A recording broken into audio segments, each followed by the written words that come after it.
I don't know how many of you have noticed this, but it seems like there's a trend where the world's worst drivers are addicted to streaming themselves driving. And it feels less like it's even a driving stream, it's more like a Russian roulette stream because it's just a matter of time before someone dies from it. I have seen so many clips over the last couple months of people streaming while in the car and then getting into an accident, and the entire time they're just glued to their chat without even paying attention to the road. They basically treat their car like it's a fucking meteor and they're crashing it into the dinosaurs out there. Like, there is just no even attempt to brake in certain cases. It's a blatant disregard not only for their own lives, but the safety of all of the innocent people around them. It's unfortunately become pretty popular to stream racing out there on the public roads and cutting up and shit. And the people that are doing this are probably not even able to, like, rub their tummy and their head at the same time, yet they're out there doing these maneuvers and inevitably crashing because they're fucking horrible at it and shouldn't be doing it on public roads in the first place. So I keep seeing all of these car crash clips from streamers that are streaming this entire thing. I muted the audio in the clip because it's just music playing, there's no talking, but you can see the stream chats popping off with 3 people. Someone said SMH Melt can't drive, and that comment's going to age like wine. That was Nostradamus right there with the prediction, because Melt's about to get into an accident.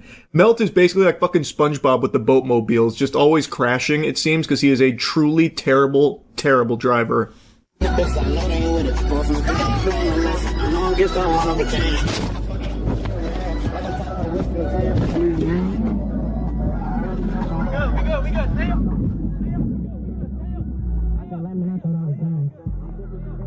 Shout out to one of the 3 viewers in this guy's stream that decided to type in chat, "I'm jerking on big cocks" during the car crash. This one's for you, buddy. Nice. Now anyway, let's go ahead and show you the other angle of the crash.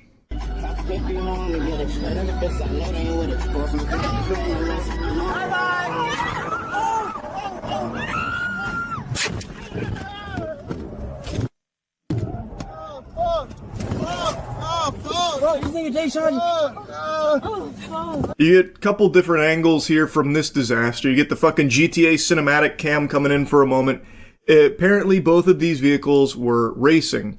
So that first clip you saw, like the dash cam, that car was racing with the streamer whose cabin you can see in. And that car tries to cut across multiple lanes, it seems, and hits right into the other vehicle, causing that big crash, which apparently led to multiple injuries, none life-threatening, as I understand it, at least based on current information. But you can see the panic inside the cabin when they realize what's happened, and they're going so fast that this could just be immediately life-ending.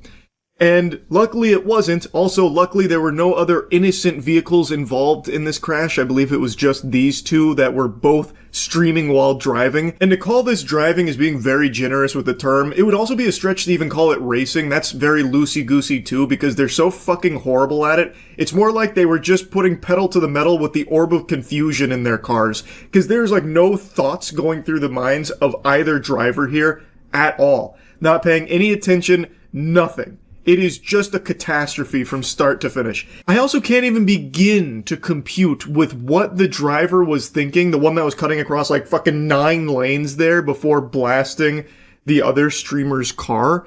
I don't even know what the plan was. It's not like he's actually like driving or racing. At that point, he's just kind of like drifting through lanes, and it looks like he's treating his car like a fucking torpedo solely to hit the other streamer's car. And the other streamer also seems to have been cutting across lanes all willy-nilly and didn't see that his friend was doing the same, and then they collided. And then when you see the footage inside the cabin, nobody is really ready for what's just happened. Like the passenger there, she doesn't have her seatbelt on properly. She's got it tucked behind her back, it seems, so it's not across her chest, and she has her legs on the dashboard. So in an accident like this, that's probably some broken legs. And based on one of the reports I've seen, there are people saying that one of the passengers fucked their legs up. I imagine if that's true, it's probably her. Since her legs were on the dash and the seatbelt wasn't on properly, she probably did get, like, really fucked up from it. I imagine quite a few of them did. This is a very high-speed collision.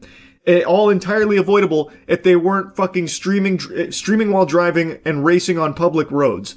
It's so crazy to me, especially considering that the guy whose cabin you saw in This isn't his first time having something like this happen with streaming and driving. On everything, chat, hold up. Let me just pull over real quick so Twitch don't be on my dick.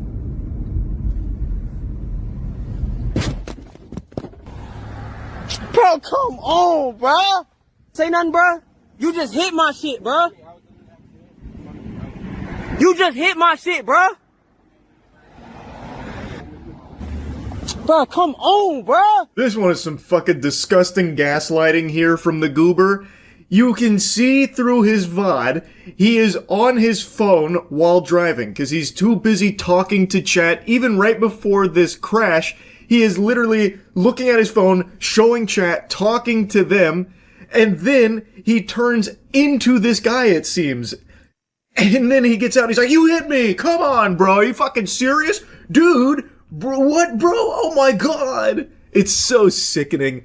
I don't know what the aftermath of that was. Hopefully he was found at fault, since there's overwhelming evidence to suggest that he was not paying attention while driving. He was too preoccupied with his fucking stream chat. And even if some little weasel tried to argue his case that he had finally pulled his peepers away from his phone to try and make this turn, because he wasn't, like, looking at it while turning, it's still very clear that he was impacted by the distraction of the chat, because when he makes this turn, doesn't seem like he checks his mirrors or anything. He just fucking goes for it. Like, good luck.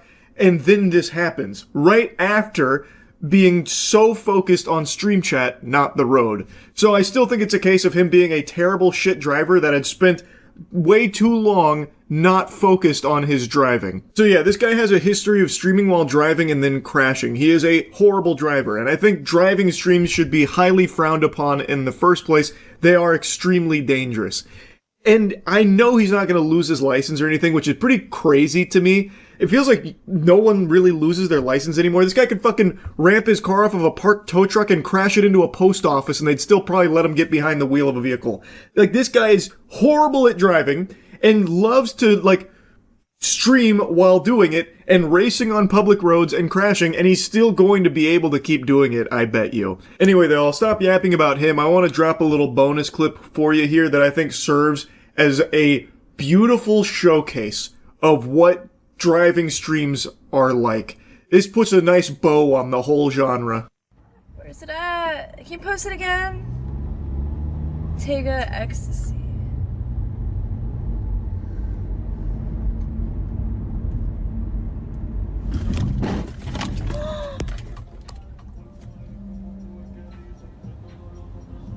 I just hit a car.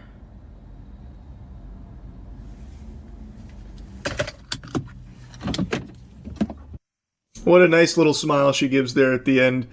This is content, baby. Oh man, it's despicable. She literally only looks at the road one time while driving in this whole clip. The second time she looks at the road is when she's about to hit that other vehicle. She is only looking at her stream chat, putting on like a performance like, where's it at? Can you send it again? And then just like laser focused on the chat, waiting for whatever link or something to be dropped there, and then looks down at, I assume, another phone or something, never even looking at the road while actively driving. Oh my god, it's chef's kiss. This showcases everything that's wrong with driving streams in general, all in one nice, succinct, complete package. So yeah, I'm not a fan of this huge trend of driving streams from the worst drivers on the road.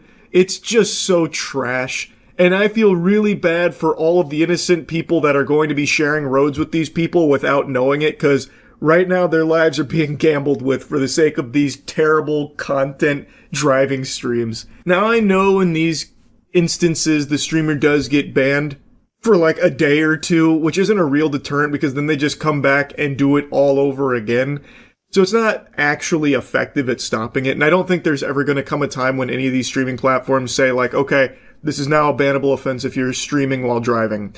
I don't think that's going to happen because it is such a popular branch of content now, but I think it's only a matter of time before one of these kind of streams leads to either the streamer dying or someone that they hit dying. I think it's 100% going to end in tragedy at some point, then there might be a change. But until then, probably nothing. Anyway, though, that's about it. See ya. Good news, Tesla fans. Elon Musk has greased up his hog and he is serving it to you whether you like it or not. I hope you're ready to gobble it down. Elon Musk is saying that Tesla full self-driving will switch to a monthly subscription and remove the one-time purchase option. Another beautiful entry into the you will own nothing and be happy future that we find ourselves in. We're now entering a new, even stinkier era where you can't even pay for the full automobile anymore. You don't pay to own it. Now, in order to get one of the most crucial components, like selling points of a Tesla vehicle, you will have to fork over $99 per month as part of this subscription plan, suckling on this subscription-based titty for however long you want access to the full self-driving features, which was a huge reason a lot of people were buying these fucking things in the first place. Previously, there was an option to pay $8,000 and you get the whole kit and caboodle. You get the Tesla and you get the full self-driving features. But now Elon said, nope, I'm taking the toys back. We are going to wean you off of this. Now, you can't even own the entire motherfucker. Now you buy the vehicle and then have to subscribe separately for the full self-driving features. It's insanity. So you can't even pay to own your whole vehicle. Now you can pay to get most of the vehicle, then you will need to start subscribing for the rest. You don't even get full access. It is just another step in this awful fucking direction in this subscription-based economy where every single thing, every single aspect of your life is becoming subscription-based. We are entering the future where you don't actually own anything. What you own is the idea of things, like your video games. They're basically just renting it. You're getting a permission slip from the benevolent developers to grant you access to the game for however long. In Tesla's case, Elon Musk is drip feeding you features as long as you subscribe. But when you have a Tesla now, you only get half of it unless you are subscribing for the other half. And there's no option to just own the whole thing outright anymore. He has wiped that shit out. And I feel like every person on the planet should have an issue with this kind of model here from Tesla. But because it's Elon Musk and people can't help but swallow his meat, it's an addiction more severe than Fent, they are defending it as if he's doing them a favor somehow. People are willingly bending over and applauding as these billionaires butt-fuck them to death. Like, as they get less and less ownership of things, they get happier and happier because the billionaires are telling them they should be.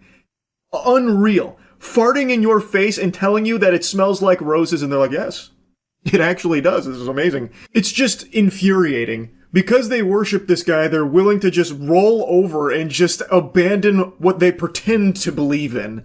It's craziness to me. Now, anyway, I don't want to harp on that too much, because instead, when I went to Elon Musk's Twitter account to see if he, went any deeper on, the Tesla subscription model now for full self-driving services, I saw this little annoying nugget here from the brain of a supposed free speech advocate.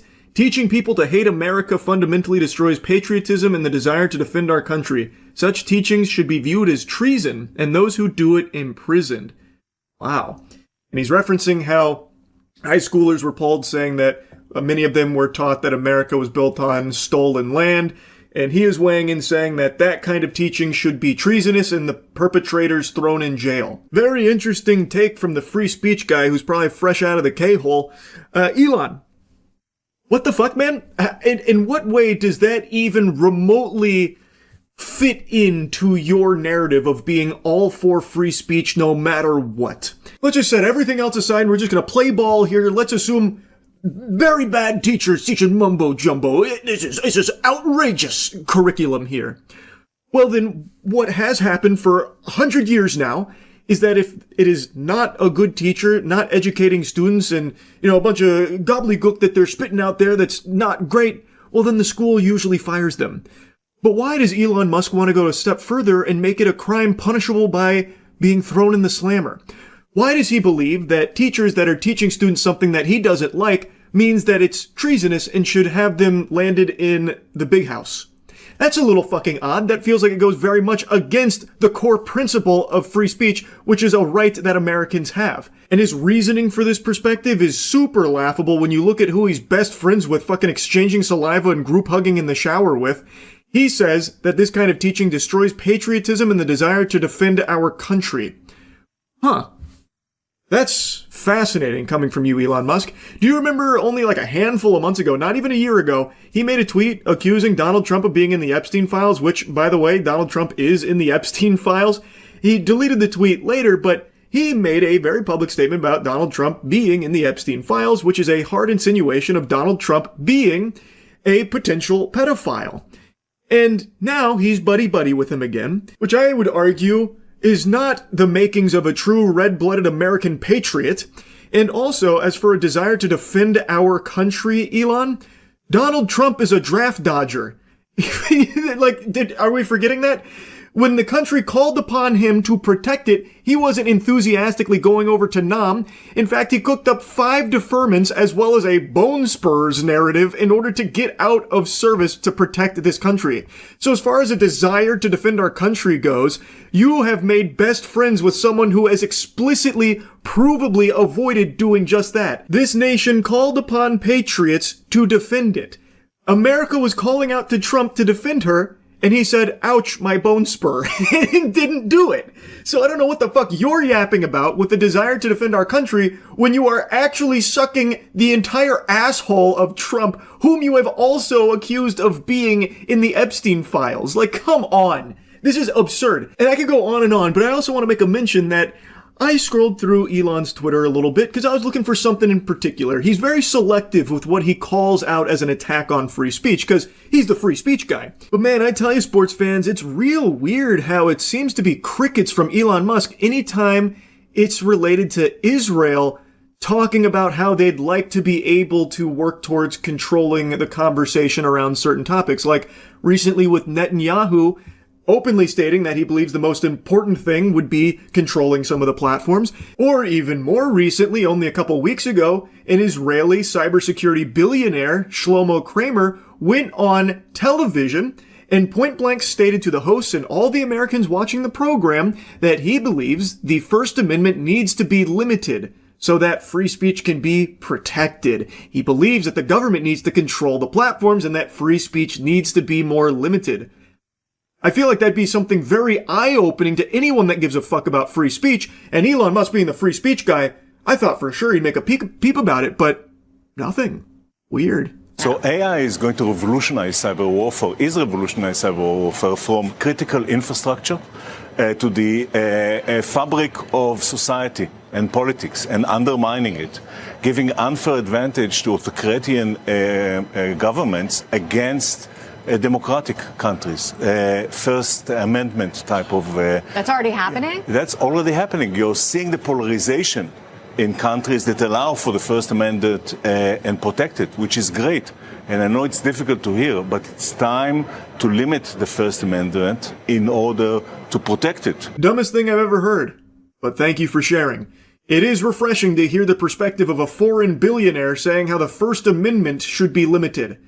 And quickly before it's too late. What do you mean? I mean that we need to control the platforms, all the social platforms. We need to stack rank the authenticity of every person that expresses themselves online. Oh, now that's a really interesting play there. Yeah, that's like a fucking high-level football maneuver right there. John Madden level play. In order to protect free speech, we have to obliterate it, fundamentally. What he is saying is give control of the platforms to the government. And also, I'm not interpreting this. This is literally what he is saying out loud with his whole chest.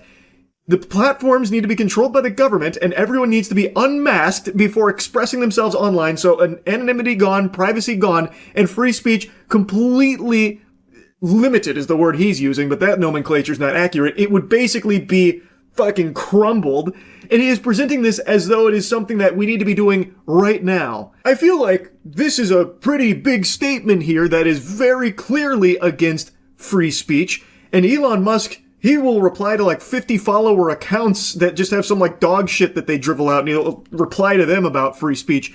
Yet, this was a very big segment on CNBC, an actual televised program, and Elon Musk has nothing to say about it. Now, of course, Shlomo Kramer has no power to actually do anything with this plan that he's cooked up here, this idea that free speech needs to be limited, the First Amendment needs to be, gutted. But it's worth mentioning that Trump is basically Netanyahu's personal fleshlight, so I don't know how much power Shlomo Kramer holds in Israel or anything, so maybe he is able to lobby, for these First Amendment protocol limitations that maybe Netanyahu could whisper into Trump's ear. I have no fucking idea. What I do know is that he is saying this out loud in front of everybody, and yet the free speech guy, Elon Musk, has nothing he wants to say about that. I don't know. Feels a little weird.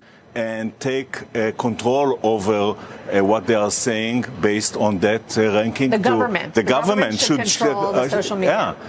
Should do that. And we need to educate people against lies, and government need to develop cyber defense programs that are as sophisticated as the cyber attack. Today it's a 1 to 100 ratio.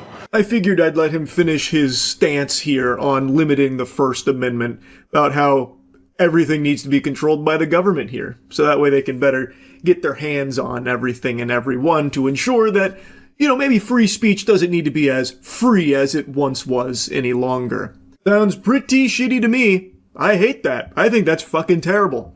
But, Elon Musk is a busy man. He's got 4,000 tweets to tweet out a day, so maybe he just didn't see this one, or, maybe he had drafted a few but forgot to send because, 20,000 others went to the front of the queue there from his drafts. Surely he's going to get around to talking about it. Even just something simple like, oh, I didn't like hearing that. Free speech is extremely important to America. In fact, me personally, Charlie, I would say free speech is one of the most important rights Americans have. And it makes me a little concerned that I'm seeing so much public normalization about the idea of potentially limiting it. I started seeing this back in 2015, 2016-ish, and I've talked about it quite a bit since then. We have been slowly tiptoeing around this idea that maybe we need to look at free speech a little bit differently. And it's been getting more and more concerning, and as of late, it's getting out of control just how open this conversation has become now about no, we need to limit free speech. That's scary. Now, of course, that is again coming from a foreign billionaire. I haven't seen something that bold from anyone on American soil yet, but I feel like we're not far off with how this conversation's been developing, and that shit sucks. Anyway, though, I'll stop yapping about it for now. That's really about it. See ya.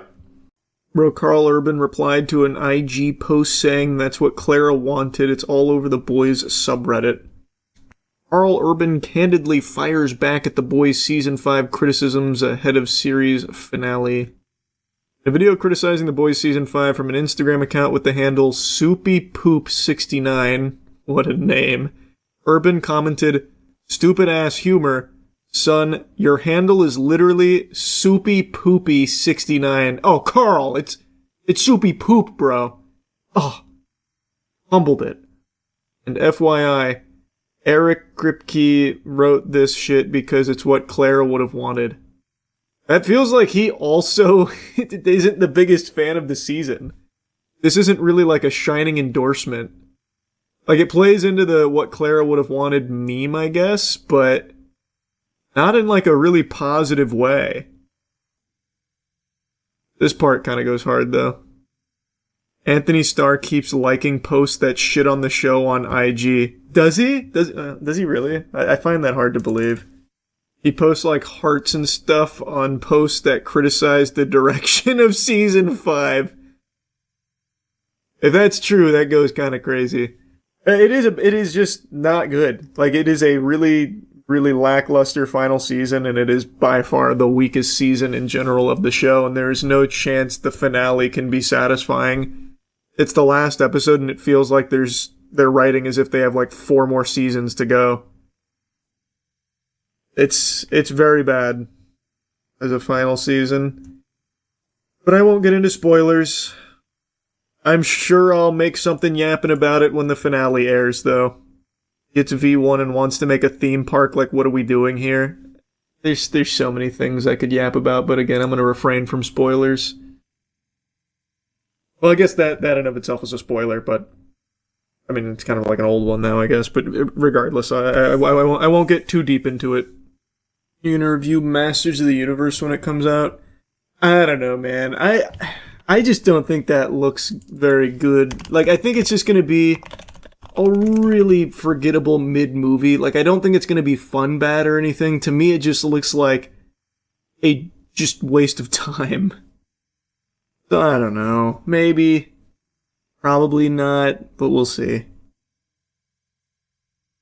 Aren't like 70% of the movies you see in theaters a waste of time? Yeah, but like I don't know that going in.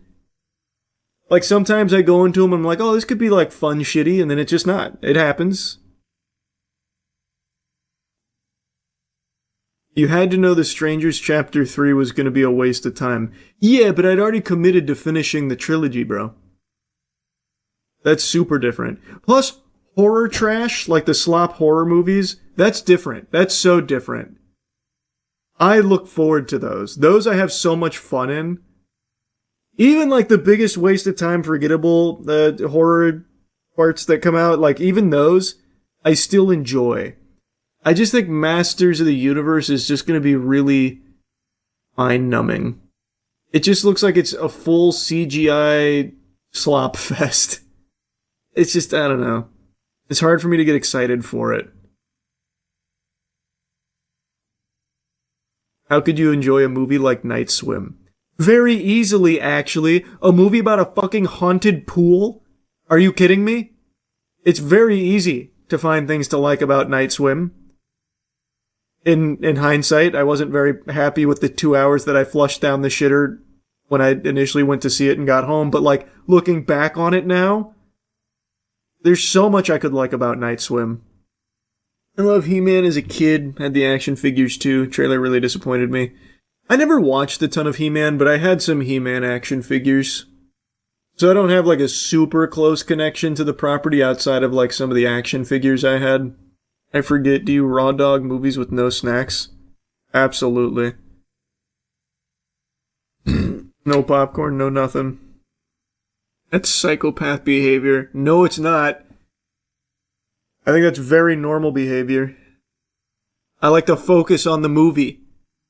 I don't want to miss anything. I don't want to be distracted. You don't want to spend $9 on a soda. That is true. Concessions are very expensive. Do you raw dog movies and TV shows at home with no snacks too? Yeah, man. I didn't know that was so uncommon. Actually flabbergasted. Don't understand. It's not like a freak show thing, the guy who watches shows and movies without food. I don't know. Just how it's always been. Like, I've had popcorn at movie theaters and stuff, I just don't actively do that. And I don't do it at home either. I eat, then go watch a show or a movie. That's odd. What the fuck?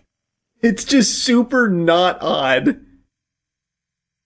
You just sit there in the theater or aura-farming, also known as watching, I suppose, yeah. It's like really like, what's happened? What has gone so wrong? To be honest, odd, but I understand. I would hope you could understand. It's just watching something without doing something else at the same time. Holy fuck, this reminds me of like on TikTok where there was this trend where people put themselves in timeout for 10 minutes to detox. Too much stimulation, so they did a 10-minute timeout and they're like, fucking changed my life. I just sat there for 10 minutes. You can't multitask? I can, I just don't need to. It's just like, I don't feel the urge to like go get food anytime I want to watch something. I'll just like eat and then like watch something after. Yeah. We talked about that on stream like a week ago about the Disney cruise with the people that were filming like sea salmon there and all that. Yeah. Damn, I'm going on a Disney cruise later this year. What the fuck? I don't get it. How could anyone go on a cruise right now, bro? Every single cruise is exploding with disease. Like, diseases that you've never even heard of are spawning in on these cruises. How the fuck would you actually think now is the time to go on a cruise? Are you out of your mind? Are you insane? Low prices. Well, yeah, I guess at this point, yeah, maybe they've dropped the prices because no one wants to go on the Petri dish. I don't know. It seems like it's not worth the fucking risk at all, though. There was this guy visiting countries after political coup or big disasters. I remember that, actually. He was saying that it was so cheap to fly there, so anytime there was some kind of, like, big catastrophe in the region, he'd book a flight there. I know what you're talking about. Hantavirus been around since the 90s. It's not new, but to have a fucking hantavirus outbreak on a cruise is legitimately unfathomable. Bro, cruises are bringing in shit that no one would ever think is a possibility. They're inventing disease on these cruises. It's like the shit from Resident Evil Dead Aim. I couldn't imagine booking a cruise in light of everything going on here. Then there was the norovirus outbreak on one not long ago. Would I ever go on a cruise? I just hate the idea of cruises. I'm not exactly like afraid of cruises or anything. I just think I'd be miserable. I say this a lot, and cruises have become such a big topic that I've been saying it a lot because of this now recently. I just think it's miserable being stranded on a cruise. It's just a floating prison. You're just in a floating hotel. You can't leave no matter what. And the only things there are to do are swim, gamble, or eat. And you're surrounded by tons and tons of people at all times that you just can't get away from because it's just a shared space perpetually. You know that cruises stop in cities you can visit for a day or two, right? Yeah, but that to me is never a selling point. Who gives a fuck? If you want to visit those places, fly there. And then you're not fucking trapped and you're not beholden to the cruise schedule. That has never been a strong selling point to me for that. Says you. Hey, that's what I'm saying. I would never book a cruise because of where it's stopping like that. Absolutely not. If I was that excited about the place, I'd fucking white knuckle it and fly there. But there's nowhere that would get me to do that. You don't fly though, it literally should be a selling point. For me, absolutely not. No way. That I'm just fucking stranded, miserable, and sick on like a 2-week voyage out to some place. And I'd be even more pissed because I'd be like, you know what? If I could have just flown, I could have avoided all of this disease that I'm now afflicted with. It's the opposite of a selling point for me. Like I said, I'd only do that on like a military carrier or something. Your thoughts on train travel? I wish train travel was more commonplace here. I'm super jealous of how it is in Japan, in particular. It seems so incredibly efficient, and everyone that I know that's ever went to Japan has nothing but good things to say about it. Like, especially in regards to, like, the train travel. Everything is always precisely on time. It's extremely fast. It's extremely convenient. It's extremely clean, apparently, too. I'd love if we had shit like that here. I traveled by Amtrak from here to Pennsylvania once in, like, 2018, 2019, maybe. That was fucking miserable. The trains we have here are embarrassing. You can have the shitty-ass New York City trains where people shit on the floors and seats. Oh, true. Yeah, the subway in New York I hate. Been to New York 3 times. So I've rode on that subway. No fun. No fun at all. What if I told you there's been more train accidents than plane crashes? Oh, I'd believe you, man. That Amtrak ride felt like we were driving over landmines for 19 hours. And I did like the comfort seating, but turns out what that means, like where you're supposed to get like a bathroom and stuff, what that means is you're sitting on the toilet, so the toilet is literally in your cabin, you're sitting on it. So you open it up, take a pee, take a poo, so then the entire train just smells like shit. The entire 19 hours. Awful. Haven't been on a train, well, a long distance train since. Not just Japan, Europe has pretty good trains in each and every city, and you can travel between countries. I don't know anything about Europe trains. All I know is about Japan trains, because all my friends always sing the praises of it. And from what I see online about their, like, maglevs and all that. I'll take your word for it. We need a new popular form of travel, maybe like giant zip lines across states and countries. I agree, we're overdue for a new kind of travel. After the Hindenburg, I feel like we stopped trying. Zeppelins were a cool idea in theory. And we can't let one disaster stifle our creativity. We do need to dust something else off, I agree. Hot air balloons need innovation. Voice crack. Innovation. Those will never be like a staple in travel. Not for efficient travel. That'll always be novelty. Ain't shit you can do with that to make it efficient. We already have people making jetpacks. It's only a matter of time. That won't work, though. You will never be able to jetpack from fucking one city to the other.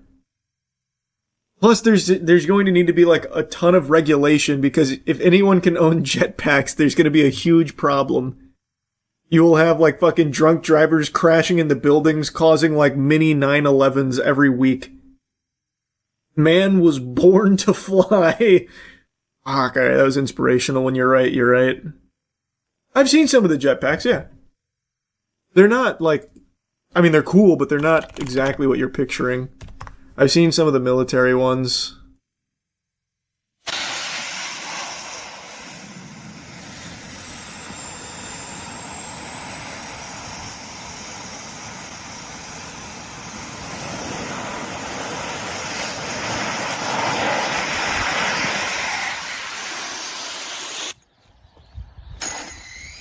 Not very sneaky. Well, it's not built for stealth. It's like the jet troopers from Star Wars.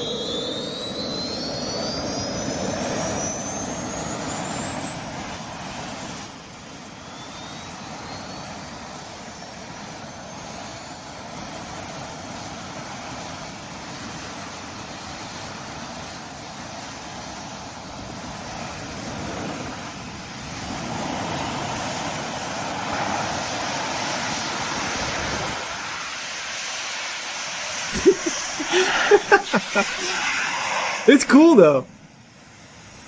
As a concept piece, it's cool.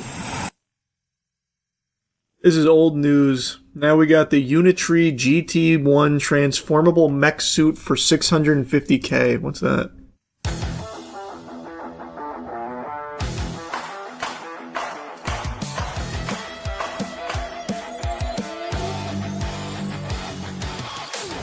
So this is for sale right now.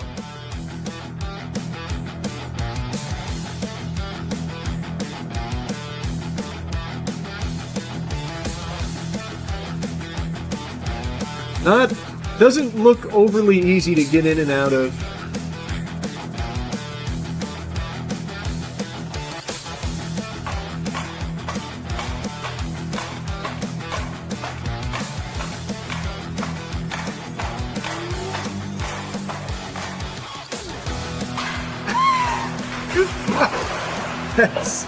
That's pretty cool. Oh, that looks disorienting.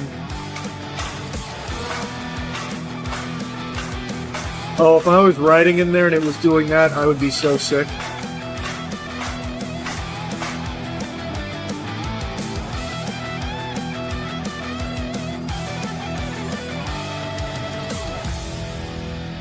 Pretty cool, though. That is pretty fucking cool. Use this to promote Cheeky on the street. Oh. Now we're cooking. Big marketing. Titanfall is real.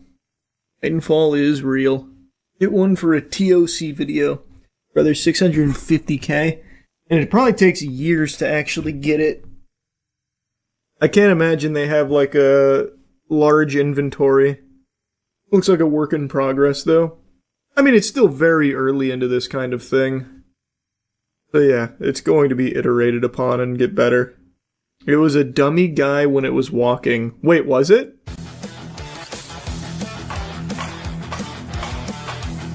Oh, I thought they just put him in like protective gear, but you're right, that's definitely not a real guy in there, huh? I guess he wasn't feeling up to the challenge. Makes sense, I wouldn't get in there either. It does seem kind of scary if it tips over. Heard about the Iowa man suing Nintendo after they refused to grant him a Professor of Pokemon certification? Well, did he earn it? Or is he... What's the lawsuit about? Let's see.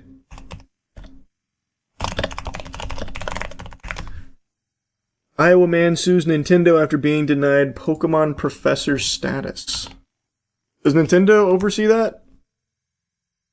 Council of Professors?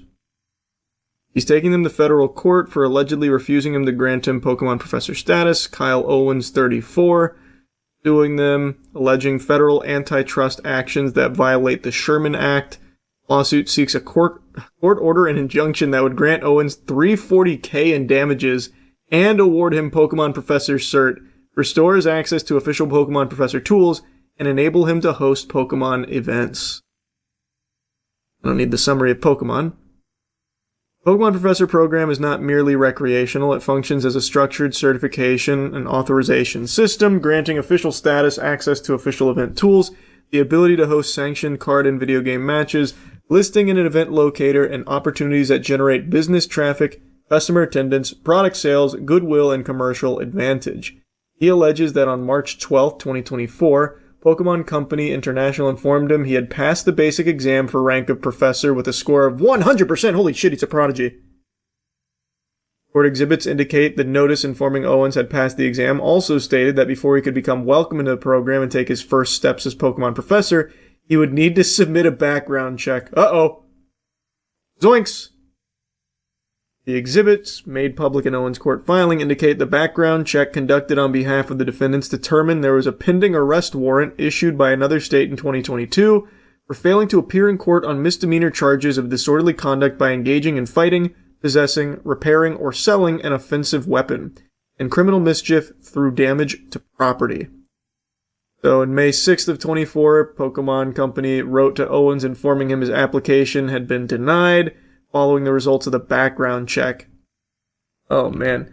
The letter indicated that once the background check was completed, it was determined he had a score of 80% on the exam and failed the test for professor status. Oh. He claims he was denied cert due to an old low-level felony that was more than 10 years ago, and that the stated rationale for his denial was later changed to the 3 misdemeanor charges that do not show guilty findings. Claims it does not merely harm him personally, but reduces competition and consumer access by eliminating a qualified Iowa-based event host from the official organized play system associated with Pokemon. No, Nintendo has been successfully sued before. It's not often, but they have lost. I'm gonna be honest, I see no way Kyle squeaks this one out, but who knows? Who knows? Who would you rather go to court against, Nintendo or Take-Two? Probably Nintendo, I would say. I think Take-Two's a little scarier. They're a little more intimidating. So I'd say Nintendo. Initiating moisture.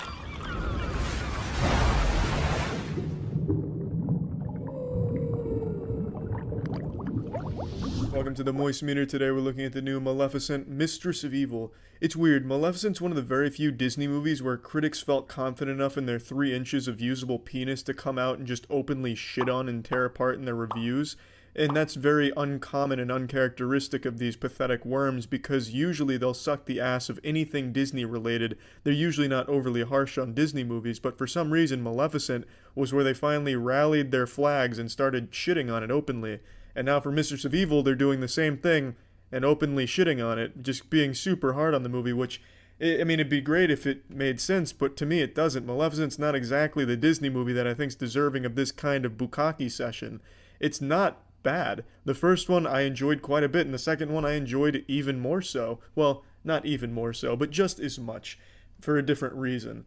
I don't understand why it's the subject to the critics just annihilating it. It's very strange to me. Maybe it's just pent-up aggression from not being able to give honest reviews in some movies because they get funding from some of the studios and don't want to look bad or offend fans. But I really don't see what critics hate about the movies. It's the first one, for example, had a very fun twist on a classic story we've all heard and seen in the animated version. It's an alternate telling of the story that's really visually pleasing, as well as being pretty goddamn dark for a Disney fairy tale. It's something unique, which is significantly better than the lazy fucking rehashes of the same story with a one-to-one recreation of the animated to live action like Lion King and shit like that. I much prefer a unique twist on it or a new creative vision of the story. Mistress of Evil admittedly isn't as good as the first one in the department of telling you a unique story to the universe. This one doesn't really have the same type of emotional levels that the first one did, nor does it really try to. The emphasis on this one is more about fear and war, which is very unique to a fucking Disney classic fairy tale, and I like that. By the time the credits roll in this movie, fucking 10,000 humans and 10,000 fairies have all perished brutally. I'm talking straight murder. The fairies get vaporized like they'd been caught in an atomic bomb testing facility. It goes pretty goddamn hard for a PG Disney fairy tale movie. Now, one complaint I have is Maleficent herself, Angelina Jolie, really isn't a big part of this movie. She's very rarely on screen in this movie. She's like Godzilla in the Godzilla movies, where he's barely ever on screen. It's just kind of a letdown, because I think she's a great Maleficent. I think she fucking kills it. So to really not have her as a very big presence in the movie, I think is a bit of a misstep, but it's still fun. It's still well made. The story, admittedly, isn't the most complex or the most surprising with its twists and turns or anything, but it's unique enough to the universe that I still very much enjoyed it. I don't have a whole lot of complaints about this movie. All I have is nice things to say about it, because I enjoyed it. I felt like I was watching more than just a passionless retelling of something we've seen already 1,000 times that Disney for some reason just keeps fucking whipping with the whip over there with Mickey Mouse and forcing it to dance on screen for more money from China and from, you know, the coming of age people that haven't seen the animated versions. So to see something that has a different twist and does try and be unique in an already existing IP is something I'll always respect. And I think both Maleficent movies do a good job of that. I don't think anyone's going to be bored with them because they move along pretty fast and they are kind of hardcore. They do kill characters, which I don't see a whole lot of in movies for kids these days. I mean, I understand it's a kids movie. You're not going there expecting blood, tits, and rock and roll flying around. But to actually kill off important characters and to kill them off in the way that Maleficent does, it's pretty rare to see.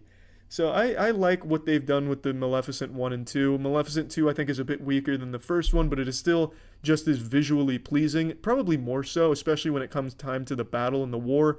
It's a really nice spectacle of this red mist that's just vaporizing the fairies, as well as some combat between them. Then there's some like really anime moments, you know, arms go out and then all of a sudden spells are flying out of her hands. I half expected to hear the Evangelion theme song to come on half the time during the fight. Before I forget, there's one thing I want to mention. There's like 5 or 6 times you think the movie's just about to wrap itself up, like you would just hit the climax and now we're about to come down towards the resolution, and then it doesn't. It keeps going, which isn't necessarily a huge complaint, but it's really odd that they'd have like these really hardcore emotional moments that you think are about to just be like the deciding end of where this is going, and then it keeps going. I don't know, it kind of threw me off a couple times.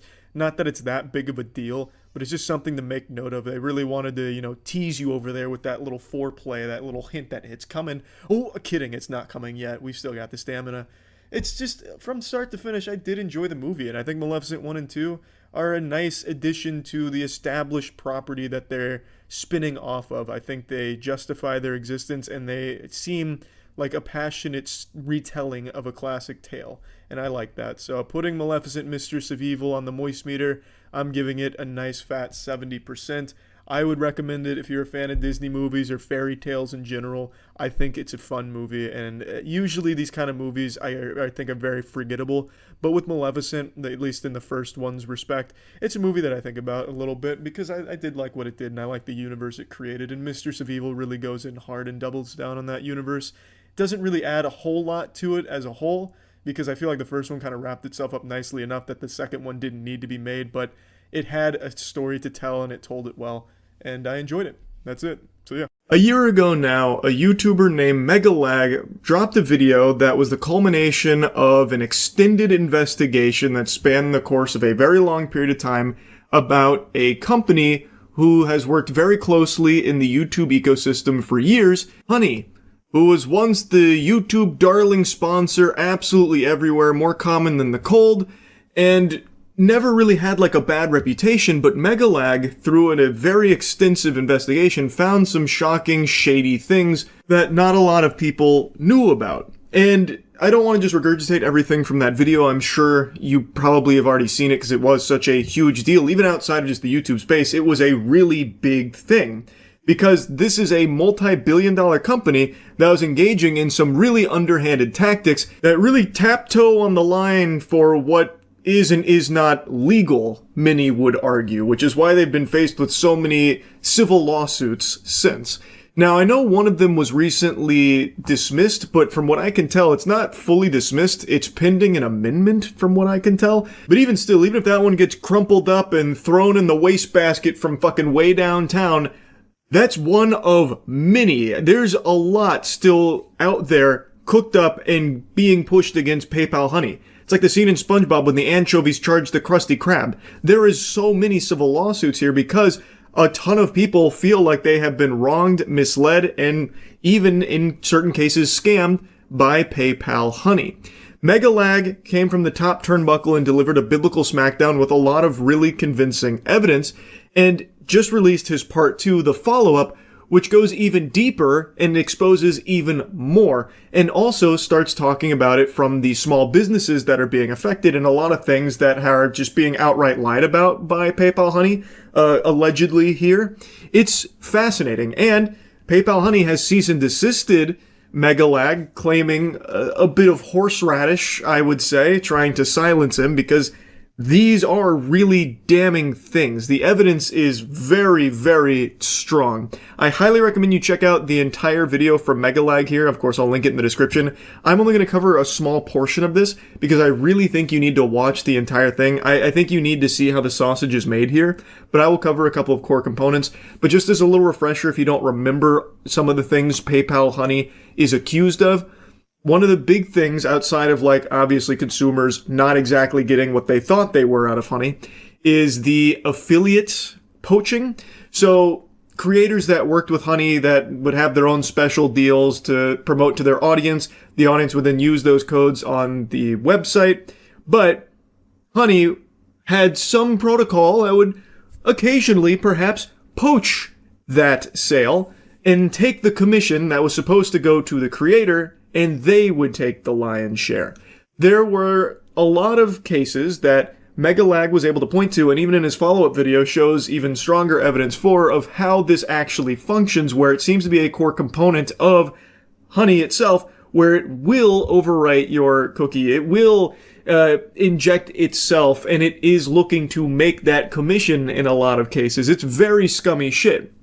And I know after the first video he dropped, a lot of people's response was, who gives a fuck? The creators can suck my dick, and my heart doesn't break for these businesses. They can go eat dirt.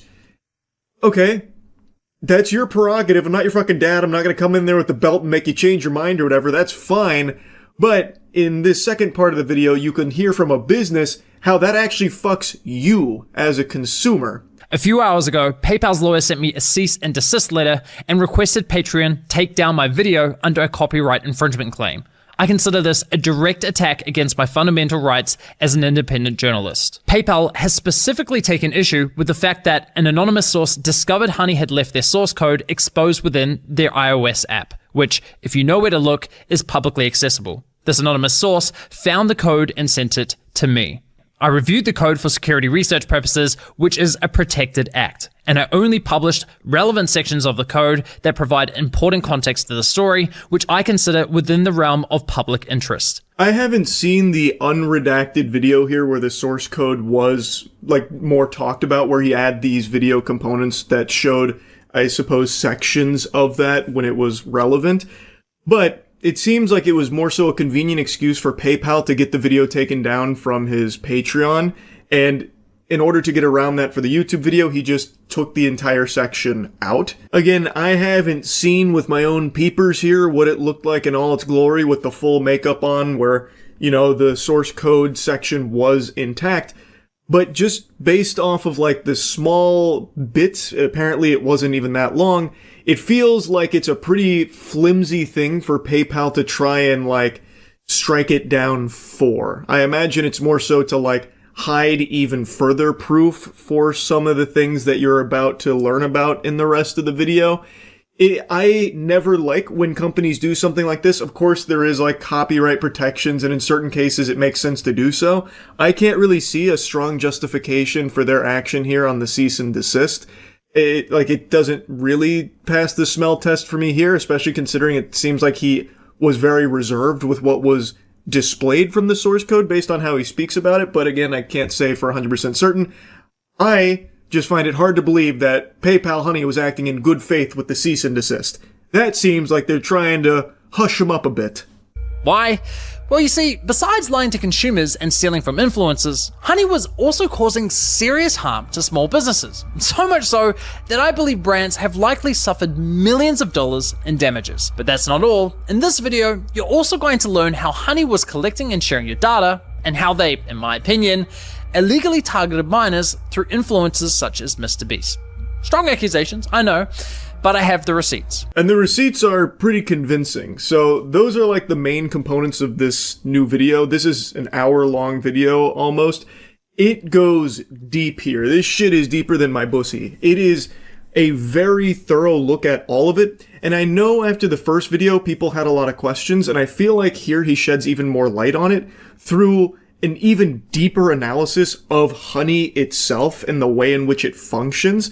It's not just him working alone. He had people help him with, like, getting a lot of the data so it can be viewed more easily and more accessible. So that way he doesn't have to make any, like, leaping conclusions or anything. He doesn't have to just, like, start trying to fill in the blanks off of, just fucking hunch, like intuition. He's able to look at these things much closer in order to draw much stronger, analysis from it. It really is quite the deep dive, and like I said, I don't want to show just a ton of his video. I would really like you to go watch it yourself, because I think it is eye-opening stuff. I want to focus on just a couple of things here that I know a lot of people debated after the first video about well, why should anyone that's not a creator or a fucking business owner care? Who gives a shit? Call the wambulance. I think that one of the business owners that Megalag had in this video giving his piece explains why this is a big deal, why it is bad for not only the small businesses that are not consenting to working with Honey, that are kind of just being forced to without even their knowledge sometimes, why it is bad for them with receipts and email exchange with PayPal Honey directly, why it has been a nightmare for them, and why it is also bad for you. You also get the business end of this penis. Even if you're not a Honey user, if you're watching this be like, well, I don't care, I don't use Honey anyway, well, it still affects you. And it's a very simple reason how and why. In fact, Made in Cookware CEO Chip perfectly summed up the devastating impact Honey's actions can have on a small business. When you're in the early stages of building a business, you're in the stage of, will this company even work? Is there product market fit? How do I scale this thing? Can the economics work, right? And so all the things we talked about, these discount codes and the kind of removal of attribution and killing margin, those really affect the early stages of a company, from everything from where do I put the next dollar in to make sure I can survive, down to, you're taking 10, 15, 20% of my sales without me wanting it. And we have digital marketing costs, we have shipping costs, we have all these stacks of costs that not only are getting more inflated over time, like FedEx has been raising their rates over time, warehousing costs have gone up, COGS have gone up, as you know, through inflation for the last 4 or 5 years, right?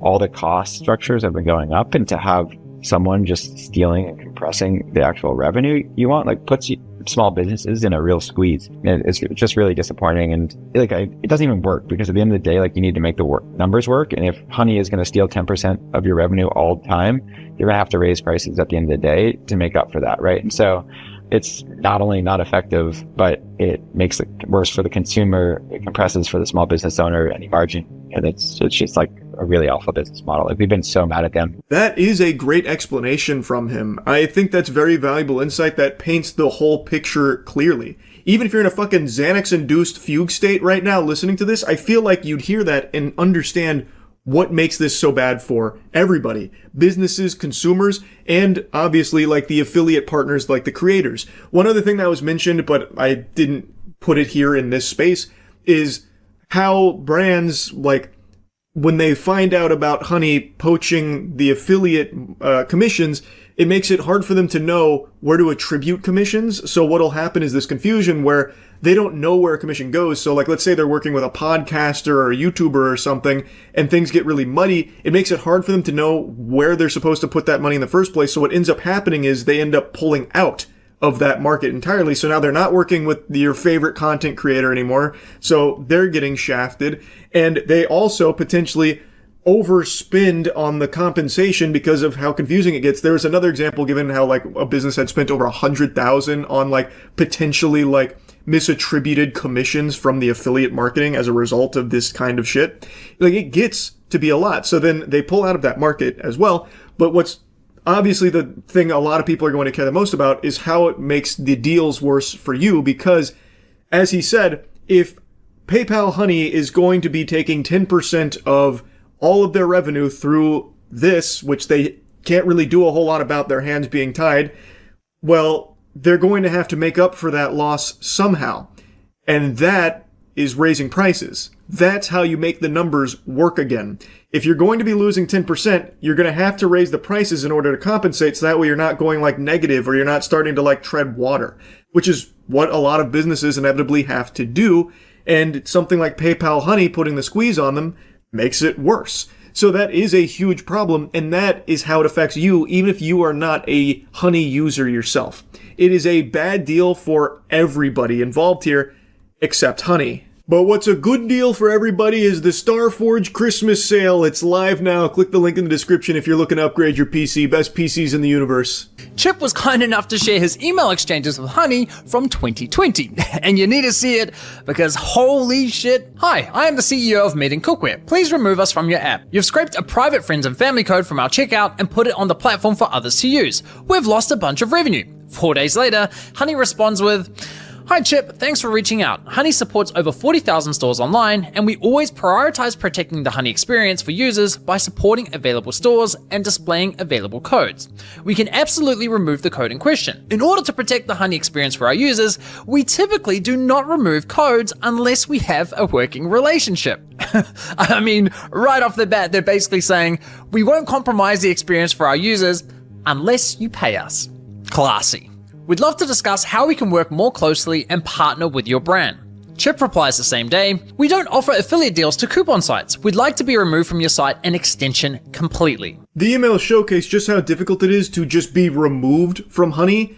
He is putting in plain English, hey, we're losing revenue because of you guys. Please just take us off of this shit.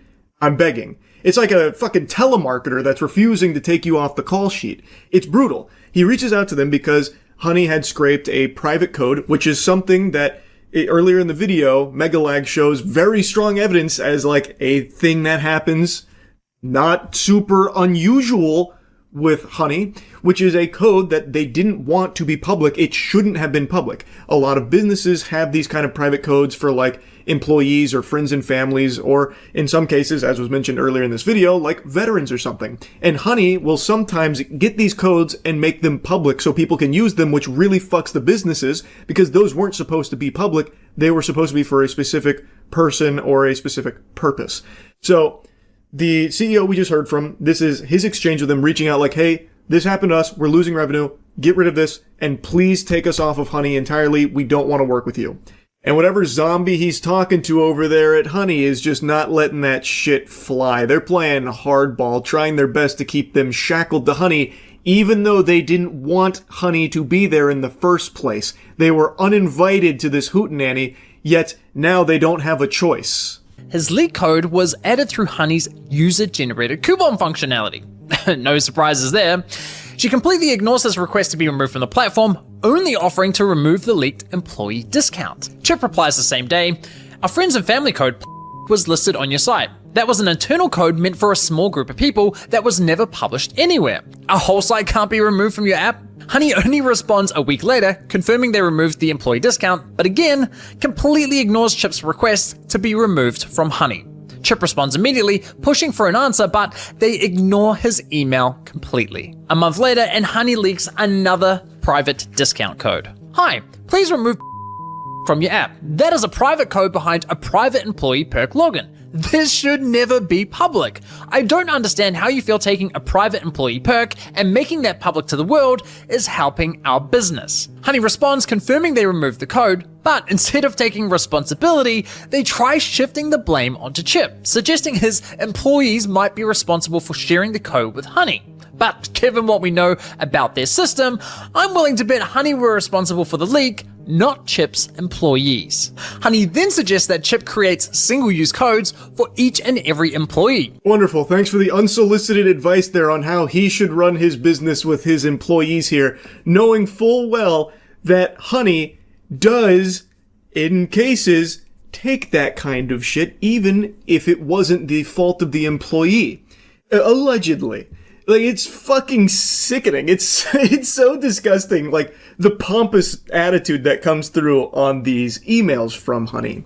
This is a business that did not want to be with Honey in the first place. And there was another business that was interviewed in this video about like how he'd never even heard of Honey, but apparently people were getting tons of discounts on his site because of Honey, and he had never even fucking heard of the service before. So Honey, and you're about to hear from Megalag in the video here, Honey seems to just be subjecting these businesses, these small businesses, to their wrath, where they're just giving out, in certain cases, private coupon codes to users, which obviously damages the small business and causes them to lose revenue and causes a huge headache there.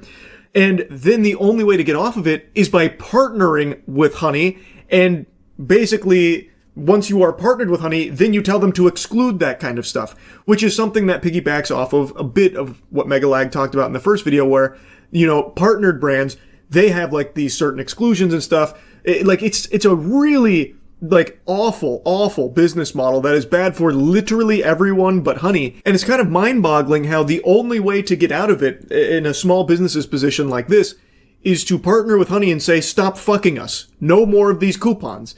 So they get you. They get you because they fuck you raw a bit, and they slap you around, and then when you go to them for like assistance, they're like, can't really do anything about that unless you were partnered with Honey. You ever thought about that? If you work with us, maybe fork over a couple doubloons, a little bit of those clams, well, maybe then we can work a little something out about these pesky little coupons our millions of users keep finding. 2 months later, and another private code gets leaked. And once again, Chip asks to be completely removed from the platform. And this time, Honey finally addresses the question. We proudly host a consistent shopping experience for all Honey shoppers who rely on our shopping tools. Therefore, we cannot disable Honey for individual stores, and never have. Never have, huh? Well, that's interesting, because it just so happens that Andrew from TrueGrit Texture Supply also shared his email exchange with Honey. And would you believe it? He was dealing with the exact same Honey employee as Chip. And while Honey attempted the same sales pitch with Andrew, they did eventually remove his store from the platform. So yes, it is possible, and yes, they have done it before. Once again, we've caught Honey in yet another calculated and deliberate lie. And make no mistake, it was deliberate, because this employee, Kelly, confirmed the removal of Andrew's store just 1 month before assuring Chip that Honey had never removed a store before. Yeah, it's pretty hard to argue that there. It's the same person, and also they removed that previous business a month prior to this exchange with my cookware. So, it's pretty obvious that she's telling some tall tales here. This is a big old fib. They can remove them from Honey, but it seems like they'd rather not, because they'd rather you partner with them so that way they can get a little more out of it, and then you can finally stop bleeding money through these private coupons that surprisingly just keep getting leaked through Honey. It's so fucked up. Like, it really is like a crazy rabbit hole here. When merchants discover their codes have leaked and then they want to clamp down on that, they go to these coupon extensions and plea and request to have their codes removed. And 9 times out of 10, the response is join our affiliate program and you'll have more granular control over that. And so I think merchants tend to feel a little bit as though they're being blackmailed or extorted, because you join the affiliate program and then you have to pay that coupon extension company every time somebody uses a code. And you're doing that in order to have them not share your codes. That beautifully explains just how scummy this model is, where it does appear that these small businesses feel forced to join these programs here with companies like PayPal Honey, because if they don't, well, they might keep having these problems. But by joining that company, they're not exactly all that much better off, because now they're going to have to make those affiliate payments there. So like, it is just a lose-lose for the businesses. Now, I don't want to spend too much time talking about that section here. Again, I think you should watch the whole video. I do want to touch on where he gets into like the Mr. Beast component, which is in the thumbnail, and something that was mentioned at the start of the video about like how he believes that Honey has been strategically targeting minors in certain instances based on who they've partnered with, like Mr. Beast, as well as a couple other examples he gives, and why that might not exactly be completely legal, allegedly, because there is laws about collecting data on minors. And through his investigation, with very, very strong evidence, including some of PayPal Honey's own information that they themselves have talked about, they do collect your data. They do seemingly share your data. Now in the video, there's even a brief clip where someone is talking about the benefits of Honey's data collection. So even though they explicitly advertise they don't do any of that weirdo shit like collecting and sharing your data or anything like that, the truth of it is that they do collect your data. And to their merchants, they even do brag about how much data they have, and they do share that data. Megalag had a lot of very compelling evidence to prove that fact. I feel like it's pretty obvious, given everything that is accessible, that they do indeed collect that. I'll go ahead and show you that brief clip there, and then we'll get into like how the marketing to minors may be a big issue for Honey. For their partnered merchant. Discussing the benefits of Honey's data for their partnered merchants. You know, one of the metrics that we assess very frequently for merchants that work with Honey is, cross-store shopping. So, how many other stores is a user visiting, as well as the store in question? Are they going to 6 stores? Are they going to 7 stores? Are they going to 10 stores before they make a decision on where to purchase? And here's another former senior partnerships manager. So like one of the things we have insight into at Honey, because we're a browser extension and we can see our shoppers and how they shop, is that shoppers love to cross-site comparison shop. We're really kind of following the shopper where they go, and we're with them every step of the way. We have all sorts of tools to make those consumers stickier to those direct-to-consumer brands. And here's a former PayPal executive discussing how beneficial the data is for their goals. We've got a full suite of solutions across our consumer platforms that help drive new customers, that help drive loyalty, that help drive conversion, and ultimately sales lift. And we have a lot of analytics and a lot of data, a lot of shopper data, obviously, and that's something that we can unlock on behalf of our partners. You've got to hand it to Honey. They've truly mastered the art of selling bullshit narratives. To users, they promise privacy, insisting, hey, we never sell or share your data. But to their merchants, they literally bragged about how much of your data they had and how it could be leveraged to provide them with valuable insights into your shopping habits. I think we can say with a pretty high level of confidence that PayPal Honey does seemingly collect your data and is more than willing to share it. So that whole claim they like to make, and even it was part of some of their marketing about, we don't collect your data and we certainly don't share that data or sell it or anything like that. Looking like that might have been a big load of hooey. Now, as it relates to being potentially a huge issue when it comes to like who they were targeting with some of their advertising, is what I briefly mentioned earlier, where there are laws in place about collecting data on minors.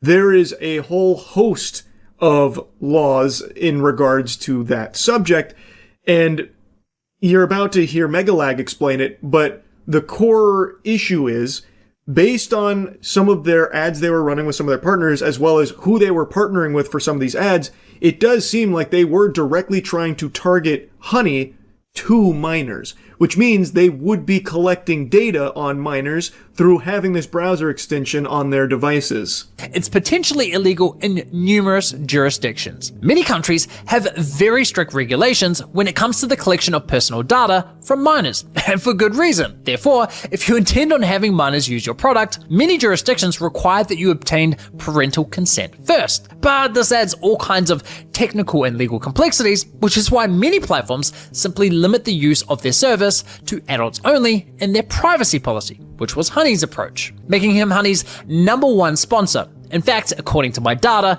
MrBeast sponsorships represent over 1/3 of Honey's total sponsored views on YouTube. But it wasn't just MrBeast. Honey sponsored many channels whose content was, in my opinion, clearly targeted at minors. They sponsored Minecraft channels, Roblox channels, cartoon channels. I mean, just watch this video and tell me it's not targeted at children.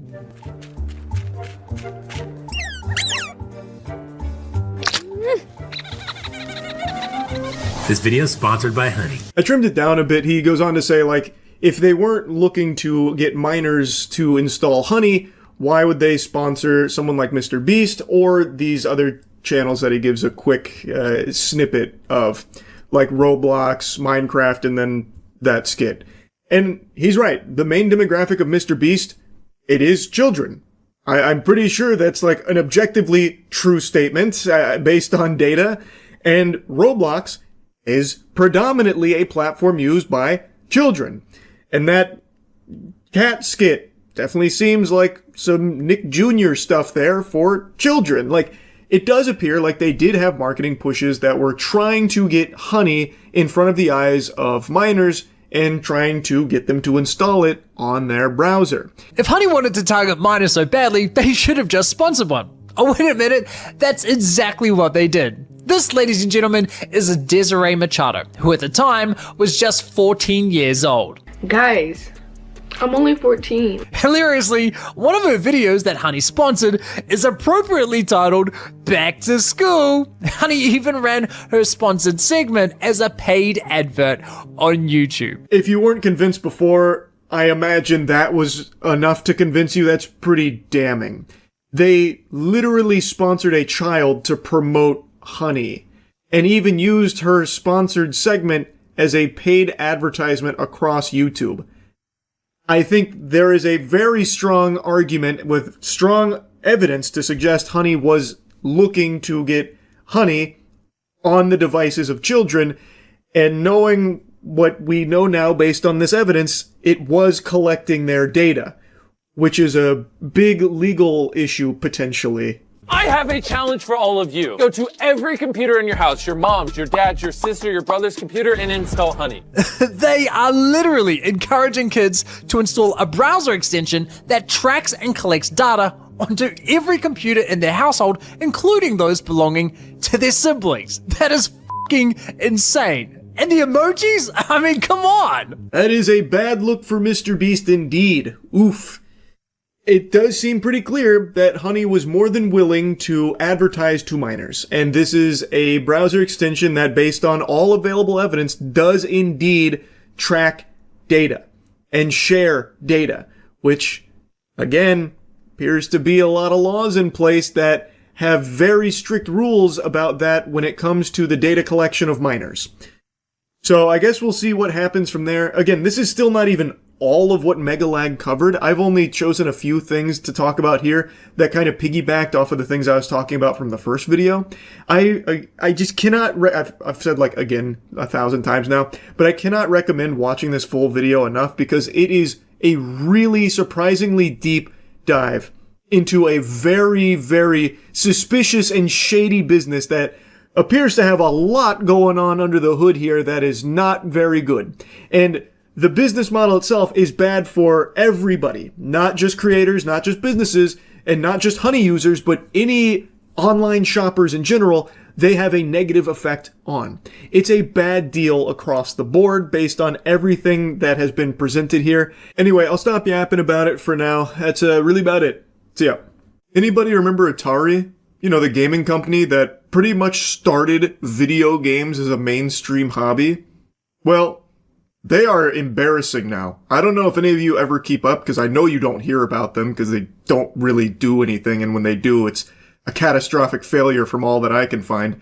But the most recent thing that they're peddling is an Atari hotel, which is apparently some kind of licensed partnership with some developers where they're going to be making a gamer hotel, and they used an AI video to showcase it. It is a blatant, obvious, fake thing that even as a concept piece, I think kind of falls flat on its tits, where it basically wants to be an all-encompassing gamer utopia where you have RGB rooms and you have an esports venue, a concert venue, a sports venue where you can bet on sports and watch the big games, and arcade cabinets out the wazoo.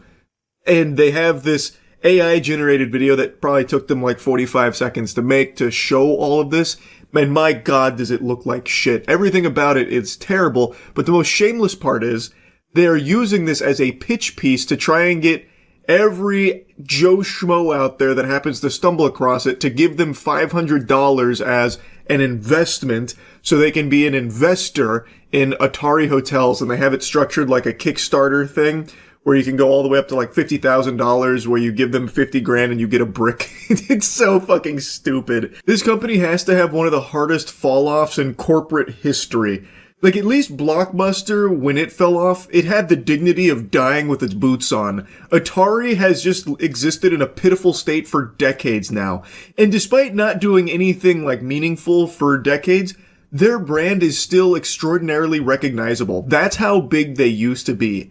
Yet they can't do anything good with it. So now they have this shit slapped on there for a hotel project that I think absolutely is dead on arrival and will crash and burn if they ever even get it off the ground. To be e-begging as Atari hotels is so laughable. Seeing the latest gaming scam, the Atari Hotel. They have Atari Hotels Official. We're building someone no one else has, the world's first Atari Hotel. This sounds familiar. Something bold is rising in downtown Phoenix. You love to hear the immediate AI voiceover. Very cool. That inspires confidence. Atari Hotels launches regulation offering inviting fans and community to own a piece of the future of hospitality. Well, maybe I was too quick to judge. Maybe this is awesome. The world's first Atari Hotel. Can't even say the name for right. as little as $500. Set in the heart of the city's arts and entertainment district, where culture, nightlife, and creativity collide. Rising at the intersection of Roosevelt and Central, with a walk score of 95, this will become the pulse of downtown. Picture yourself on our rooftop pool deck, surrounded by music, energy, and skyline views. Step inside, every space tells a story. An immersive playground built for gamers, dreamers, and creators. Nice. This is already looking really cool. You had a bunch of fucking mutants in here. Nothing tells me surefire success quite like having nothing to show besides AI-generated renders. Yes, I can't wait to book my $500 stay right now.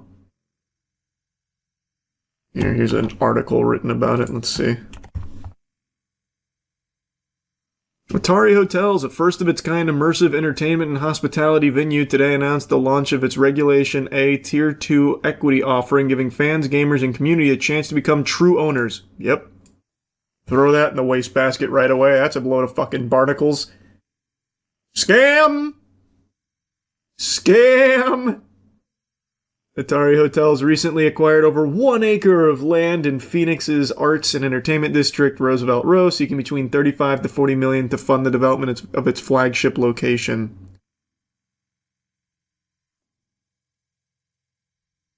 How is it reimagining hospitality for modern gaming, pop culture, and sports? What is it doing?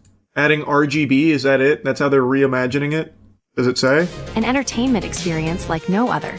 Your ultimate all-in-one destination. How is it like no other? Tell me. Next-gen suites, where comfort meets the latest in gaming and streaming tech. Catch every moment in our next-level sportsbook and gaming lounge, where competition meets connection, From live concerts to esports battles, our 2000 Esports battles in Atari hotels? How stupid do you think I am? Yeah, I'm sure. 1,000-plus person event center is built for unforgettable nights.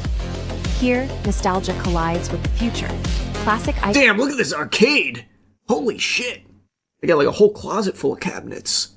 Reimagined fun. Be a part of it with as little as $500. You can own a piece of Atari Hotels Phoenix. Atari Hotels. Play, stay, live the game. Brought to life by Intersection Development. With over $350 million of projects built right here in this neighborhood. Designed by Rack House, where architecture becomes emotion, and every space is an experience. Masterpiece designs by Top Rank Original. Design tough, built tough. Design tough, built tough for tough gamers, god damn it. Oh. I'm investing, I have to. I'm losing money not investing in this, my god. It'll fuse nostalgia culture with futuristic technology from high-tech guest rooms and creator studios to 2,000-plus person esports and concert venues, sportsbook, and layers of immersive bars, restaurants, and shopping. With $14 million invested to date in the Phoenix project, Atari Hotels is inviting the public to join in on the next phase, a strategic decision to accelerate development while building a deeply engaged community of stakeholders. The Reg A offering provides participants with actual real estate ownership, including preferred returns and access to exclusive experiences starting at a minimum investment of $500. So they've invested $14 million and are looking for 35 to 40, even though this is backed by apparently fucking Goliath companies here like this, responsible for $300 million worth of developments across their resume, and the most they can fork over is $14 million here. Even if it hits the funding goal, let's say it goes like bananas, $80 million or whatever gets raised, how the fuck is it going to be anywhere near this? $80 million is not going to get you a facility like this with state-of-the-art reimagined technology rooms, a fucking immersive bars, restaurants, shopping, concert venue, and esports arena. That is so stupid. No way. No way! The second video goes over the scam in more details. This one is the same video. They just re-uploaded the same video. They did it twice. No, not that one. Oh, this one. This AI-generated slop hotel is the epitome of marketing buzzwords, but it's apparently also really cheap to get in on. An official Atari hotel is popping up in Phoenix, Arizona, and it's pretty safe to assume the branding is completely meaningless at this point. Their juiced-up website is projecting that the cyberpunk-esque building will be done at the end of 2028, and that the whole shebang will be super walkable, convenient, and luxurious for gamers in particular on account of all the arcade cabinets and whatnot. The thing is, though, their whole promo shtick is essentially just begging you for investments on the project. In a move straight on Kickstarter.com, Atari Hotels is asking for a minimum $500 US in exchange for partial ownership of their not yet existent building, inclusion in the. But just like Akon City, it's coming. And look at how sad all of us were that we didn't get a chance to invest in Akon City. Now we can with Atari. Hotel's loyalty program and a personalized printable PDF of a certificate of ownership. The promo video for the hotel literally ends with these, but hey, at least you're guaranteed a physical brick with your name on it if you fork over 50 grand on the thing. And I mean, it's a team you can at least trust. They have a combined track record of creating and structuring over $500 million in real estate deals and $4 billion in successful tech exits, blending a strong financial track record with creative execution. With deep roots in Phoenix's Roosevelt Row, including the successful launch of 15 hospitality and residential projects, this team boasts a rich understanding of the local neighborhood, which is why they're so confident in it. They only invested $14 million of their own money, but want $40 million of your money. This is a grand slam waiting to happen.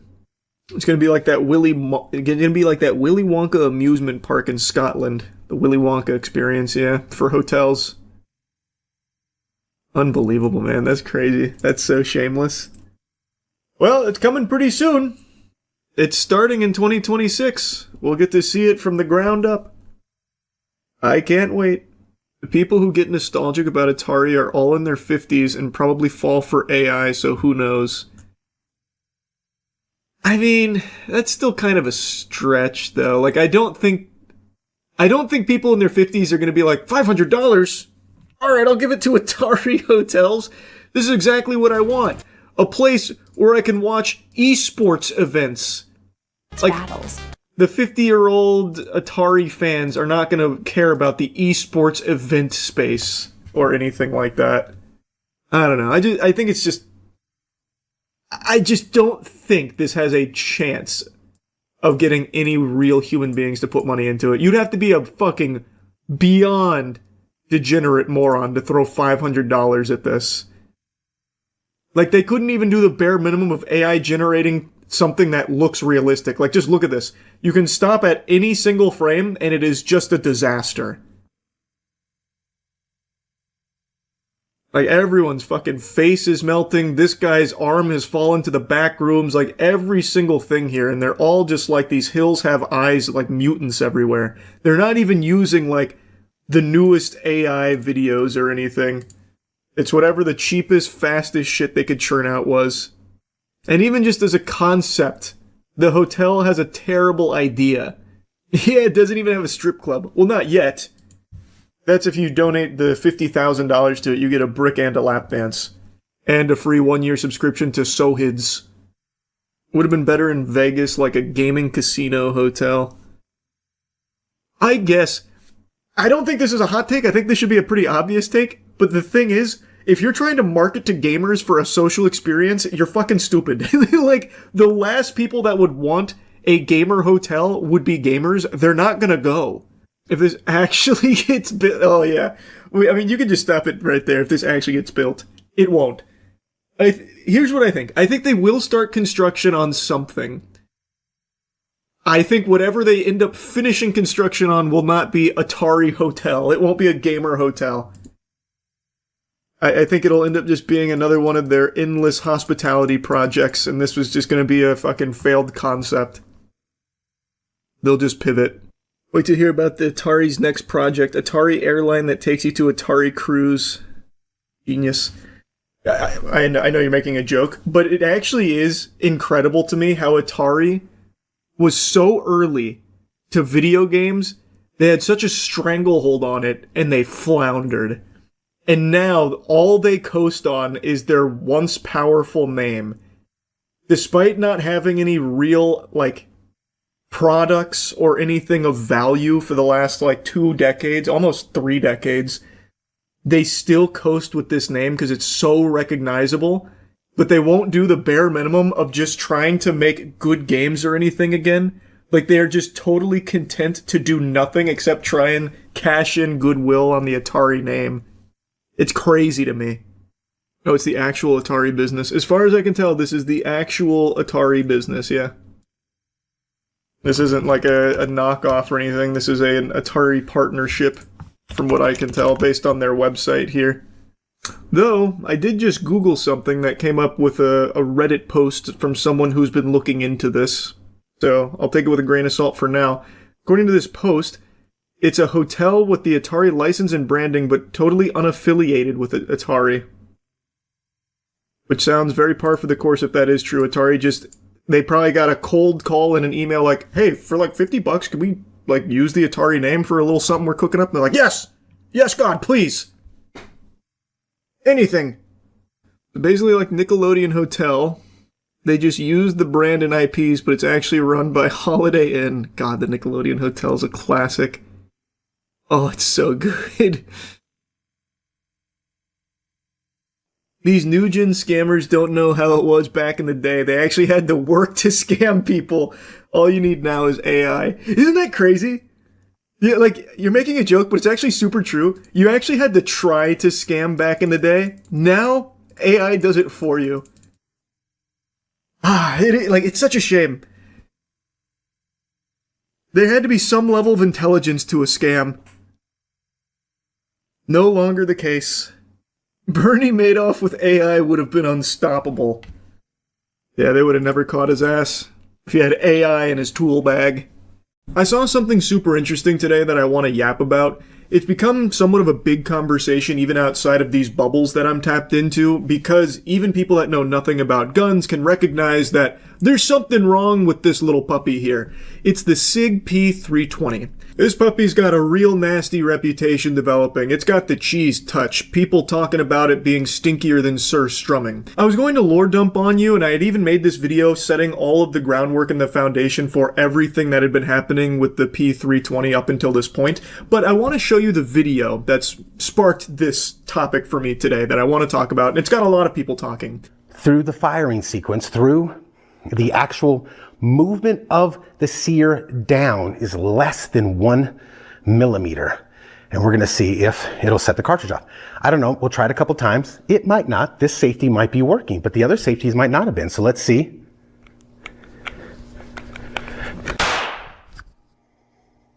And if you touch the slide, let's see if we can touch the slide and get it to go off. We have it staged at 1 millimeter or less as measured on the table. So this is just a guesstimate. And if we put some input into the slide somewhere, will it go off again? Will it release? Let's see. Now, without knowing any of the context for why he's doing this experiment in the first place, there's been a lot of confusion from people that don't know anything about the P320, wondering why he put a screw there. Why did he fucking MacGyver this handgun and make it fire by, fondling the slide? There's a lot of people that clearly didn't watch the full video where he explains that, and they do not know about the P320's history and everything going on with that handgun in particular. So now they're just passing this off as like worthless or a useless experiment that demonstrates nothing and proves nothing, saying like, the trigger is fully engaged, so of course he's up there cranking on the slide like I jerk my dick, it's gonna go off, it makes sense. And yeah, I guess that thought does make sense if you're a resident of Stupidville. This shouldn't happen, and it doesn't happen for most guns, but the P320 has been in some serious hot water for alleged uncommanded discharges and a lot of incidents around this gun firing like while in its holster and such, including the recent death of a 21-year-old airman where it is reported that this firearm discharged, and according to leaked reports, now again these are unconfirmed reports, but according to the leaked reports, the handgun was holstered on a desk and then went off, killing him. It is a problem that has been reported for a long time. And this YouTuber, Wyoming Gun Project, just did a video kind of breaking down, can this gun fire without the trigger being pulled? And I think he did a beautiful job at demonstrating that, and we'll get into the screw and the millimeter that he's talking about there in a moment, but I want you to understand that this is a big problem. And the company themselves said under no circumstances can this gun fire without a trigger pull, yet it is provable and repeatable that it indeed can. There's even been a push to stop using this weapon in an official capacity due to how dangerous it could be. It's a widely reported problem, apparently linked to more than 100 incidents since 2016 with at least 80 injuries. Even in my neck of the woods here in Tampa, an officer in 2020 had the weapon fire while in his jacket while he was adjusting it. So dude up here just like fucking popping his collar on the jacket or something, fires the handgun, which reportedly shattered his ankle. There are tons of cases that have been reported, and SIG has actually filed a lawsuit trying to reverse the ban on this weapon from law enforcement, which I think is a horrible look from SIG, by the way. This is just a big safety concern across the board, and it's something that's been talked about quite a bit for a while now. But yesterday, this video came out from Wyoming Gun Project, and now I just really want to talk about it today because I think it is so interesting and pretty scary. Basically, we were able to input a millimeter or less of downward movement on the sear and get this slide.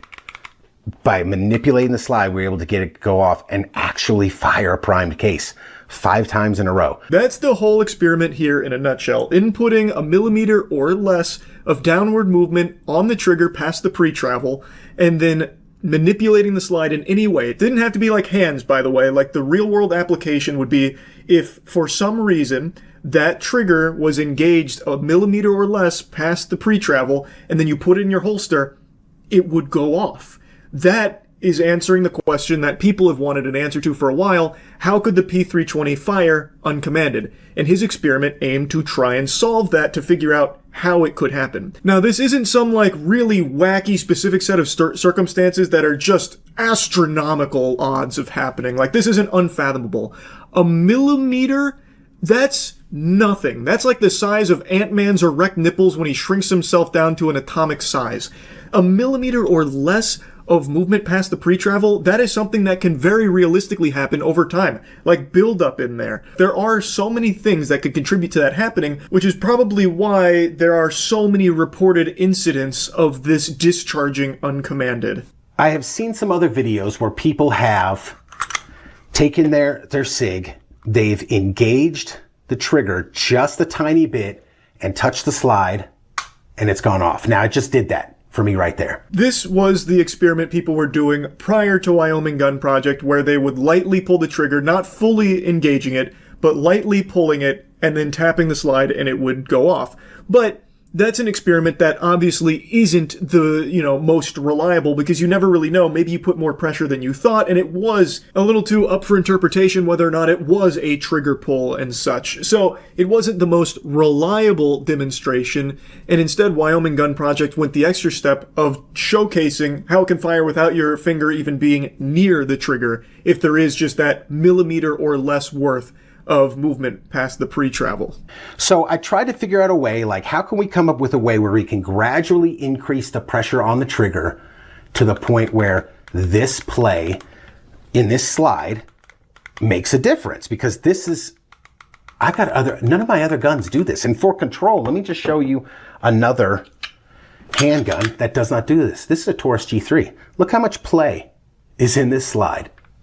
Like, literally none. I found that to be pretty weird with how much the slide moves when you slightly manipulate it, like fucking doing sock puppets on the slide, has it bouncing up and down like it's getting hit with raging wind gusts during a hurricane. I don't know if that's normal for the wobbliness to be set to wumbo or what, but I've never seen it in any of the handguns I've shot either. So like, for example, this is just a Springfield XD. And if you go to like move the slide, there's not even like the slightest give in it at all.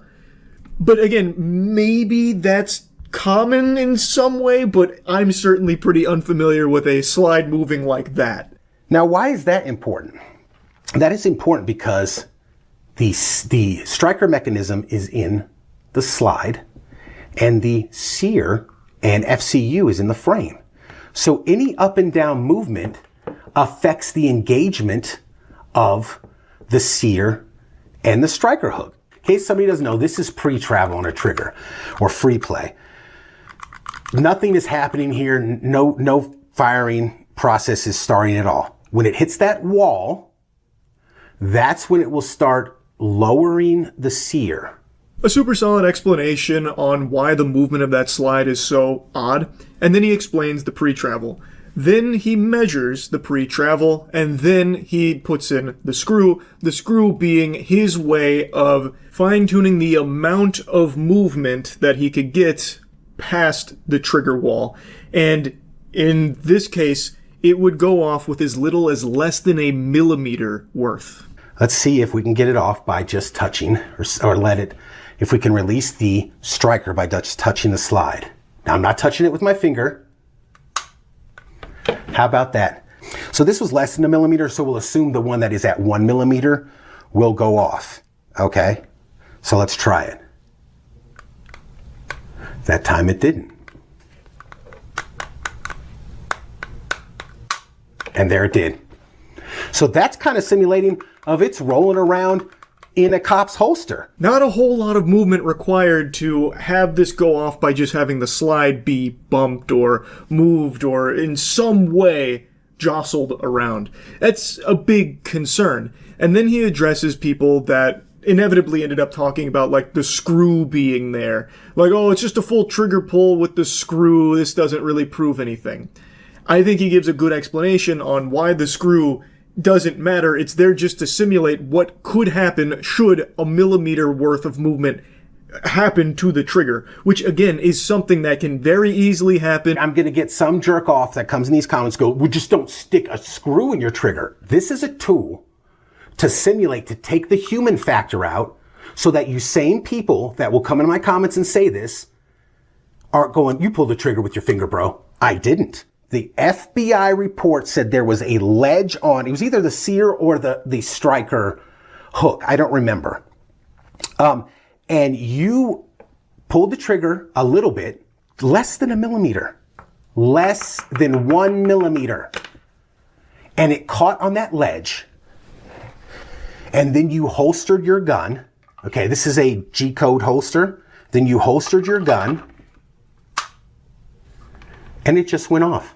I think that right there really showcases it extremely well. Also, there are some holsters that do have like a reported issue where when you holster it, like depending on the angle, sometimes it can actually depress the trigger slightly. So if you happen to have one of those holsters and happen to put it in at that angle, and the SIG P320, the trigger gets depressed a little bit, a millimeter past the pre-travel, it could just go off in your holster. Like, that is an issue. Let me see if I can set this on the desk and bang the desk and see if it'll...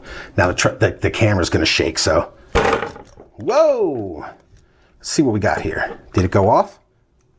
Sure did. Look at that. So how could he set it on the desk and it go off? I just showed you right there. Again, this is simulating what the FBI found as a shelf on either the sear or the striker hook, and it getting caught up on that, or maybe you're putting input on the trigger and you've only gone less than a millimeter through the firing sequence, through the actual movement of the sear down is less than 1 millimeter. And we're going to see if it'll set the cartridge off. I don't know. We'll try it a couple times. It might not. This safety might be working, but the other safeties might not have been. So let's see.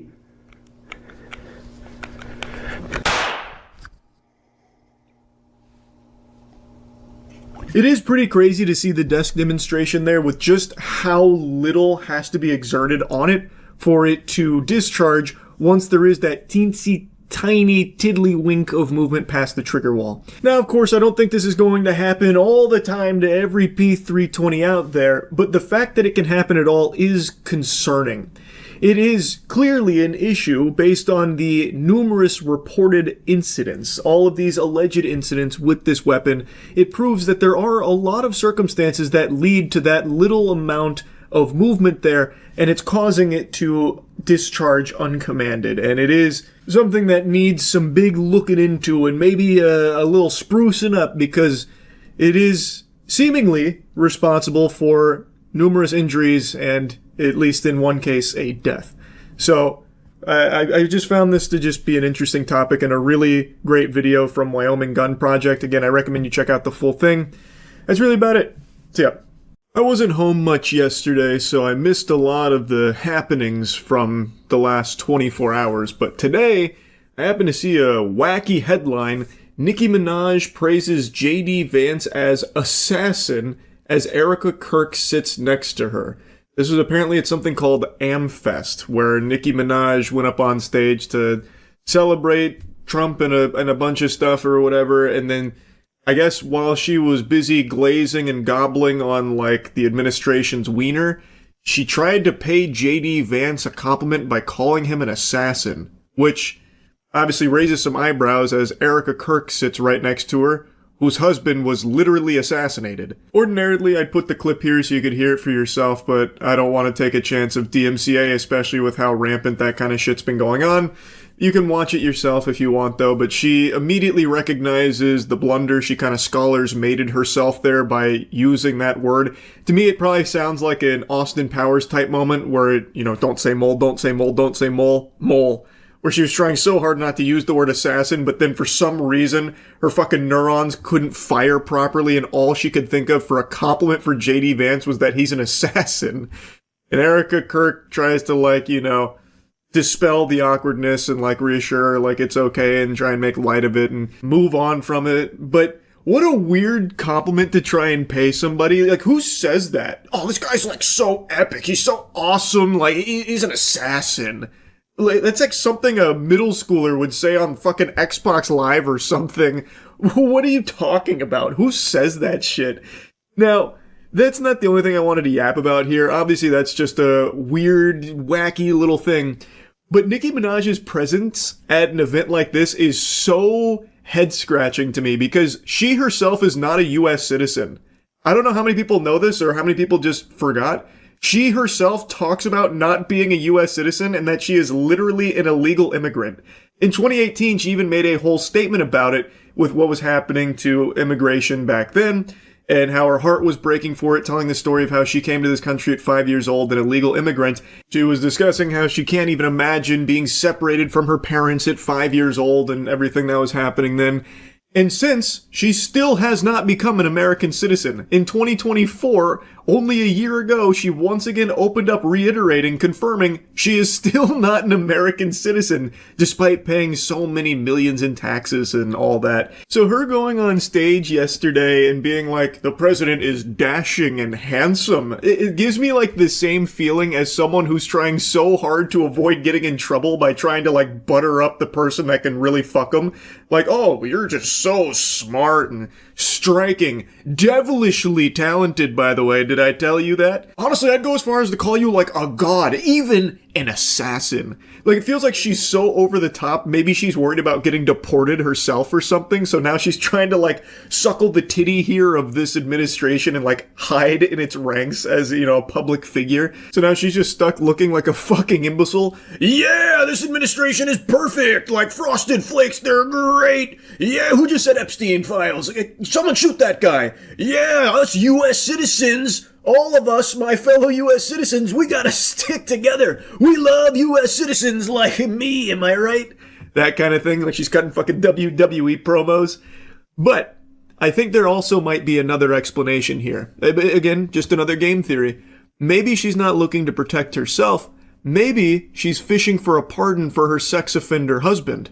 Since Trump likes to hand out pardons like they're fucking Girl Scout cookies, I think there also might be this play from Nicki Minaj here to try and get one of those for her husband, Kenneth Petty, who is literally a registered sex offender. Maybe she's trying to make it so he no longer has to keep re-upping that and getting in trouble when he refuses to do so, like recently when he had to go under house arrest for failure to register as a sex offender. So perhaps maybe she's trying to get in their good graces so she can then float the idea to Trump about like pardoning Kenneth. After the never-ending circus that has been the Epstein files, especially the most recent shenanigans here, it should be painfully obvious that the government is more than willing to bend over backwards to protect sex offenders and the most evil, heinous people on the planet imaginable. So it's not a far-fetched idea to think that maybe Nicki Minaj is making a play like that to try and get that special treatment for her husband. But yeah, anyway, I mean, I just found it to be a really interesting fit here. This is one of those situations, you know, the call's coming from inside the house. This shit feels a little odd because she herself is fundamentally the exact opposite of everything Amfest was presenting based on all the other clips I've seen. She is an illegal immigrant, she's not a U.S. citizen, and her husband is a sex offender. I don't know, sports fans, maybe I'm on the crack pipe, but that doesn't exactly sound like the ingredients, the recipe to a perfect fit for the conference she was attending here. But, you know, what do I know at the end of the day? I just wanted to yap about it. That's about it. So, yeah. I'm shocked. I cannot believe Twitch is actually finally making bot busting a priority on the platform. Botting on Twitch has been a problem since the beginning of time. And they hadn't taken it seriously forever. But a month ago, they made a statement where they claimed, listen guys, condoms finally coming off, we're going in raw against bots, we're finally going to do something about it. And I was excited, like that's something to celebrate, but I kind of thought they were just looking to score some good boy points online, like some brownie points, because Twitch's reputation been kind of in the shitter recently. I thought this was just something that they were just doing for lip service. I wasn't entirely convinced they were going to go that hard on it until today. Wow. They have actually done a really good job here, like in this first wave, of getting bots off of Twitch. Like bringing back down these artificially boosted numbers to what they actually are. There's a lot of examples to pull from. The data is all very new, mind you, but I think the best example is from a channel called Mira. I'm sure some of you have at least heard of this because this is something that people have been trying to put on Twitch's plate for the longest time about a channel that keeps getting recommended to them that isn't actually even a live stream. For the last couple of years, it is just a farming channel where Mira is just farming ads off botted numbers. She doesn't actually even really stream on there. I think she's gone live like a few times over the last couple of years, but it's live 24/7, just pumping reruns of streams she did so long ago, like ancient history. So look at this. This channel, for I think like probably 3 years, I don't know how long it's been going on for, but it's been years, has been sitting at like a steady 2,000 viewers no matter the time of day. And all the channel has done for this time, pretty much exclusively, is run 24/7 reruns of old streams, yet somehow manages to maintain 2,000 viewers throughout the entire duration of it. Then, the day that Twitch bot smiting comes into effect, it goes from 2,000, then down to 1,500, and then the bot detection, I guess, must have kicked into fucking turbo drive. They went Wumbo style, and now she's sitting at 100 to 200, pretty much overnight. This, to me, is like the most clear example of them actually doing something about botting. I was very surprised to see this.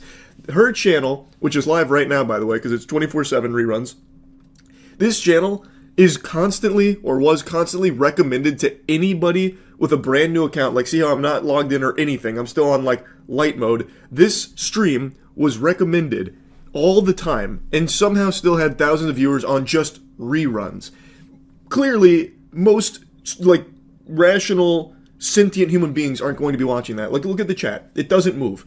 And this is exactly what it looked like back then, too. No movement, there's no chatting, because it's not real. And now the bot detection is here, and you can see that it is finally working. Though I think there are still some bots, like some holdovers here, because there's no way there's 250 people here right now. It seems to me like there's definitely still some stubborn bots that Twitch wasn't able to get there, sticking on there like a hemorrhoid. The parasite bot infestation has been decimated, but not destroyed, because I cannot imagine 276 people being in this stream right now. Not even as background noise in like a tab they forgot on like an ancient laptop. I don't even see that being the case. I don't think there is a single soul in this realm right now. This shit is more empty than a theater showing Morbius. Like, I just don't believe that. But even still, it's clear that what Twitch is doing is actually pretty effective at blasting bots, which I didn't expect. Her channel, I think, is the best example of it, but there's a lot of other channels, like big streamers that went live over the last day, where their view counts have halved, or even more than halved in some cases. So they actually are taking it kind of seriously. Like I said, I was a little skeptical that they were even going to really try and take down bots, because inflated viewer numbers is good for the platform. Like, I thought they probably wouldn't actually put a lot of resources to it, but it seems I was very wrong. Now, another thing worth mentioning, this scam of like running reruns with bots is not exclusive to just her channel, but you have to wonder how much money she made off of that. This went on for years, and I'm so curious how much money she made just running old streams 24/7 reruns with botted view counts up to 2,000 to 3,000. That's probably a pretty substantial chunk of change. It's got a lot of people talking, and I think this is a really great thing from Twitch, to be honest. XQC made a tweet talking about it, saying, Twitch cracked down on bots in 2 to 3 days, and view botters / victims of view botting have been exposed. Streamers that are part of groups / orgs are seemingly being botted much more heavily. Don't want to start a witch hunt, but the data is interesting, go see for yourself. And then links Twitch tracker, which you can see for yourself. And people are scrubbing through with a fine-tooth comb, taking a peek at these big drops in viewer numbers. And right now, the findings are still pretty early, because this has only been in effect for like 2, maybe 3 days now. So it's still like very fresh data. This shit's straight out of the oven. But people are noticing that some of the biggest channels being hit were affiliated with orgs. So like XQC mentions, like some org-affiliated channels were, in a lot of cases, the recipients of some artificially boosted numbers, as evident by a huge drop in viewer numbers over the last couple days out of nowhere. Namely, OTK seems to be the big one. People are seeing a huge drop across the board for most of the channels that have gone live over the last couple days that are with the group. Another channel people have been paying very close attention to is Penguinz0. He's one of the biggest streamers in the world, and he went live the last couple days since the bot fisting has come out from Twitch, and they noticed that his average viewers for both streams had been about 20,000 less than normal. About 20,000 people were banished to the Shadow Realm here, and Penguinz0 even commented on it, believing that his account was probably botted. He believes with 95% certainty his channel was botted. and he agrees that removing these bot numbers and this fake phony baloney viewership from the platform is good for everybody there. And that seems to be the prevailing sentiment, that everyone agrees that getting rid of artificial viewership from Twitch is a net positive to the entire platform. The only people that'll have an issue with these fake numbers being blasted is going to be the people that are exploiting them. The people that are using the bot services are the only ones that are going to be outraged about it. Now, I also imagine the cope from a lot of people that are going to get caught red-handed with bots is going to be, it wasn't me. I must have been the victim of a malicious bot villain, a supervillain twirling his evil cartoonish mustache. Must have been botting me for all this time. I had no idea. And in some cases, like, that is a real thing. There are cases where some people will bot a channel just because they think it's going to get them in trouble. But that doesn't happen. Like, Twitch, for the longest time, has not taken this botting problem seriously.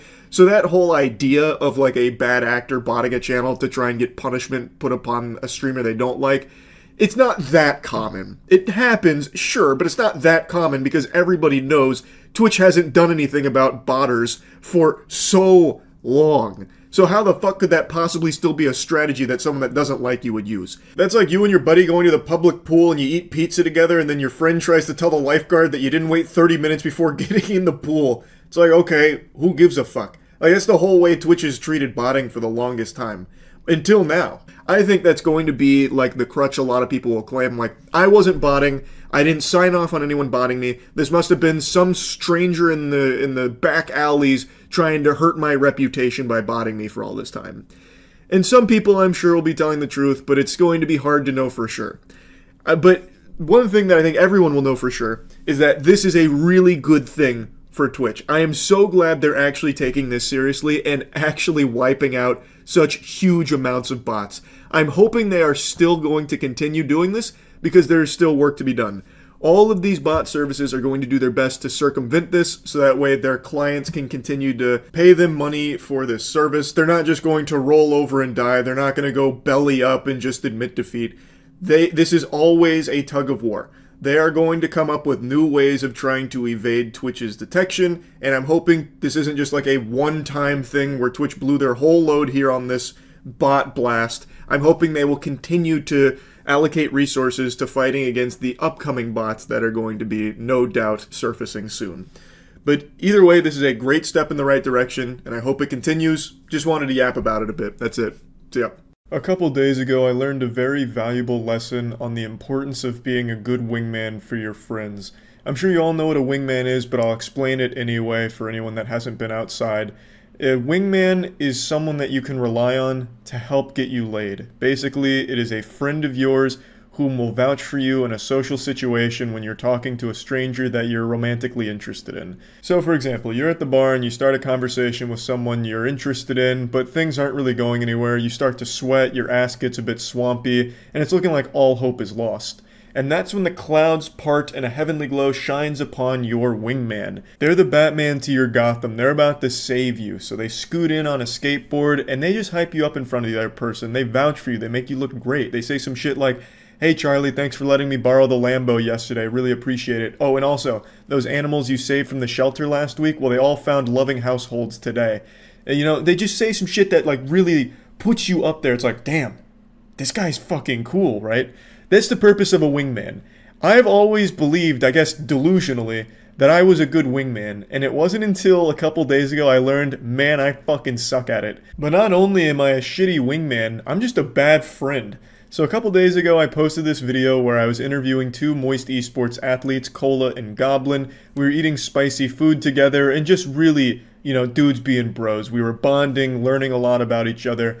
And Cola told a story about the time he relied on me to wingman him, to vouch for him, in order to help his chances with a lady he was interested in. Now, this wasn't in the final cut of the video, so it's not actually in the Pain Isn't Real video. This was something that I kept in the archives because I wanted to make a very special topic just addressing it and like a public apology to Cola for this. So I'm going to play the clip now and then go into it a little bit more after the fact. So just to paint the picture in case you haven't seen the original video, you should check out the interview just to get the context, but just to sum it up. Right now, what you're about to see is after they had eaten the Mr. Payne hot sauce. Mr. Payne is like a 1 to 2 million Scoville hot sauce, so it's pretty fucking rough.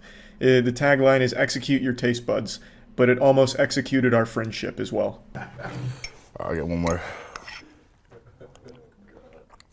That wasn't even a lot of Mr. Payne. It's like Danny said, Mr. Payne just stops in for a second to say howdy, and then he's gone. Doesn't last long. But at Little City, I lost early in pools, and I was mega down bad. So Aaron took a couple of candid pictures of me, and somehow some body got tagged in the Twitter conversation. And I remember going into the DM of the Moist, esports chat and asking for your vouch. That's right, he did do that. I needed to wingman him. So I know you said LOL all under the case, and I was 2 weeks ago. I was like, nigga, I'm dropping Boise Sports.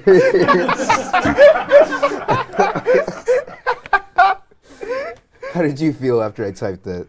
I didn't know how to vouch for you because it'd be weird to like just type on Twitter like, yeah, this guy fucks. Like, what am I supposed to say? Like, there's like no way I could wingman for you without coming across as like some kind of weirdo. I would ruin your chances. I didn't realize how close Moist Esports was to losing one of its finest athletes, and it's entirely my fault. When he sent that message in the chat, I didn't know if he was serious or not, so I just hit him with a lol, which, looking back on it now, my god, what an asshole. I'm not a big texter. I don't really go on Discord, I don't really text much, I just don't really text in general, so I guess, for me, I just didn't think anything of it. But now looking back on it, I could totally see why receiving that would be like me spitting in your face and slapping you. Like, how heartless. If I was reaching out to my wingman, like, come on, help me out here, and all he hit me with was a lol, I would be pissed. I would actually be super mad. And it just didn't even register with me. It really didn't, and I feel so fucking bad for it. I really do. Which is why I'm making a solemn vow to be a better wingman now. I'm gonna turn this shit into a Darman video. You know, YouTuber is a horrible wingman, regrets it, but then changes for the better. So from now on, I will be the ultimate fucking wingman. I'll vouch for anyone, anytime. I'll have like a goddamn hotline set up like the Powerpuff Girls where they, you know, my players can just call me like, you know, ring the hotline, I'll pick it up, Charlie, we need you to vouch. I'm on it. He fucks. And you know who else fucks? Everyone who comes by my Twitch streams at twitch.tv/moistcritical. I stream every day, and you're guaranteed to get laid if you just stop in a few times. So I'm probably streaming right now as you're watching this video. I'll put a link in the description. But anyway, hopefully this is helpful to anyone out there that doesn't realize how important it is to be a good wingman, and more importantly, a good friend. You know, all of my wingmen when I was in college, they weren't great. Like, I was always disappointed with, like, how they'd wingman for me. It was always, like, counterintuitive. I felt like we were competing more so than we were helping each other. Because I remember one time, a buddy of mine and I were at the bar, and I was talking to a lady I was interested in. And my friend came over, and I was expecting a wingman. Like, hey, this guy's great. You should see him build Legos. He does it in record time. It's incredible. Have you seen his KD ratio on fucking Fortnite? You know, anything, really. But he comes over and he's like, oh, this guy, Charlie, he's great at drinking. Like, watch this. Let's do a chugging contest. And I used to be a pretty big drinker, and I was pretty good at chugging, but the guy who challenged me, my friend, is a man that can open his entire fucking throat like some kind of mutant and just immediately drink anything. Kind of like those viral videos you used to see where people would take a water bottle and stuff it together and they'd immediately be gone. He could do that. So he challenged me to this chugging contest and beat my ass in front of them. What he did is he came over and didn't wingman me. He established that he was the alpha in front of her, I guess was his thought process. I don't really know. But he's like the fastest hot dog shooter in the West, but without hot dogs.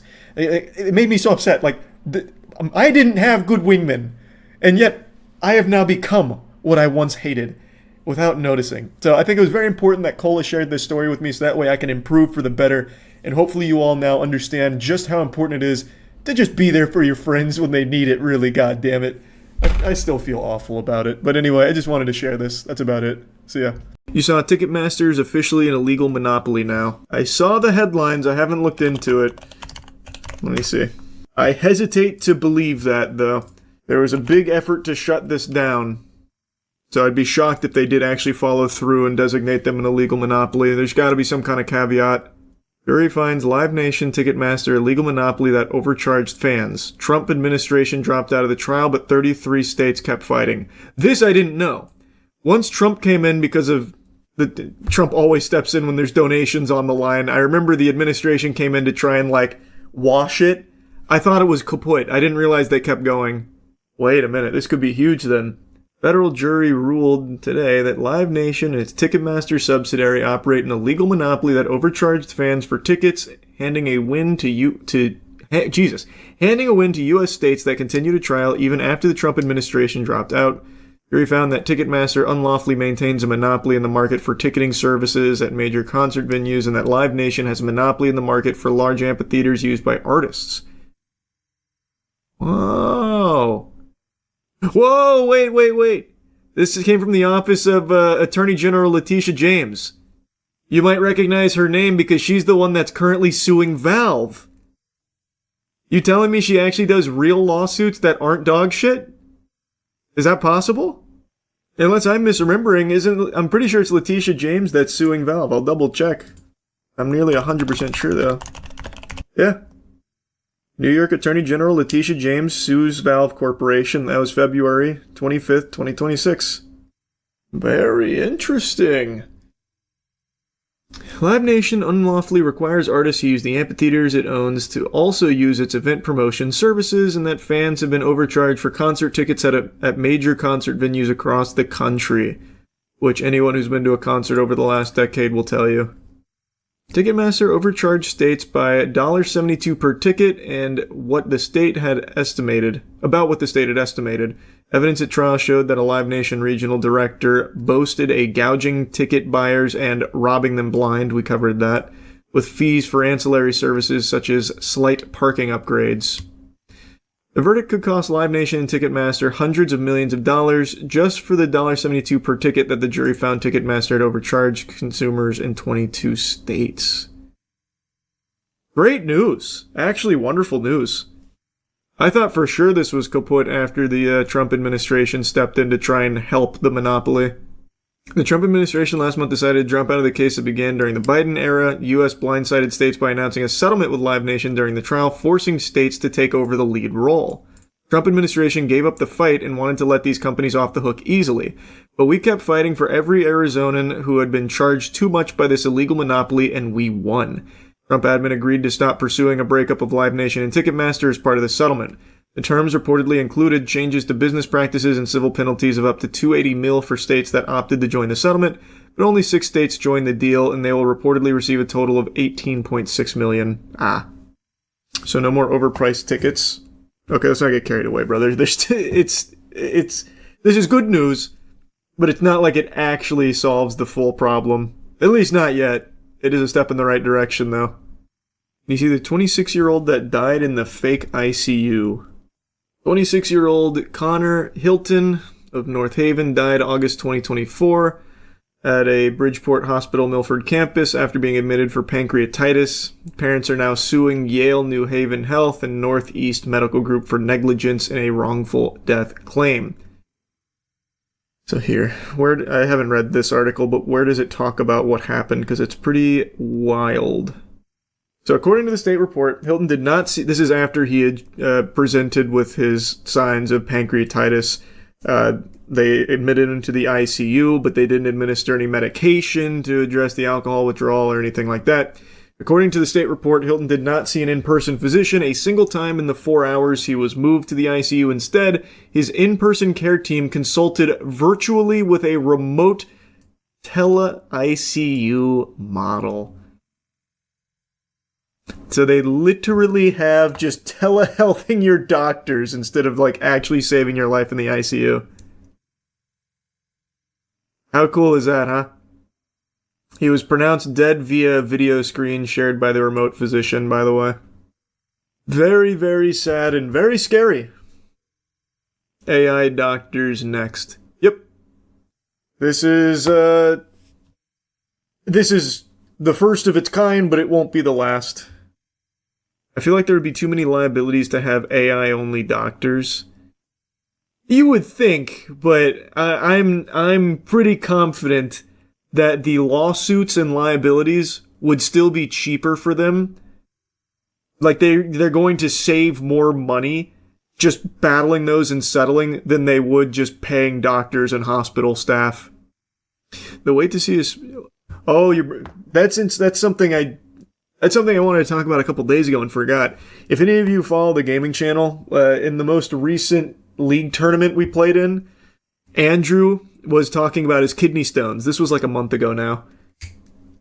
Well, Andrew was never able to pass those kidney stones, and according to like the doctor and the tests, which by the way, he had to wait like a long time in between everything, and he said like it was very dangerous because he couldn't pass the kidney stones, and the kidney stone was quite large. So for over the course of, I think now, because at that time when we were in that tournament, it had already been like 2 weeks or something, so I think in total it was like a month and a half with him in like excruciating pain, not able to see a doctor, not able to have a surgery, not even able to get the imaging until like weeks of discomfort. They didn't have any availability and wouldn't do anything for him. And then finally, this last Friday, he was able to like strong arm his way into an operation or into a whatever gets rid of the kidney stones. I don't exactly know how it all works, but it's brutal. That is brutal. The wait for like specialists and stuff, yeah. I didn't exactly know how it all shook out with his kidney stones because it was such a long, miserable process for him. But he was telling me a little bit about it like on last Tuesday or something. And he still had them. Crazy. Like I knew the waits were long, but I didn't know they were that long for... I don't even know, is that even like a specialist though? Because I think it was just like general procedure, right? But maybe it is. Scary stuff, man. Scary stuff. I'm working at an endocrinologist and we're booking onto August, September right now. Oh. Horrifying. Drinking soda doesn't help, right? With kidney stones? No, man. No, soda doesn't cure them. Soda's actually pretty bad for kidney stones, if you can believe that. Did he drink a lot of soda? No, not really. He said he's... according to him, he said he's been prone to kidney stones, but just hadn't had any for like the last 4 years. So it's something that he's just always had like a predisposition for.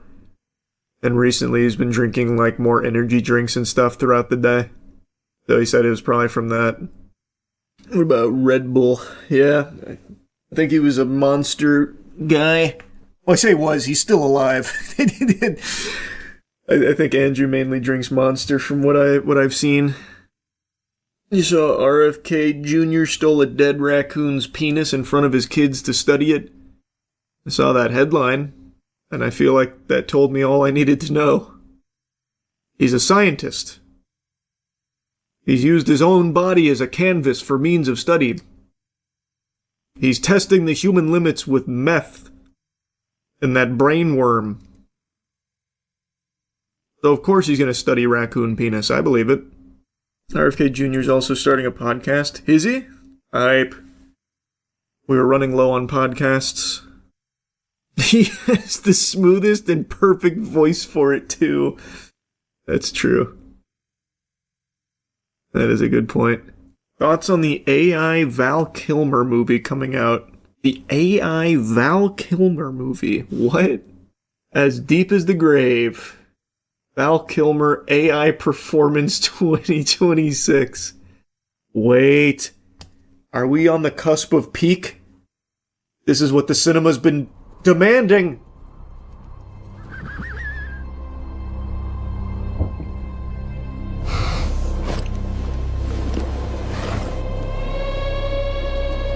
There he is! Very Bird Box coded.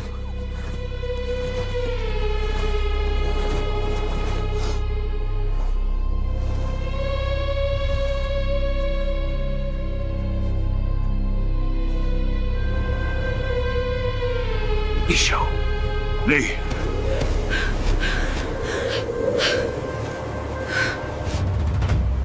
Wow.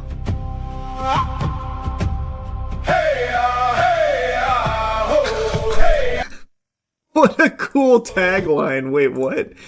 Some stories were too hidden to be found. That's some shit I would have wrote on like my 4th grade Pixo website, coldflames.pixo. Flames so hot they were cold. They think this is Uncharted, bro. For sure. Damn, that is a hot tagline.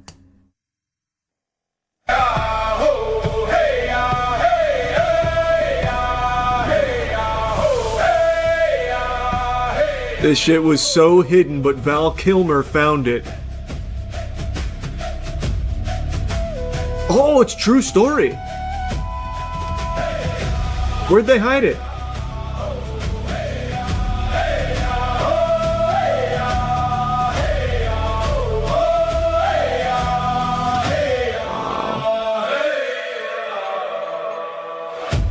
Don't fear the dead, and don't fear me. Wow, that was something that was incredible. Apparently he gave permission before he died, so I don't even know anymore. That's just so fucking sad, man. That's just so sad. I'm gonna look that up. Let me see. Yeah. Okay, I'll read this. He had been cast in the film before Pass, but was not well enough to shoot his scenes. As noted in a release from production company First Line Films, Voorhees opted to digitally create Kilmer's performance with the support of the late star's daughter. So it was the daughter that okayed it. I don't know about that. When are you getting your Northern Line cruise ticket? Leaves from Tampa, so it's perfect for you. We're heavily debating getting Aaron on that cruise. And it also, especially because it goes through his birthday. He said he'd do it, but we're not convinced it would be a good video. I really think it would just end up being fucking miserable for him. We're still cooking on it in the lab, debating if it's worth. Thought you were anti-travel, brother. I would never go on a cruise. I hate the idea of a cruise. You're literally on a fucking floating prison. Can't leave even if you want to. You're just stuck there. And I'm not like a big gambler, so I don't care about the casinos. I'm not a big water park guy, so I don't care about the water parks. Food's cool, but I could also just eat food on land and go home. I would never go on a cruise. I hate the idea of it. Then you have horror stories like the poop cruise. All kinds of awful stuff.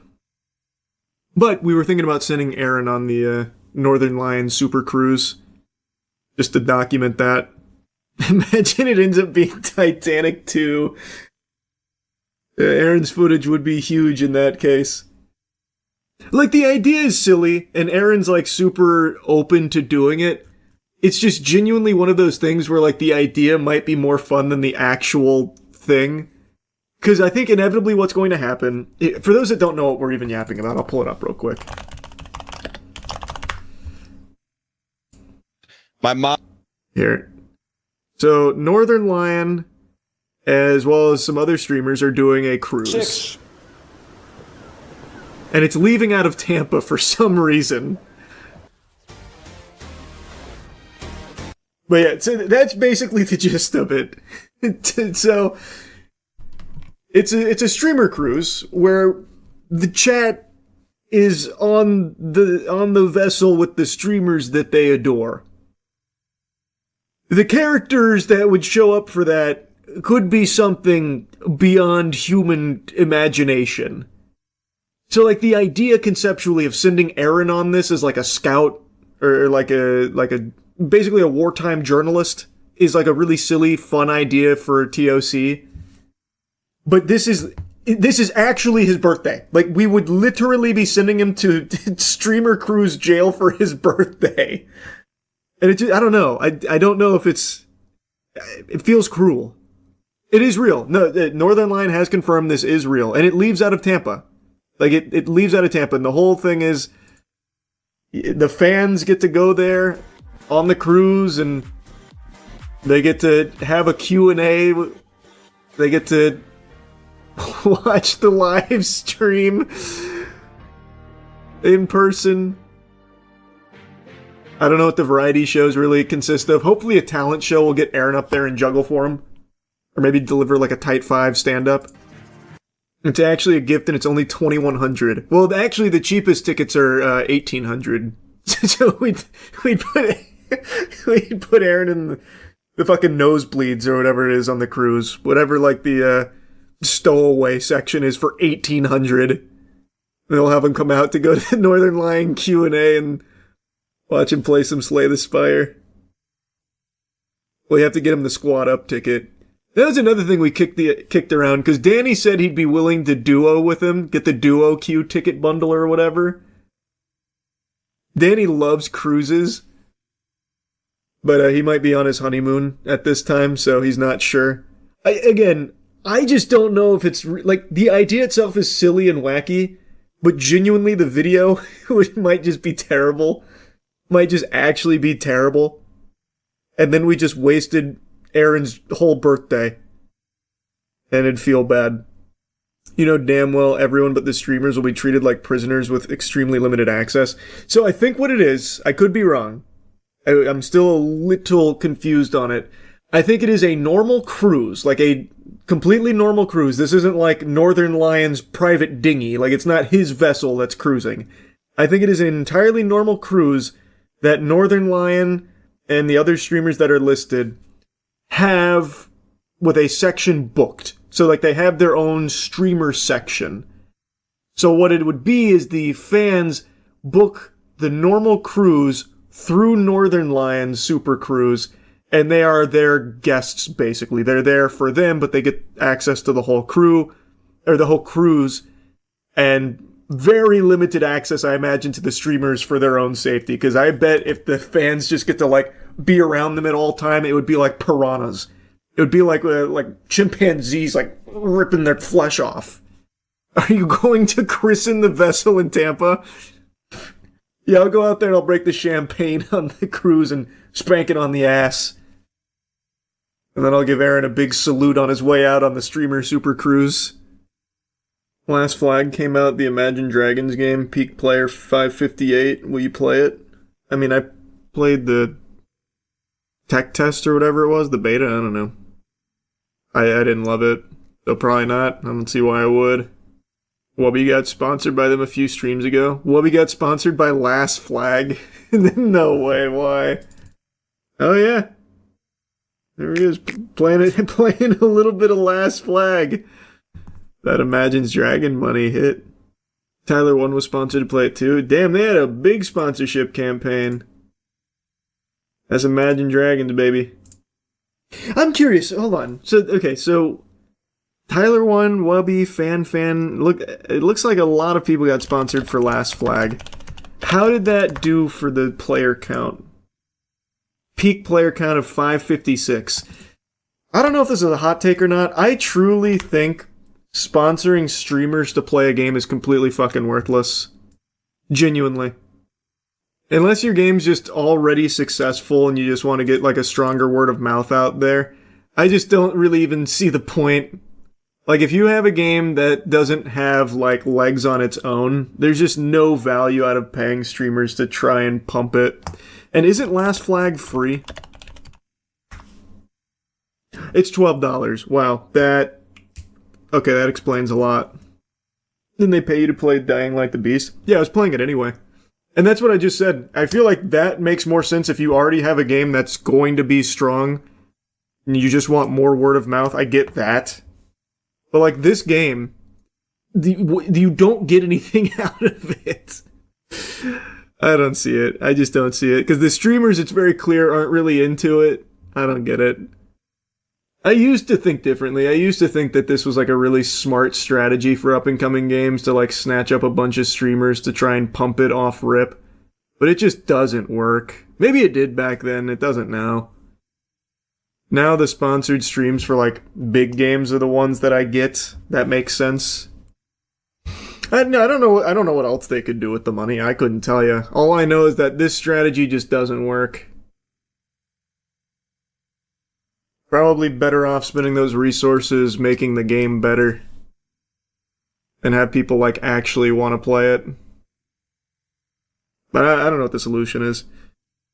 But yeah, I definitely take, like, very rarely I'll take, like, sponsored streams for games that I know I'm gonna like. Like Dying Light the Beast. That was the last one I did. Or Warframe. But those are games I play. And like a lot. Warframe was one of my most played games on Steam all the way up until like 2023. And it's still in like my top 5 most hours on Steam. I understand why a streamer would take it. Oh, I totally get that. I'm not saying for the streamer's perspective. I'm talking from the company. Like, I don't understand why Imagine Dragons guy would even be like, alright, let's start paying out the ass for all these streamers who aren't interested in our game. We're never going to play it. To play our game on stream for 2 hours to an audience that doesn't want to watch it. It just, that doesn't make sense to me. I don't get it. Because it doesn't work. If you saw Whoopi's chat during that stream, they were dogpiling it. And I feel like that happens every time. Like, genuinely. Again, I think that money could have just been better spent making the game better. Like, I don't know where else the marketing budget would go. Like, I guess maybe choose streamers who might have actually played it organically. I don't know. At the end of the day, I don't care. It's good for the streamers, I guess. It just makes no sense for the company. Reminds me of King of Meat with what they chose to... Yeah, exactly. King of Meat is really the one that's completely changed my tune on how games market. King of Meat, which is shut down now, by the way. R.I.P. King of Meat. King of Meat paid hundreds of thousands, presumably, maybe even in the millions, for that really tight Mr. Beast sponsorship, where Mr. Beast even made a full dedicated video, millions of views, even had a Mr. Beast game mode in King of Meat, and it had, 200 peak players ever and then died? Yeah, Amazon game, by the way. And they also sponsored a ton of other people as well for King of Meat. Only ever getting 200 players or something. If that, it might have been less.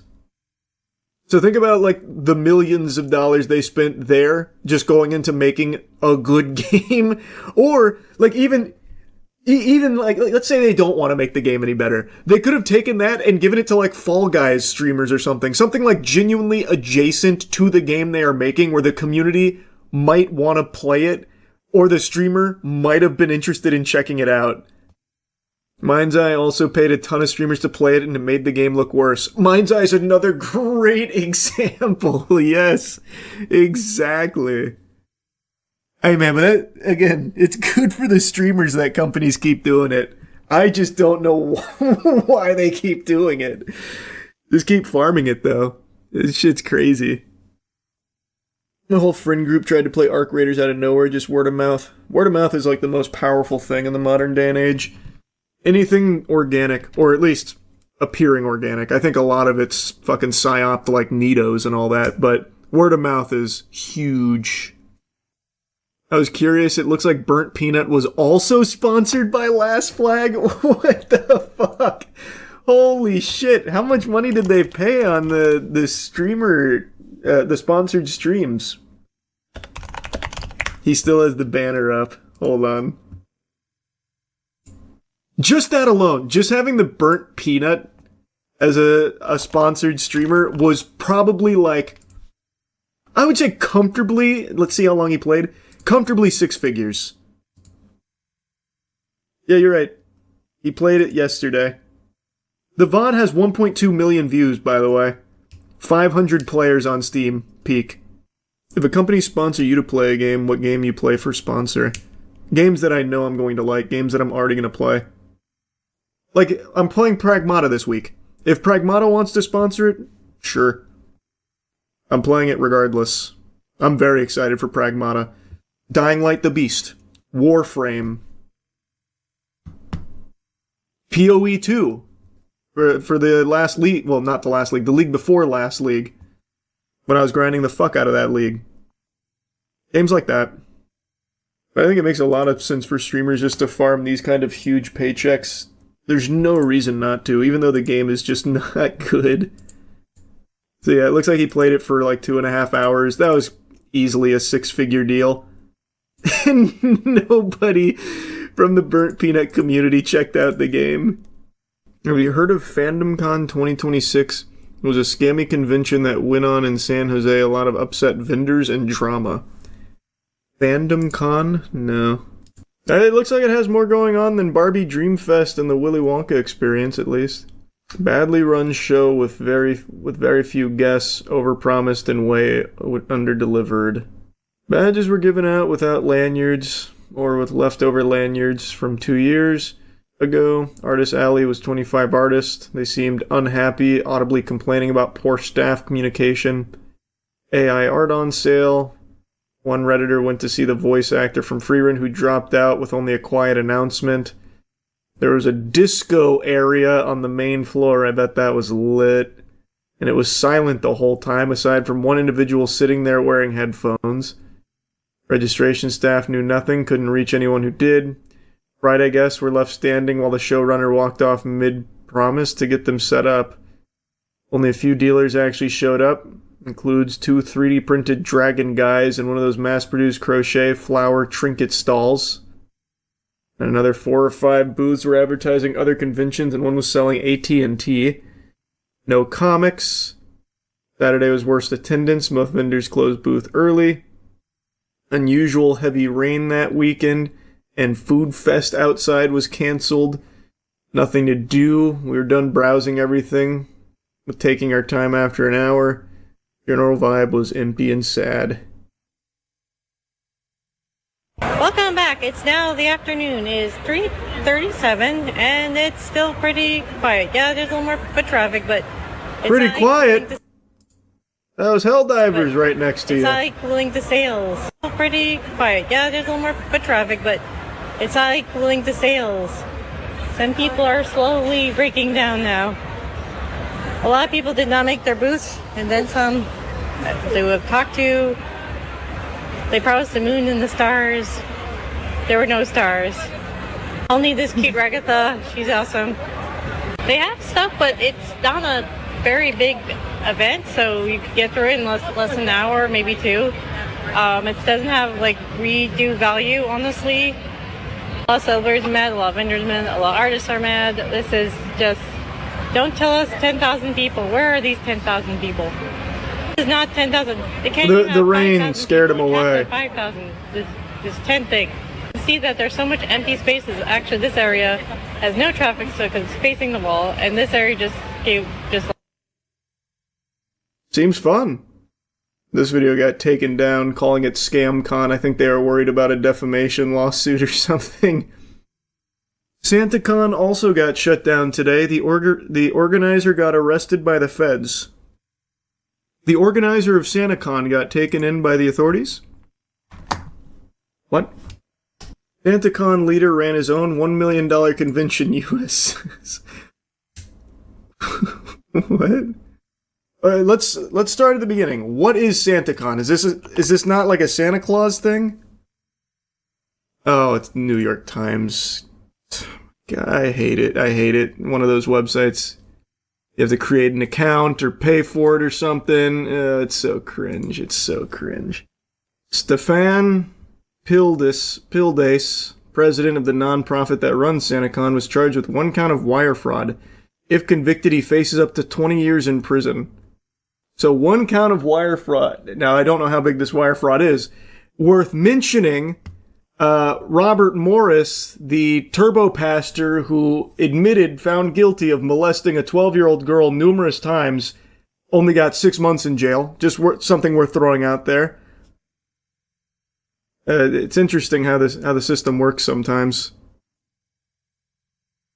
Lead organizer of SantaCon New York City, an annual Christmas-themed bar crawl, so it is Santa Claus adjacent, is both beloved and reviled, took more than half of the nearly $3 million the event raised for charity over 5 years, federal prosecutors said on Wednesday. Wait, what? That's a lot of money to be raising. I've never heard of it. The organizer, Stefan, used his position as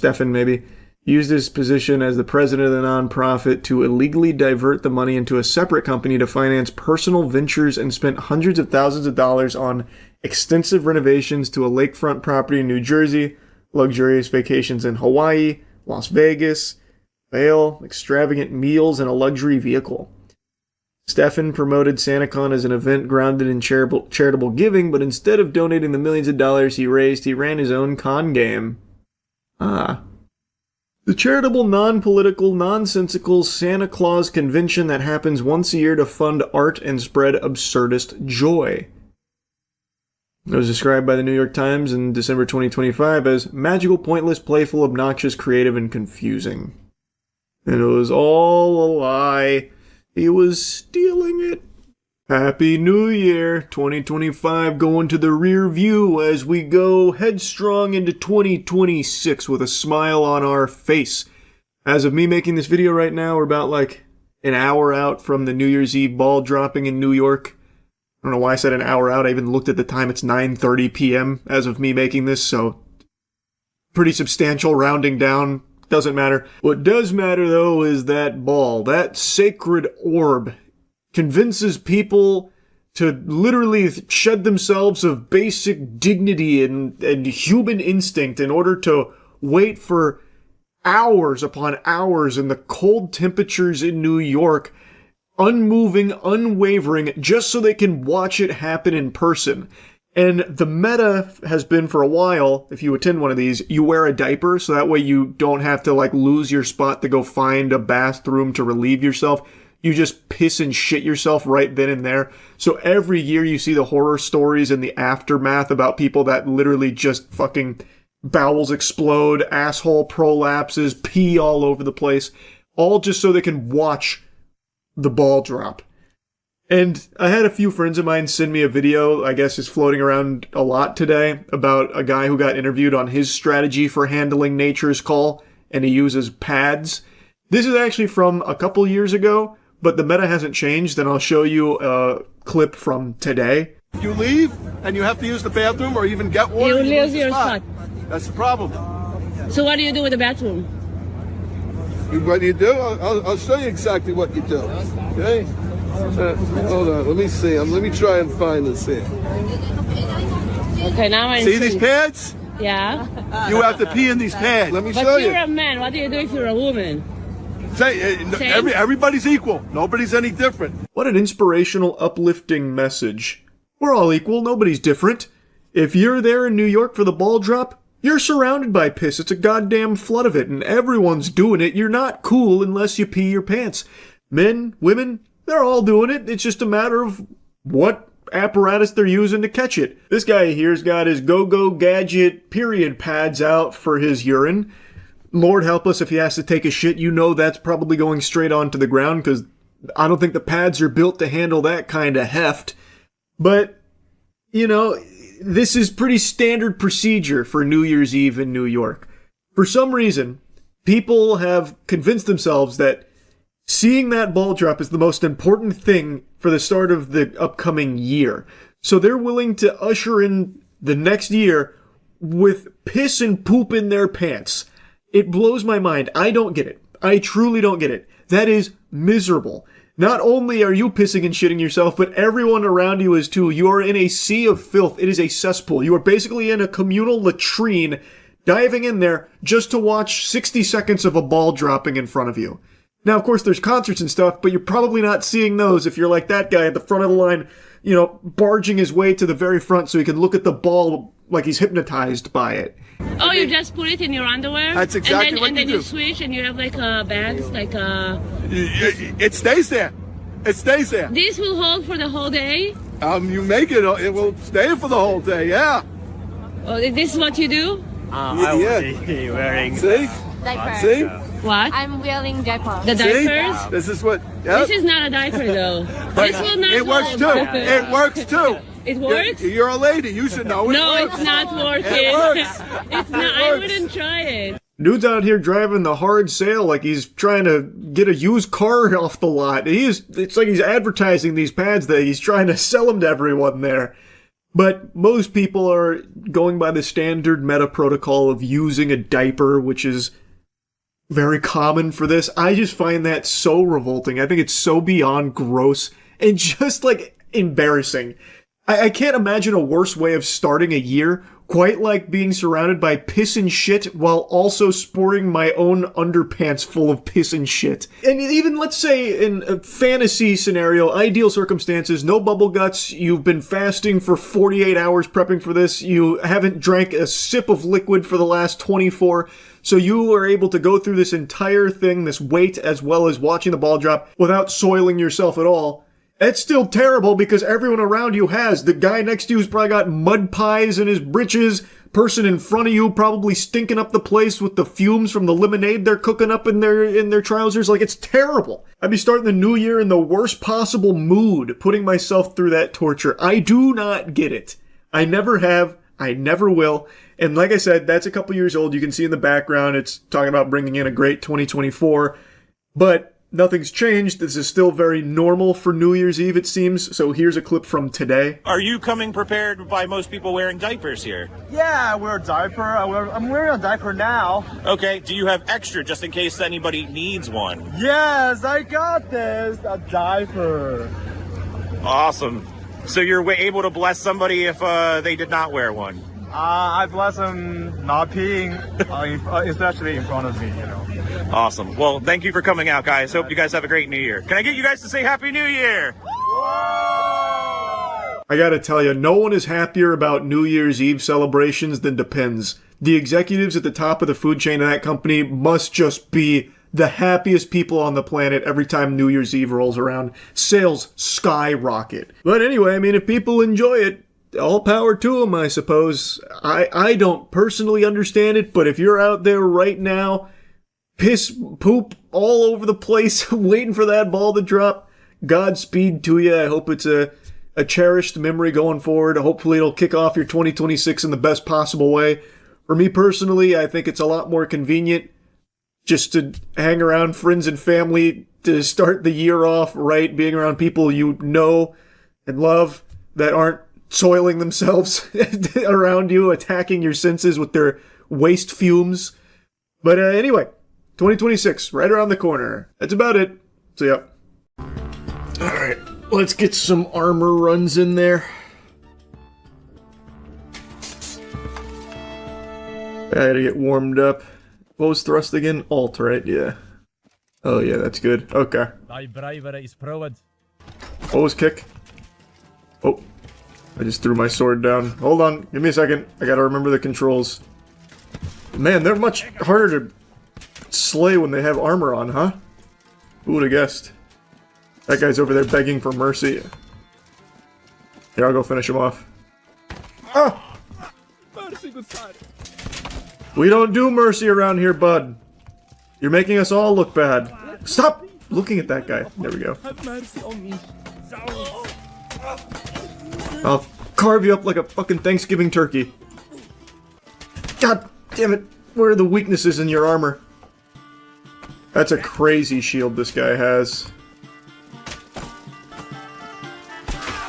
There we go. Yeah, but you really regret it now, huh? Get him, yeah. Finish him off for me. They're all bullying him. Hey up! Oh, one. What the fuck? Why? I'm trying to bring this down and behead him. Not powerful enough, hold on. Okay. No honor, I see. I'm in a rough spot now. I cannot bring this sword straight down. He only wants to come at an angle. If this guy has a candlestick, it's already just GG. Oh good, he's got the shitty weapon. Yep. I win these. That was nice and quick. Bringing things straight down is fucking impossible. I just hit myself. Oh! No, put the pants on. Put the pants on. No! God damn it, put the pants on. Wait, how do I put the pants on? Oh, there we go. You. I got a better weapon as well. Oh! Tried to flank me, huh? Oh, wow. That was so clutch from me. He gave me a concussion, but I was able to fight through it. Shoes! Ah! Oh, I'm dual wielding. Wait, what? I didn't know this was possible.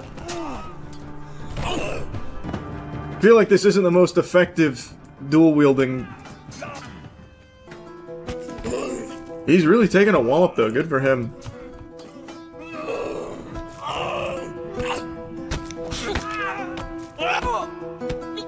There we go.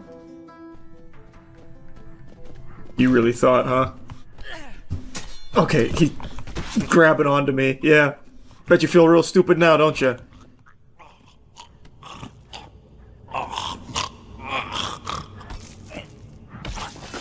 I'm trying to speed it up, man. I really am. Sorry, this is the gurgling's.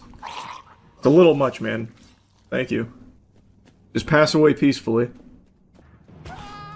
Oh yeah. Oh yeah. Oh! Damn, I'm getting really good at hitting the throats. Oh, come on. Oh, my wrist. Oh, sorry. Oh boy, that's unlucky. Oh boy, that's real bad. I'm trying to end you fat. Oh, there we go. Cleaved in half. Much better. This is a very solid run I've got going here. Oh, shit. I got his throat. Did you die? No, he's still alive. Have mercy on me. There we go. This weapon's amazing. It's like a heat-seeking missile straight for the jugular. Oh, I knocked his hat off. He's nothing without his hat.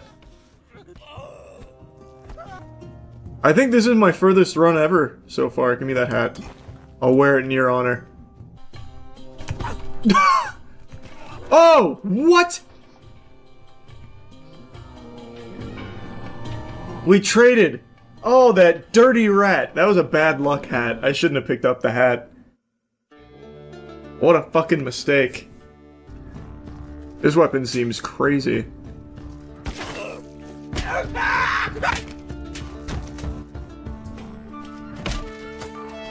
What the fuck?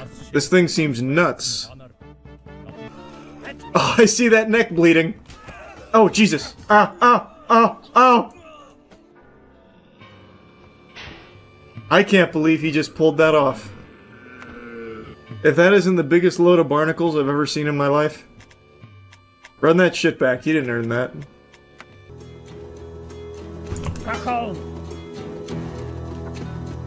I'm being double teamed. Oh, nice, nice. Get away, get away, get away. Up! I will not resort to the candlestick. That's the enemy of the weapon, or the weapon of the enemy. There we go, I heard that skull crack. Got you in the Adam's apple.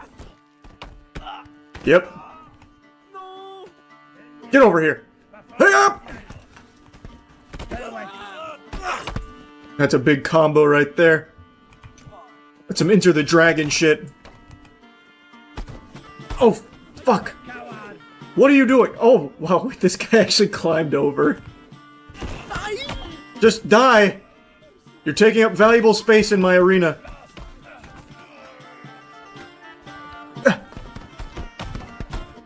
Gotcha. And I'm not done with you either. Oh, man.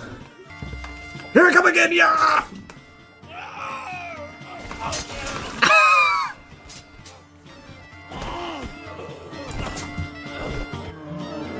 Alright, these weapons seem pretty good.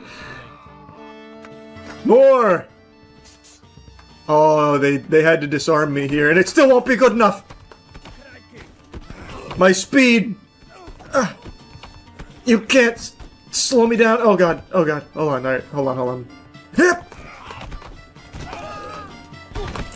Okay, hold on. Oh, my signature weapons. Ah! The Bart Simpson strategy. Oh, shit, someone got me! Ah! I think I hit myself.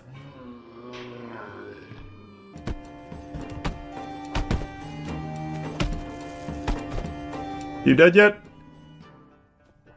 No? There we go. Darn! Oh, you're lucky. You're. Oh! You did not. Get him, Candlestick! Trip him! Trip him! Fuck! Now, this is by far my deepest run. Oh my god, he's got a scythe. Wow. Wow, the scythe seems good. Wow. That instantly cut me in half. And he had 2 sickles as backup weapons. Holy. What a monster. He's about to fall. No! Come on! Yes! Now bully him! Get him! Trample it! Ah, let go of me! He's gonna get up! What are you doing? Oh no, he's stuck, he's stuck. It's exactly what I thought would happen. No! Mercy! Mercy! Ah! Alright, I'm back. God, it's like a rhinoceros beetle fight. Where you just try and flip the other one. Oh, you've given up entirely, haven't you? No! Ah! My feet! Ah! Get up! Yes! Ah! Ah! Get up! Ah! I don't need weapons to defeat you. Just these steel mitts. Grab his weapon. Oh! I went for like a rising kick there. This guy's balance is fucking extraordinary. Oh god damn it! All right. Let me catch my breath. Oh no! Oh no! I can't believe I just broke free. Yes! Yes! No! No! No! Fuck! I couldn't punish him hard enough for falling. Oh man. Ah! God damn it! I'm trying to rise like the Undertaker. Oh fuck, he's good. Oh Jesus! He's knocking my lights out. Get up! Get up! Get up! Oh shit! It's tough. We're not done yet. We're not done yet. No! No, get up! Get up, damn you! Ah! You're lucky I ran out of breath.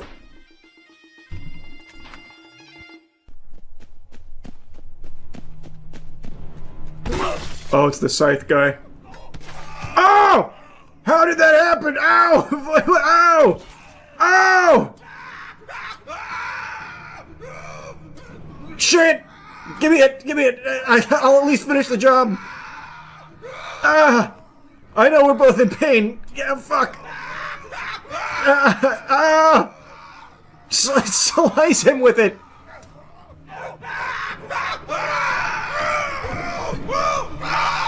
Oh my god, that worked. I did it. I don't need an arm to win. Oh! What the fuck? I don't like this guy's weaponry. My buckler isn't very useful. Shit! Get up, come on. Oh! Oh! It was booby trapped! Oh, fuck! Oh, my foot! Oh! Oh, Jesus! Take it out of my foot! Oh! Oh, shit! Let me up! Let me up! Oh! God! Ow! Oh! Ew! Ew! Ew! Ew! Oh!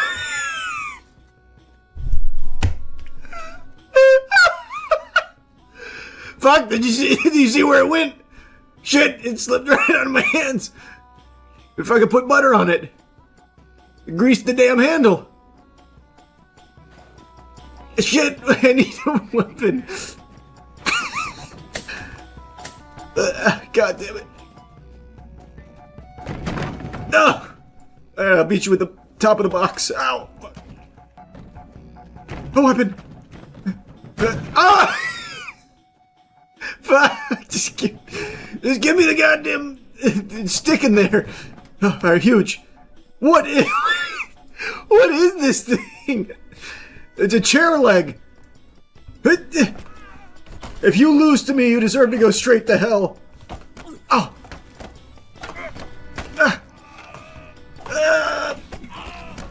Can I? Yes! Yes!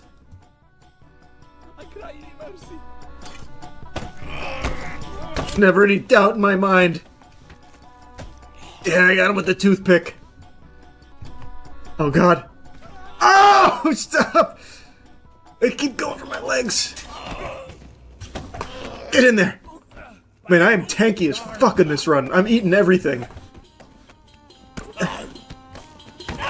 Yes!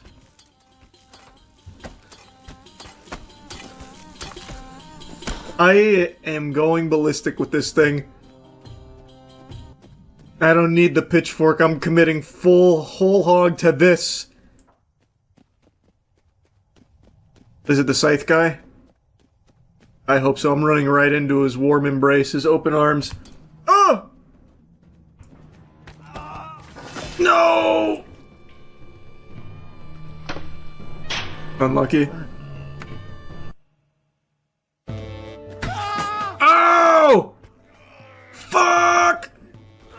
Ow! Jesus! Man, that weapon is giving me the business. Well, that's bad. We can shake this off. We can shake this off. Just find where my pitchfork went. This will make us stronger. We just gotta find my fucking pitchfork. Okay, fine. Any weapon at all, I'll take at this point.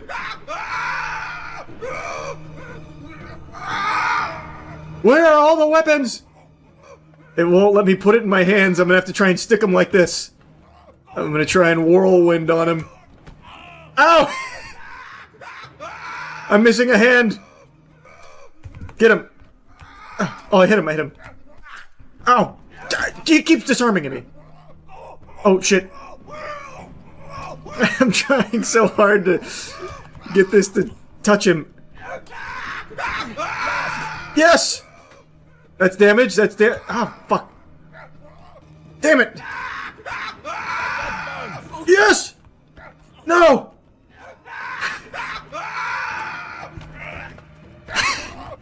Oh!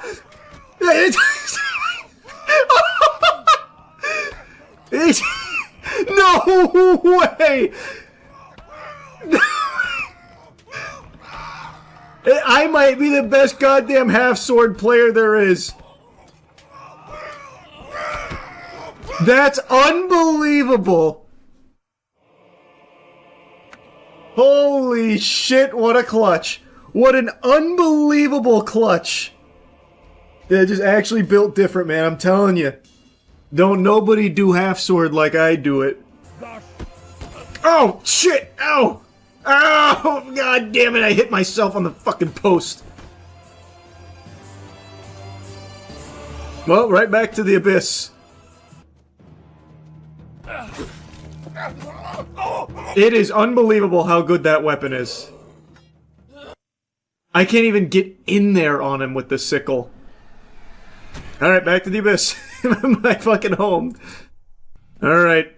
Is it the Grim Reaper again? Because I'm coming for it. I just need to bait out an attack first. My normal rule. Oh no, it's this guy. I'll still bait out an attack. Yep. Got him right where I want him. Yep. Falling right into my trap, huh? There we go. Gotcha. Oh! God damn it! No, I surrender. Jesus. I gotta find an opening.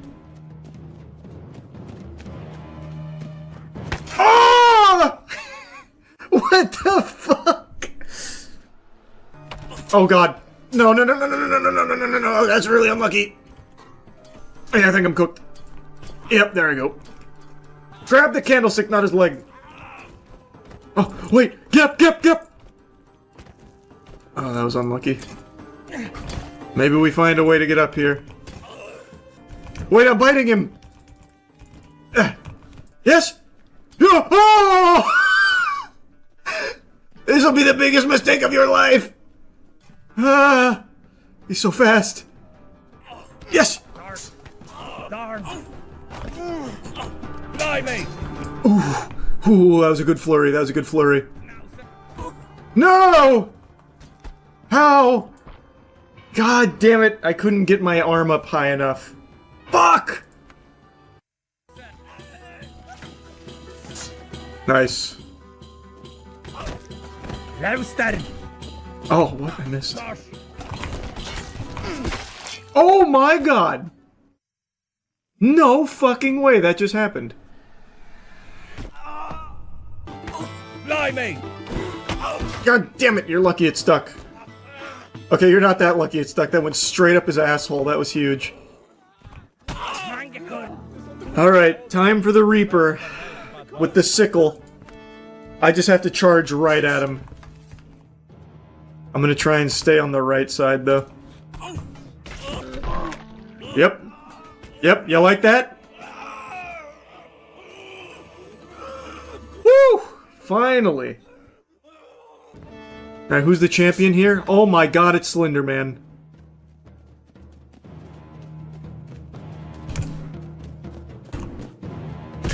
Oh, my ear. I can't decide. Yeah, I'm just gonna do it. Okay, leave me alone. Ah! Okay, we leave the fight another day.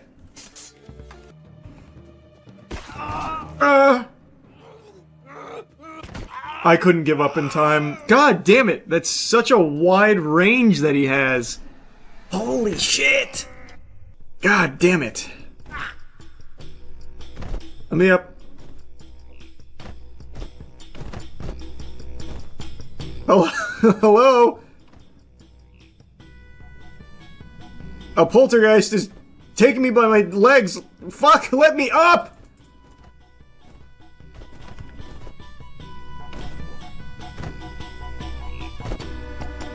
Okay, why is this happening? This is... finally! Oh, I'm dead. I'm dead. He's got me. Unless... Gosh! Oh my god, I actually squeezed out of there without taking it. Nope, he's got me. Yep, there it is. God, the sickle is just... or the scythe is just so good. Imagine though? Imagine though? Oh, I actually almost got in there. I dove at him and almost weaseled a kill in there. Fuck, man! That weapon is so strong. Because he doesn't have to hit you with it. He can miss, and if you get tapped by the hitbox, like on the way out or something, you just insta-dead. Speaking of terms, not of sweat. God damn it. Scotch hooks. No fucking way.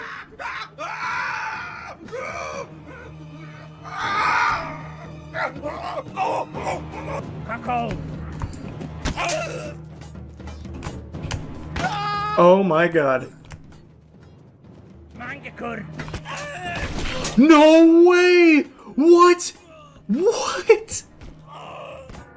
What? What? What is going on with this guy? Now he's beating me every time. All of my good runs. Oh boy. I think he's got me. Yep. Yep. Yep. Yep. I don't know if they've like adapted to my playstyle or something, but man, they are really beating my ass here. Now, sir. Holy. I'm getting just insta-killed. Oh my god! What the fuck? This is absurd!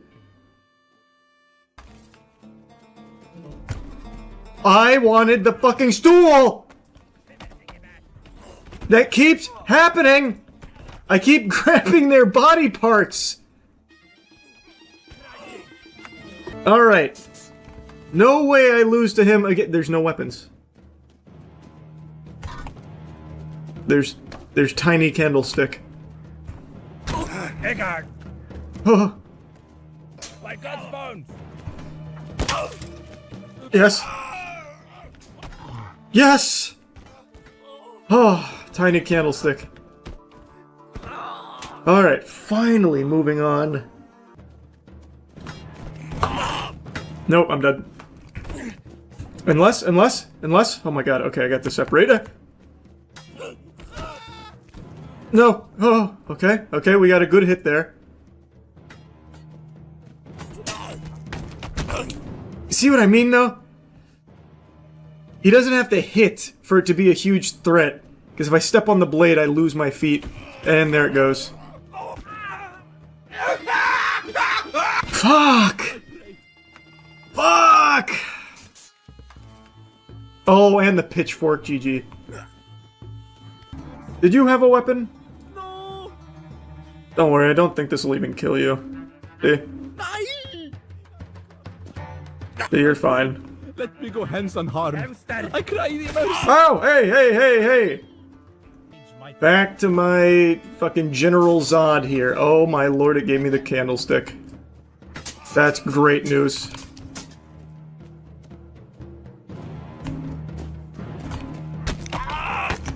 Alright. Oh, god damn it. Didn't mean to do that. I wanted to switch arms. Well, and then it still fell apart. That's crazy. That is crazy! How did it get stuck? What is happening? That is so... Oh my god. Case is calling. Where? I don't know what you're talking about. He's not...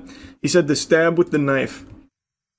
Which knife? The knife I just had? Because that knife fucking sucks at stabbing. Oh my god, there we go. Got in with the cleaver, finally, thank god. A weapon. Hey, man. Can you hear me? Yeah. I got some tips for you. What's up? Okay. So I'm watching you. You know I love me some half sword. Right. Okay.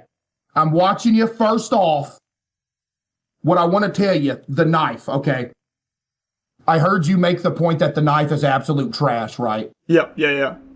I fear that, you know, when you get to the dude with the metal helmet and he's using the axe? Yeah. The best weapon that you could use against him is that knife, and it'll spawn in the middle. Is that a guaranteed spawn? I think it is, but the thing is, when you have a knife, never slash with it. Even like the cleaver, you know how them cleavers and dudes be cutting them steaks with in them cooking videos? Yeah. Even that one, if you can get down, all you gotta do is run up, double tap left click, and aim it at their chest. And if you have the timing right, you'll one-shot everybody. Okay, I'll give it a try again. I was having no luck thrusting though. It was not working. But if you double tap left click with the knife, good lord, that was a nice one though. I must give you credit. That was. Thanks, brother. That was a good burp right there.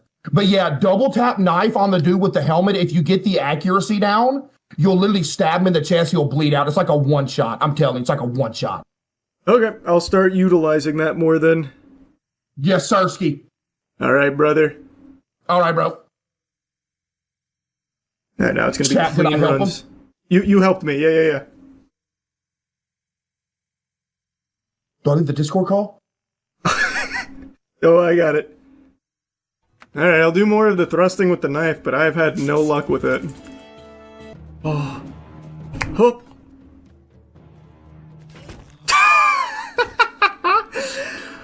God, it's so much better when it gives you an actual fucking weapon for these guys. Oh god, he's got the toothpick. Oh! Oh! Fuck!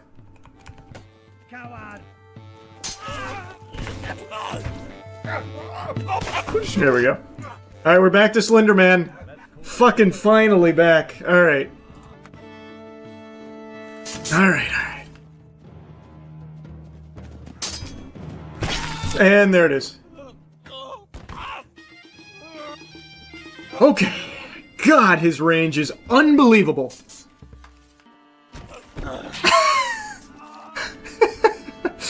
I'm just gonna do that to Slender Man. Fuck it. Fuck it. If he runs into it, he runs into it. If not, so be it. Ah!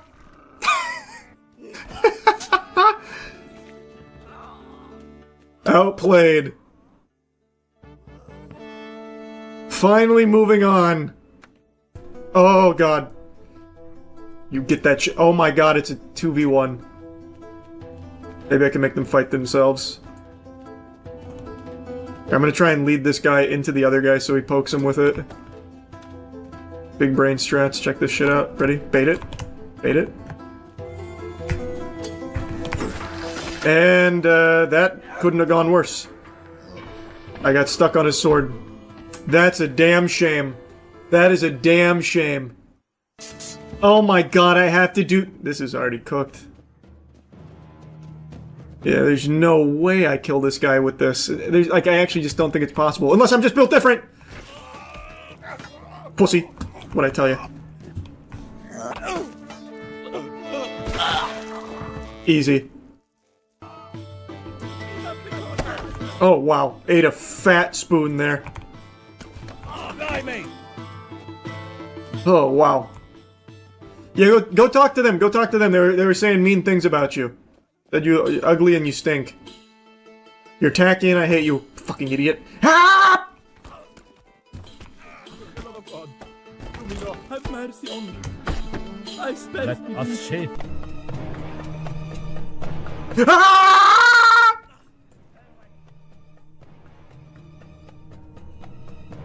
Yeah!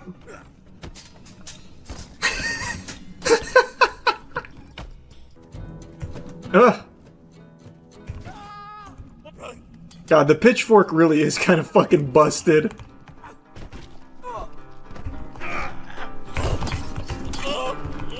Just look at the way I work this guy. And he's still alive. My God's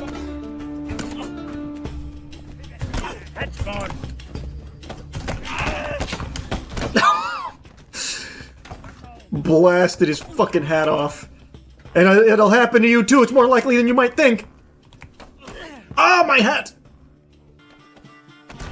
Oh, wow, he got me on the backswing. Alright, you see that backstep? That was huge. Okay. Now this is where legends are made. If I can pull this off with this fucking setup.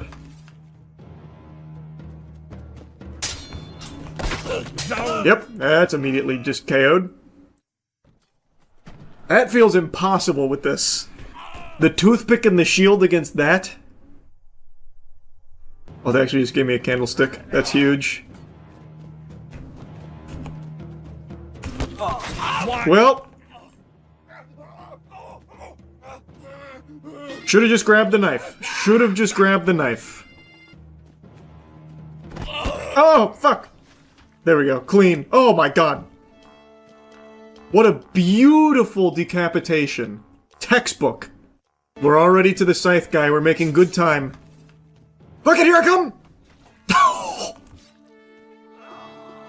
I am cooking. Go quietly. Thank you. I know I don't need to do that, but I like doing that. It feels good. Stay back. How about you then?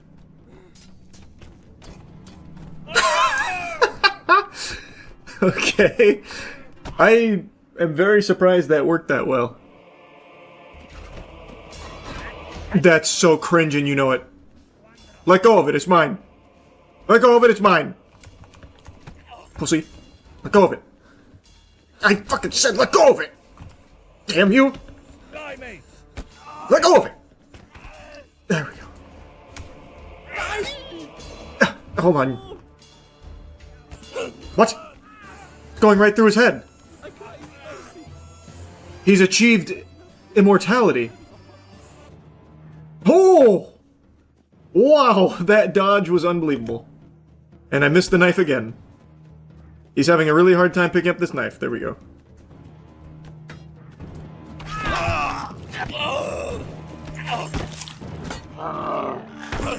Very clean, very clean.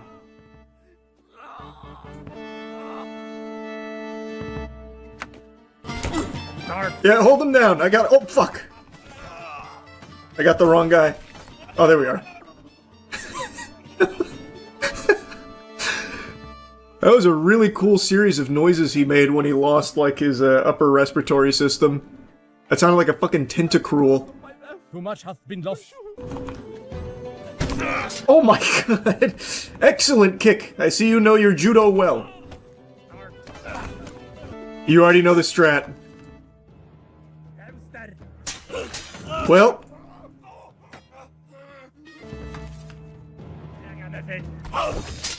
Okay, I'll be back in a second.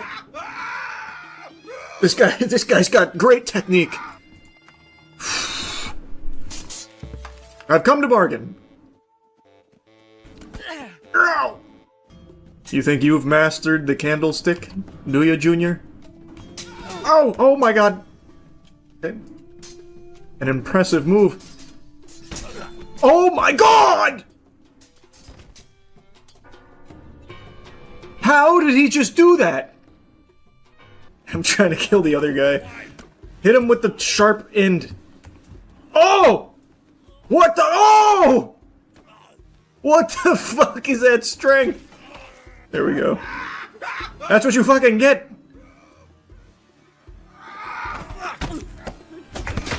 What? Oh my god, I just hit myself with it. Ah! What the fuck? I couldn't get any charging going. Every time I went for the thrust, it just hit me. Oh, this is weird. Oh, hey, get your foot off of my hoe. Thank you. Alright, let's see how it does against the Reaper. I don't like my odds with this one. Unless... oh, why? God damn it. What the fuck? Stab him! Stab him! Just fucking stab him! There we go.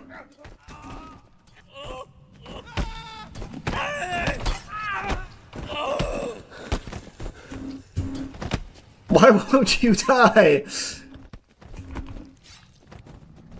He's still alive.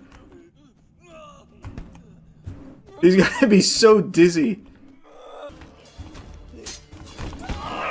Okay, okay, this is really unlucky. I need to get up now. Please let go of my skull. Please let go of my skull. Get up, get up, get up, get up, get up, get up. We gotta get the fuck out of there. I will take anything that's not what I currently have. Signature technique. Engage.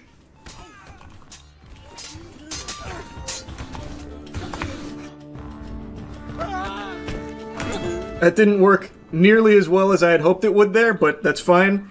We've gotta just fucking rip it on this guy. I'm gonna try and bait out an attack. God, his range is scary. It's so close. What? That's such baloney.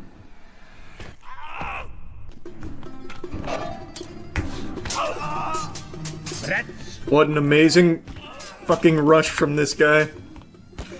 He's actually beating my ass so hard right now. Yep. Yep. That guy just went fucking crazy on me. Wow. Keep kicking him. Maybe we get out of this alive. There we go. Nuts now. We're in the nuts. Darn. Eventually, we'll pop those puppies. It's just a matter of when.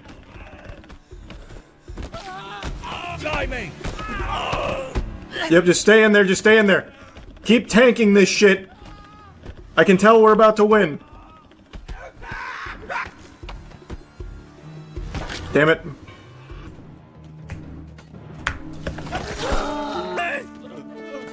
Nice. Very clean, very clean. Alright, here we go, here we go. I think I just gotta send it. I gotta go in. There we go. I just can't let him get his feet planted. Once he does that, that's when it gets hard. Okay. Darn.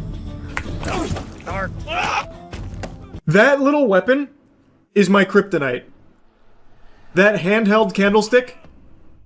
What the fuck?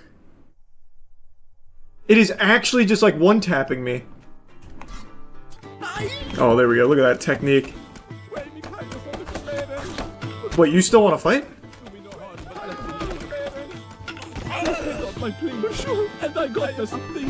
There's no way you still want to fight! Jesus. Okay, hold on. Shake it off, shake it off, shake it off. He's hurt too. We got a couple of good stabs in there. There we go. Alright. This is where we've just gotta hold the pointy bit out and hope he runs into it. He did not. Oh, fuck. Oh. What an excellent fight. What an excellent fight you and I just had. Wait, what? What? I'm dead. Never mind, I got lucky, I got stuck. I'm getting impatient. I'm getting so impatient! Oh my lord! How are you not down? What are you? I think I'm probably cooked.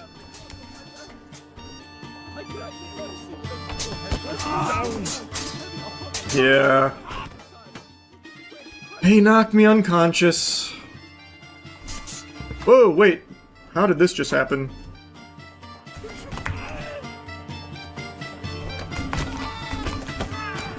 How do I get out of this? I can't tell what's happening.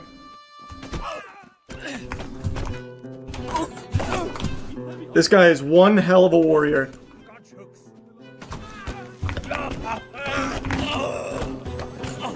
I'll always remember you.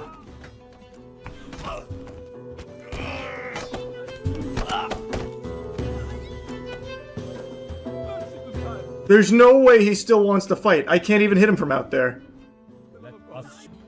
Okay, we just have to charge at the big guy.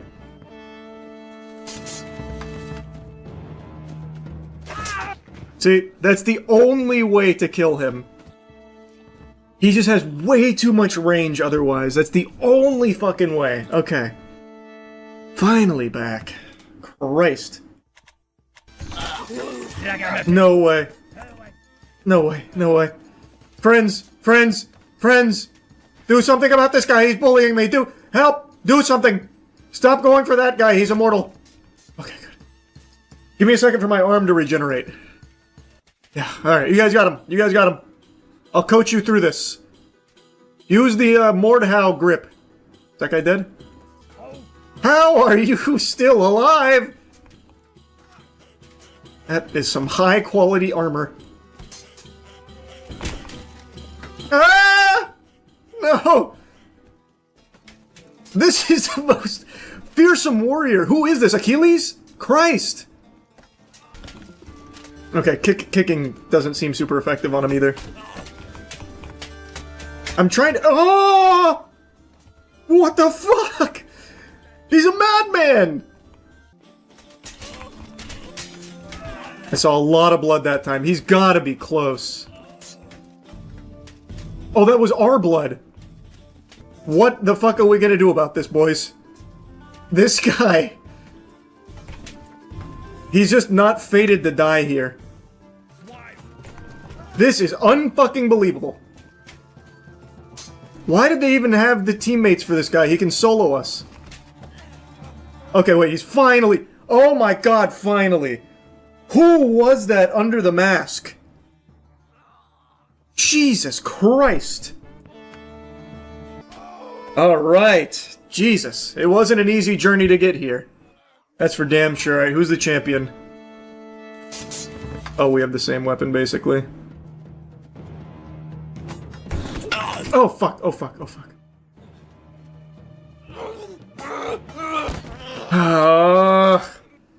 I need to just charge in there on bosses. I 100% need to charge in there on bosses. This is gonna be so hard in the abyss on this guy. Oh!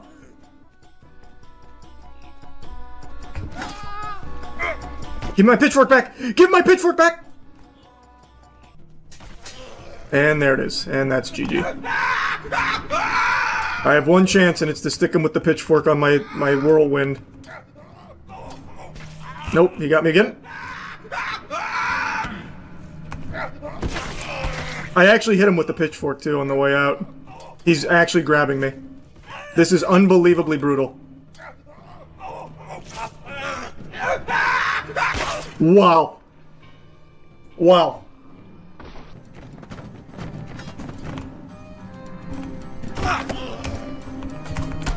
What? There's no way he just two-hit me with that. I can't fucking believe that. Punch him! Punch him! I can't believe that just fucking happened. Hold on, wait. Let's gather our strength. He thinks he's got us. Hold on. Just recharge our battery. Play possum. Play possum. And now we're up. Come on, baby. Come on, baby. Come on, baby. Yep. Shake it off. Shake it off. Nope. Come on. Come on. We can get up. We can get up.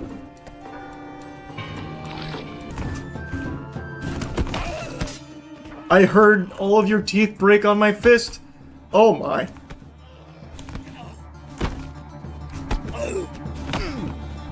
Give me the hammer. There we go. No way you still want to fight.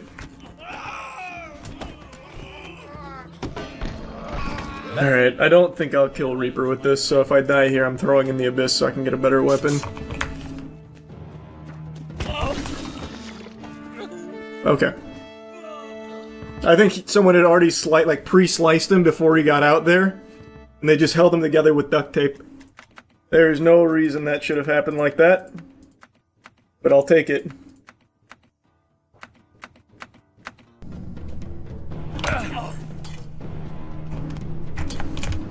He keeps putting it on the ground, looking for my fucking tootsies. Hate it.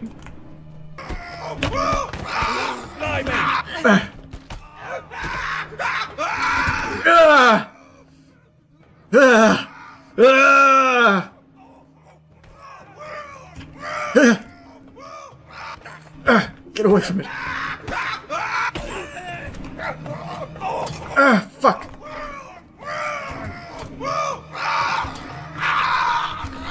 I can't fucking... I'm trying to whirlwind on him. Ah! Where'd it go?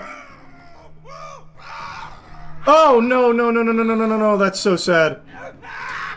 Wait! Where did the scythe go?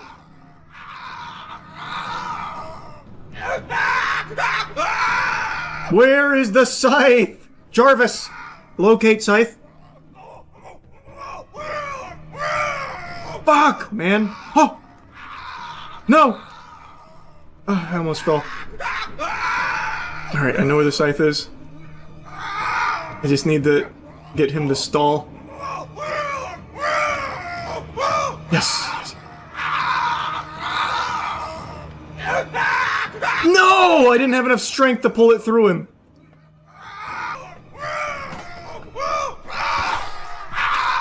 Almost killed him. Got him.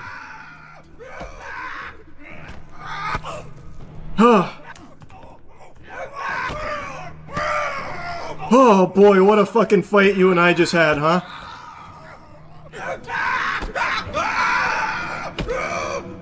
Jesus. Oh, Jesus.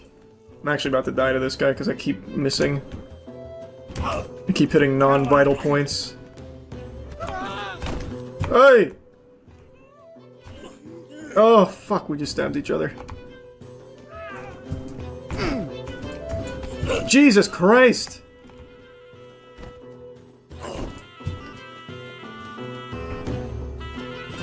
I actually cannot get in there.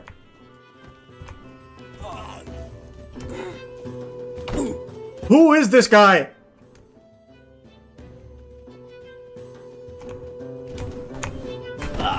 Oh, god damn it.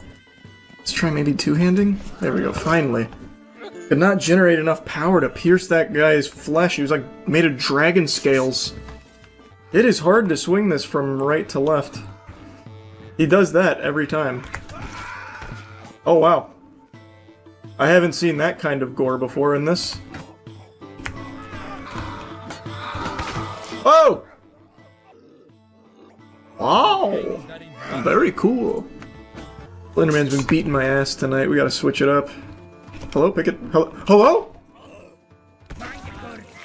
Wow. Wow. Wow. Unbelievable. Unfucking believable.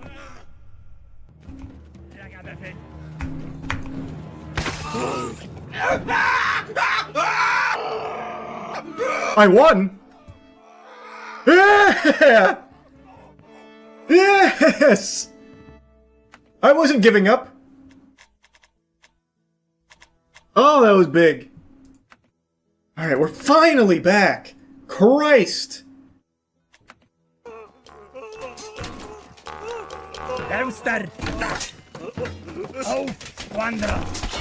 Oh, I got in there. That was actually all me. Okay, wait a second. Wait a second. Wait a second. Oh my god. I fucking harpooned this guy. Give it back, give it back. I know you're dead. Just give it back. Give it back! No way you're still alive. Oh my god, he's still ready to fight. Uh-oh, uh-oh. Oh! Huge! Wait, I'm liking this weapon now. It was a little finicky, but now I'm finding it. Now I'm finding the groove. Wow, that's gonna be a hard team to get in on. Oh, nice. Already got in. Oh, what the fuck? What the fuck? What? What was that? How did he... What? Oh god, I've chicken winged him. I know, this is very painful for both... Oh! Ow! Ow!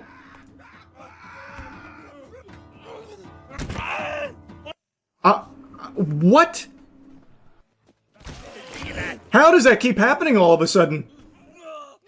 I can't speedrun this anymore. That guy's just too ready. What the fuck?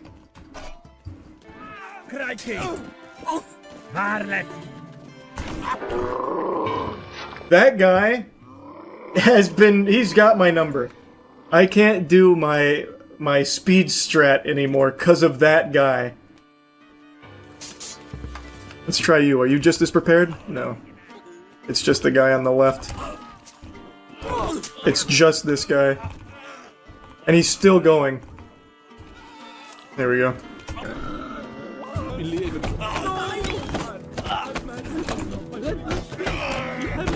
How are you still standing? What the fuck? Am I healing you with these shots or something? Jesus!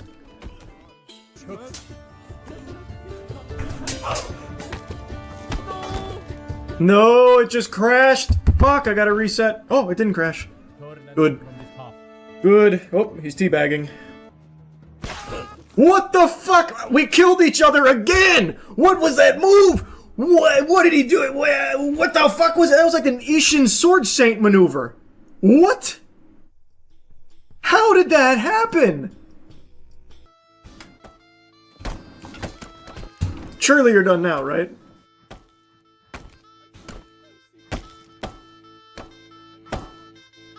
Who still wants to fight? Is it you?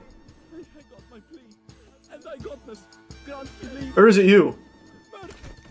No, I just heard you call for me. Oh my god, it is you! What the fuck, man? Are you insane?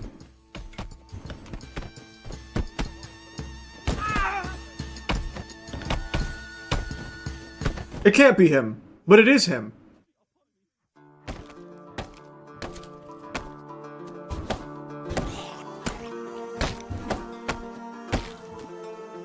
Is it you? Are you not calling for mercy?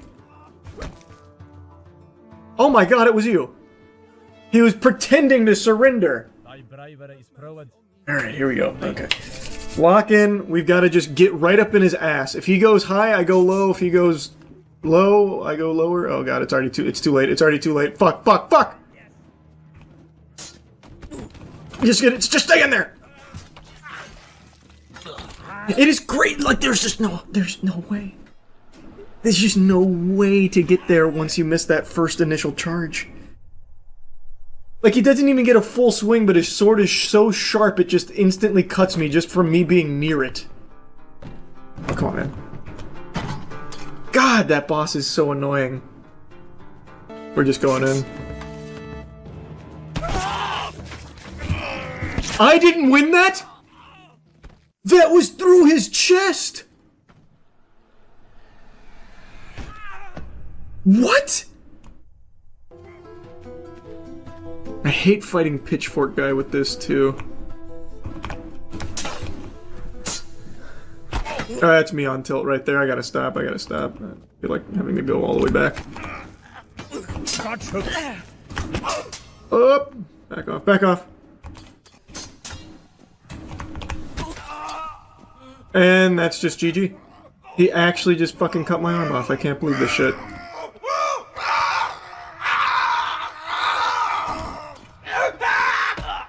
Why couldn't I pick that up with my other arm?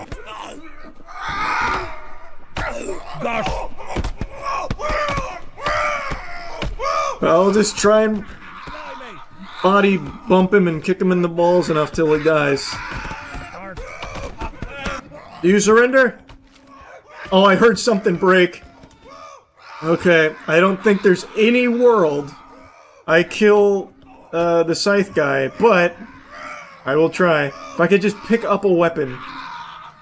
But my arms are broken and I'm missing a hand, so. Oh, what? How did I get? Oh, no, no, no. How did I get so winded? I actually think I might have been able to do that. You can pitchfork versus higher tiers. How? This guy doesn't have it. Or do I not have to play this guy in this tier? You don't. I thought, okay, wait. What? So this will play at that tier. Okay, I had no idea. That is a fucking game changer. Wow, okay. Wow. That just changed everything. Okay, let's see. This feels like it should be a lot more manageable with Pitchfork.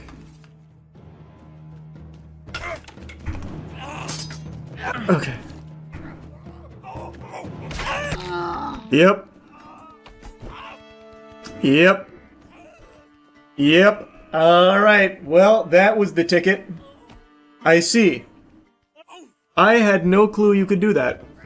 I thought you had to play that tier. Which one's my friend? I can't tell. I'm just gonna poke in there at... Okay, it's the tank. There's not a single fucking opening in there anywhere. Show you a fucking cuckold? Ah! I have no idea how the fuck to kill this guy. Legs, maybe? Ow, ow, ow, ow! Even his anus is armored. Nice. Good work, good work. Way to find the opening. Way to find the opening. Good work, boys. Good work. Alright, we're back to the boss. Okay, okay. Come on, come on! This guy's very scary.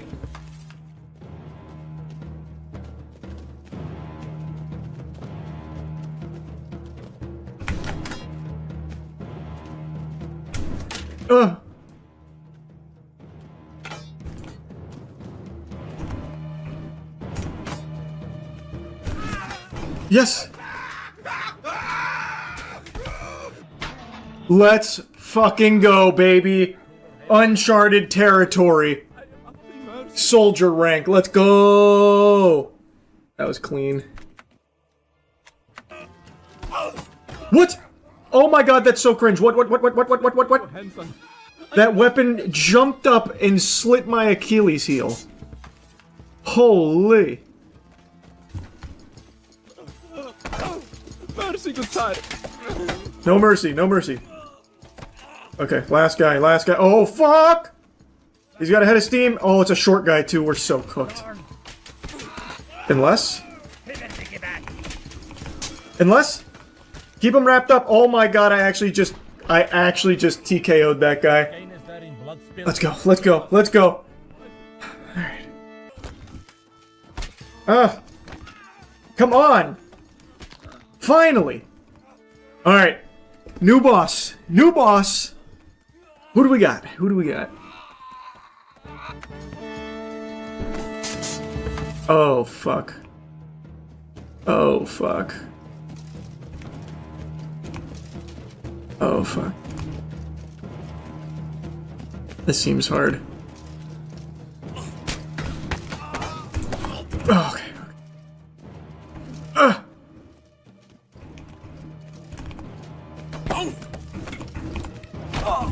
Just get out, just get out, just get out, close. I had to, I literally had no choice. I was stuck. He shish kebabbed me. You really thought, huh? Adorable. Adorable, you- oh! What did I step on?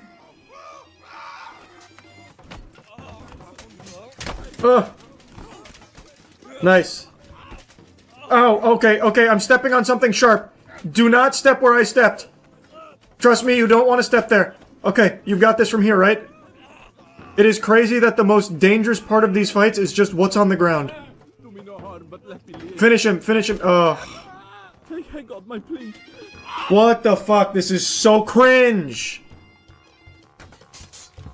That is now the third time that's happened here. Oh, what the fuck? That cut my hand off, by the way. There was no power behind that at all.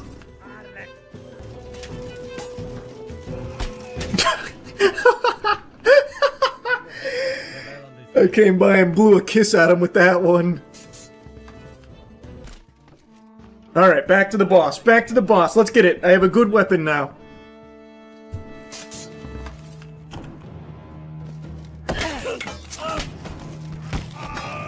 Instant kill. You love to see that, pussy. Yeah! Yeah! Let's go! We are cruising on this run right now. You get hit by this, it's your own fault. I'm using no technique. Oh. Oh, wow.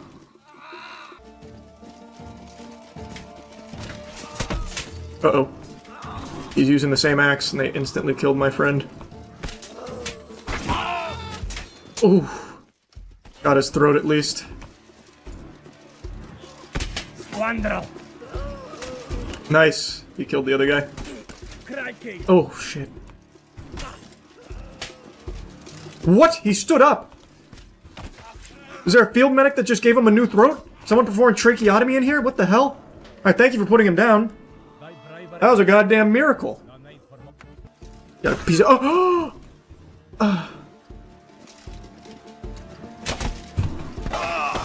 Clutch.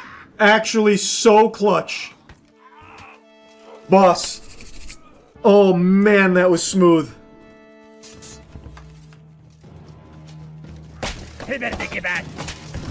Whew.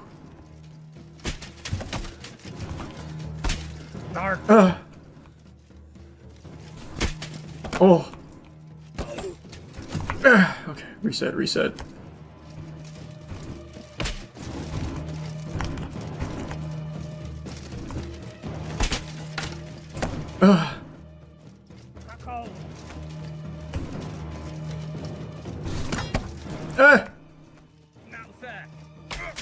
God damn it!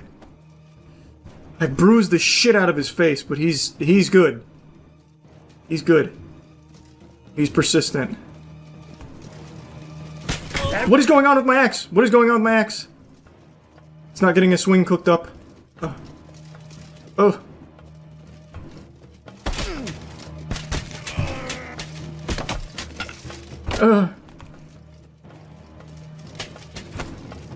I'm getting desperate. I'm getting desperate. Ow! Reset. Oh, he's wiggling his fucking wiener at me. Christ.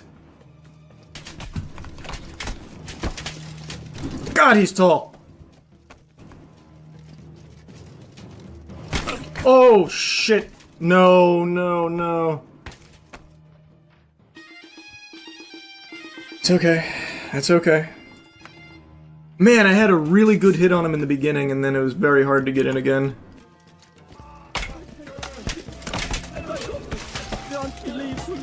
Wow. Can you stop mutilating his corpse and help me fight the guy that's... Can you fucking stop? Here. Now hit the other guy. I'm too injured to swing this... Oh, wow, that was good. Oh, wow, that was good. Alright, back to boss. Okay, come on. Come on! God damn it! Send him to hell! Ah! I bruised him again immediately.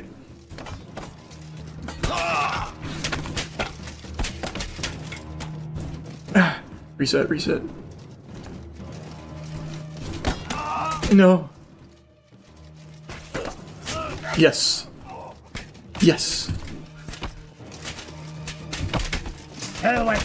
What is happening?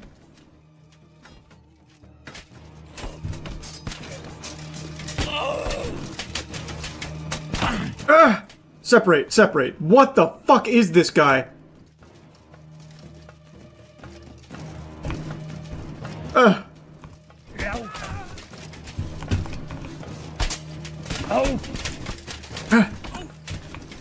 This guy is unbelievably unhinged. This is a fucking psychopath. Holy shit.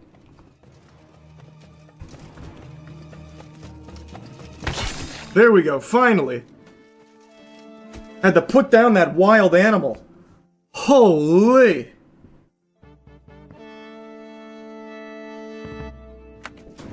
Nice, we are so deep. I don't really want to use that fucking drumstick. Oh yeah, we're doing axe again. I'm all in on axe. That was fun, that was nice, that felt good. Oh wow, oh. Yikes. Okay, there's one. Alright, there's two. What just happened? They just ate my axe. I can't move. I actually can't move. What is going on with my legs? I sprained my ankle. Come on, there we go.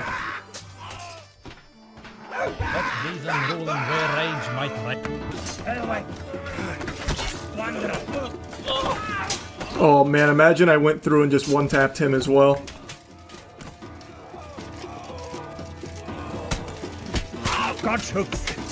Oh, I thought I had that. Okay. Hey, you good, man? Can you keep fighting? Or at least distract him. Do something.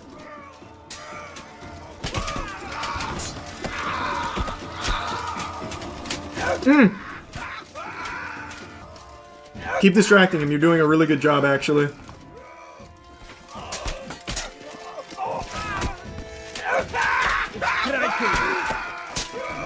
There we go.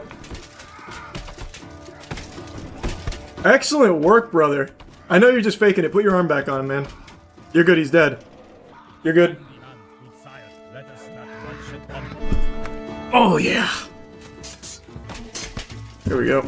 Oh, I got them both with that. You have my permission to give up, man. How many weapons do you have? Oh! Fuck, he stabbed me in the foot. He still has more weapons on him.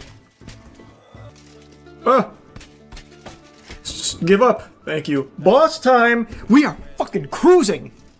Who's next? Who's next? Oh god, he's so tall. I need to find the opening. Oh, okay. Reset, reset.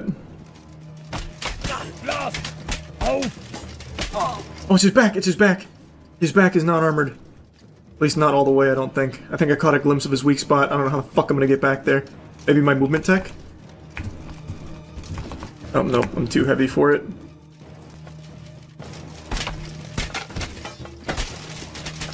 Oh, I tried to rip through his arm there. That was close.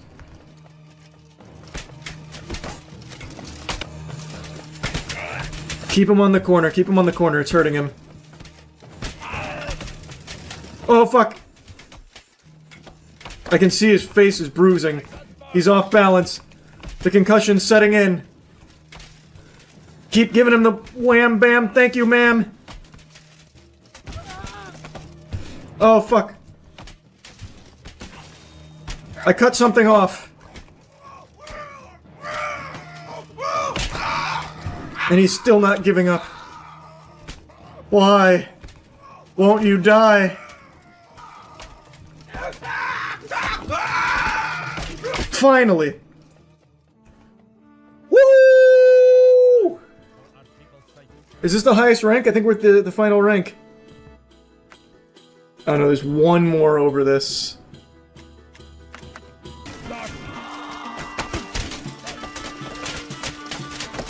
I'm making him motorboat me! It's not working, it's not working. I'm separating us.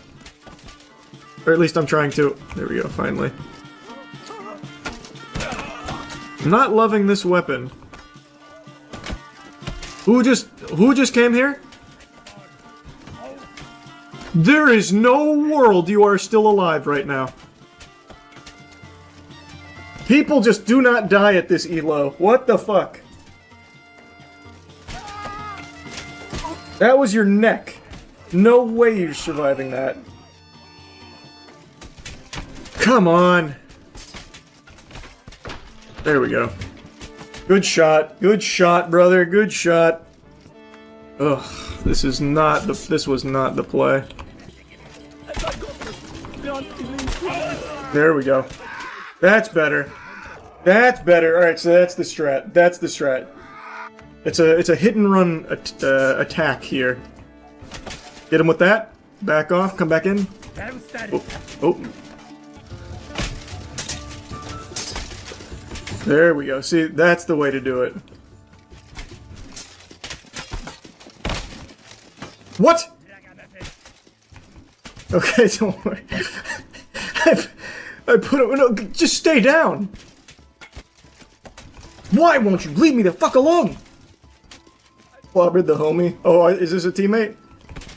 I wasn't paying any attention to who the fuck the teammate was. I've just been hitting everybody equally. I'm giving everyone the hands. Oh, fuck. Get off me! Apparently you're my teammate, so forgive me.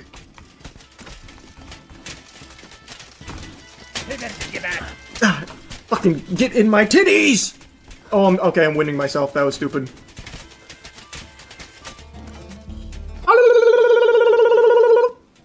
Oh, god damn it! They just don't die! I should have definitely picked a better weapon. The blunt on this is just not good enough. This is unbelievable. He's now fully regained his balance. He's probably full health now. Oh my god. Oh my god. Is there anything on the ground? Sword. Sword. Oh, mace. Finally! Potato sacked. No, I thought... No. The yellow guy's down. It's just... You just die! Oh, fuck, finally! Holy shit, jeepers creepers! Oh my god! Yeah, really fucking gang up on him. Make sure none of us can get good hits.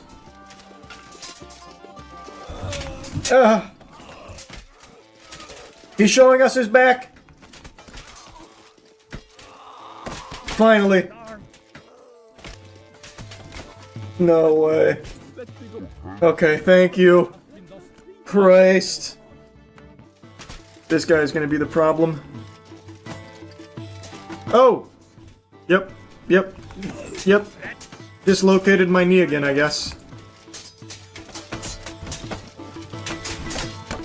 Come on, damn it! I'm whirlwinding. Oh, there we go, got him in the neck. Boss time, baby! What do we got? Yep. That's gonna be hard. Then yes.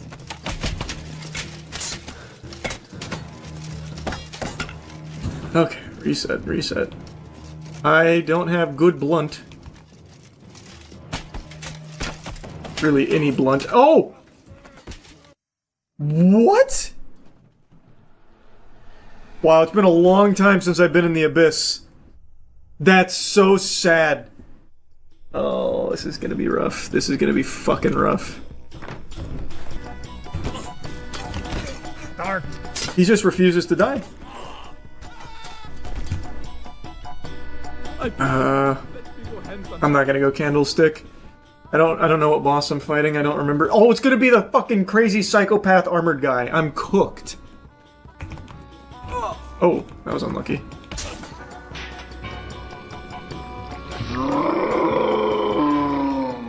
Wow, I didn't expect that. Well, that was a really good run too. We are almost to the final. God damn it! Yeah, it's a good spot to stop. Yeah, I threw the spectacles on for this one, so you know it's serious business. When I started stream tonight, chat told me something I could have never expected to read. News that you never want to hear.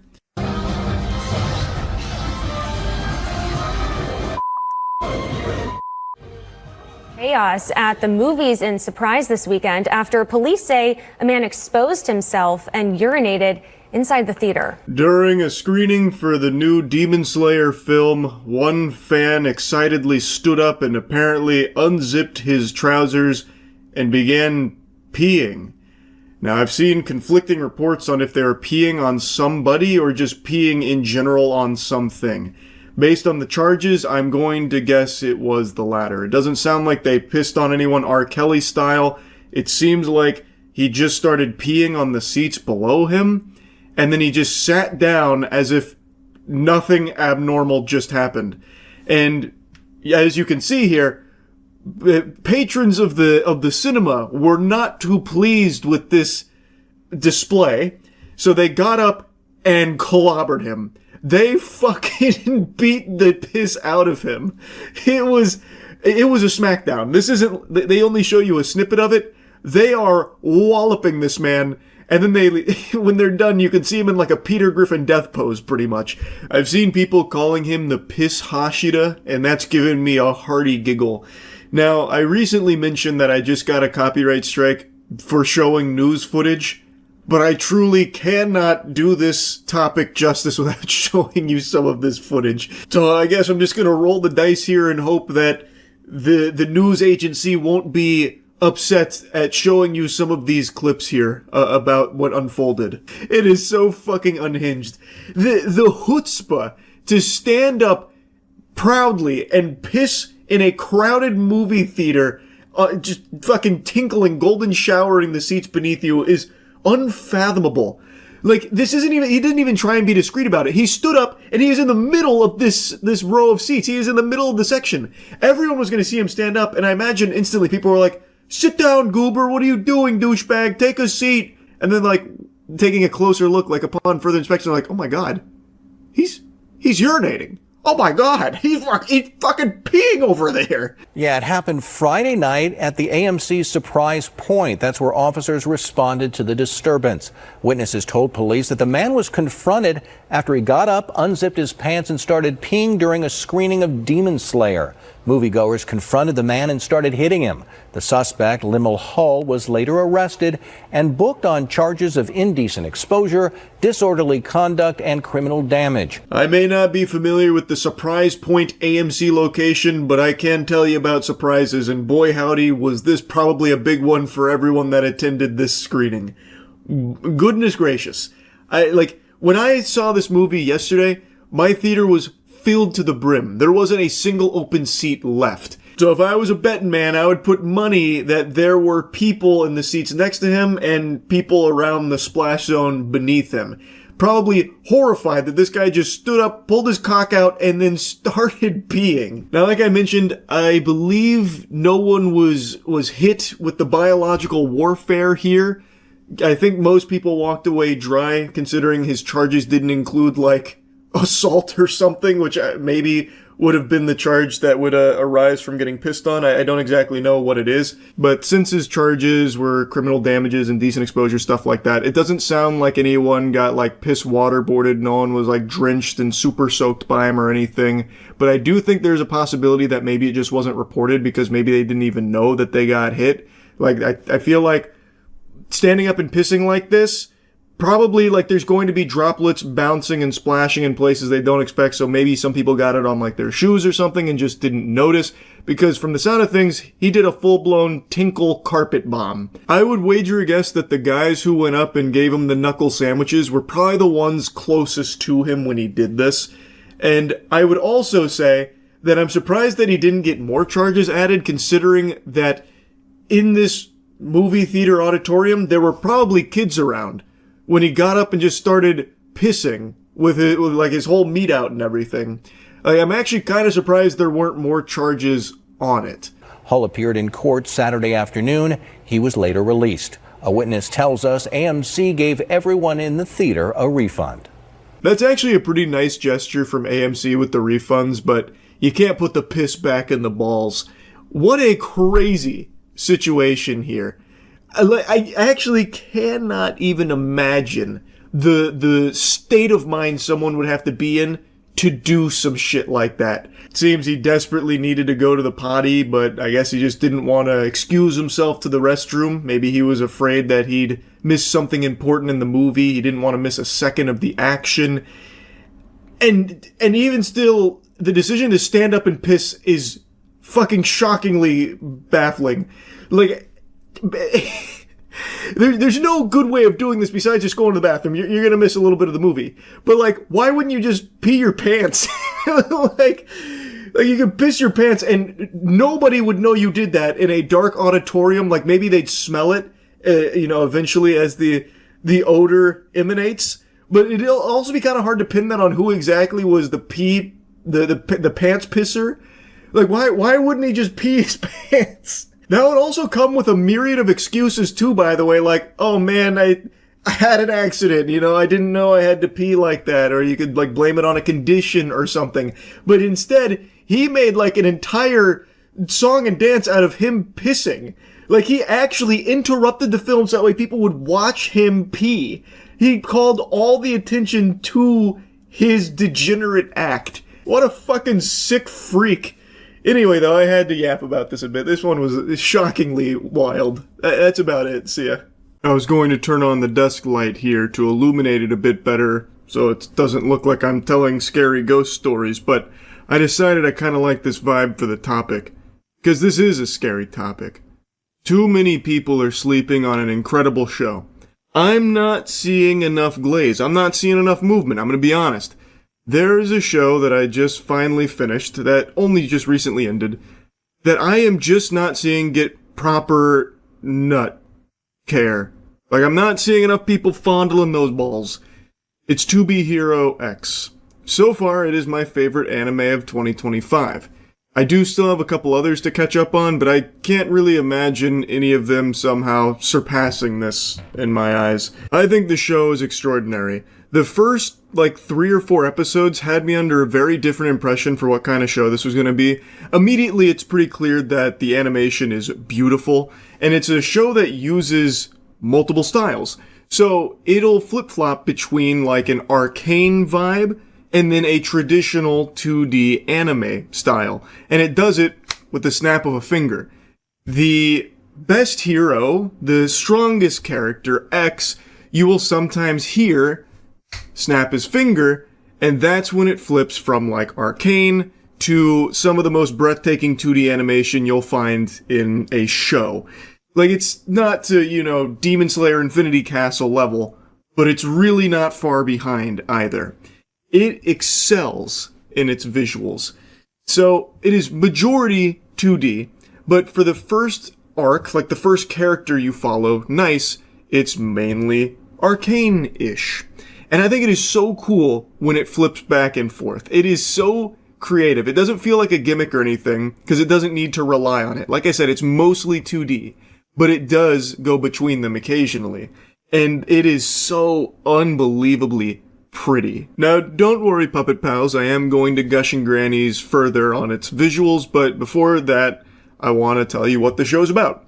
So, this is a world where there are heroes and powers, and those powers are directly tied to how much others believe in them. It's trust value. So if people have faith in somebody, that trust value goes up and it makes them stronger, or if they don't have any powers, gives them some based on people's perception of that person. For example, there is a character, a hero named Firm Man, whom always stands tall, standing up straight, firm, and basically nothing can crush him or move him or anything, because when he was a firefighter, he caught some debris that was about to fall and kill a child, saving her life. So when that story broke, people started to believe in him with that perception of being immovable, firm. So it gave him those powers. It's a creative spin in the genre. I actually really appreciated it. But there's also another force out there that's starting to take hold, and it's fear. Fear also grants people some extraordinary abilities, and of course these two forces clash. That's kind of the big point of To Be Hero X, but it also has a really interesting format where instead of following one character in a story across a season, it follows multiple heroes. And when I say multiple, I'm not talking 1 or 2, I'm talking 6 or 7. So they'll dedicate 2 or 3 episodes to a hero giving you their backstory, as well as setting them up as a domino in an event that has happened. And now these dominoes are falling over, so everything starts to collide and everything plays together. And what sounds like it could be really messy and convoluted, or even annoying, jumping from so many characters in so many different positions, it's not. It flows so well. In the last 5 episodes of this season, I could not turn it off. I literally could not pull myself away from watching it. It was so gripping. I think it is just a really, really well done story. And the first handful of episodes had me believe this show was going to be something that it's not, because it felt very slice of lifey, and it felt like it didn't take itself super seriously, and it was more about maybe comedic aspects or something like that. It's not. There's nothing childish about it or slice of lifey or anything. It's a really well done deep story that gives a lot of emotional depth to its characters, and it's not afraid to kill people off as well. It was very refreshing. It does feel very different from pretty much all other superhero anime. Now, in this world, there's also a ranking tournament that goes on where the strongest heroes will fight each other in order to establish their trust values, because everyone's going to watch and they'll see who's the strongest, what's going on, and the strongest character gets crowned X. And typically when someone gets crowned X, the strongest, they only hold that title for a very brief period of time because everyone else is able to catch up and surpass them in the next tournament.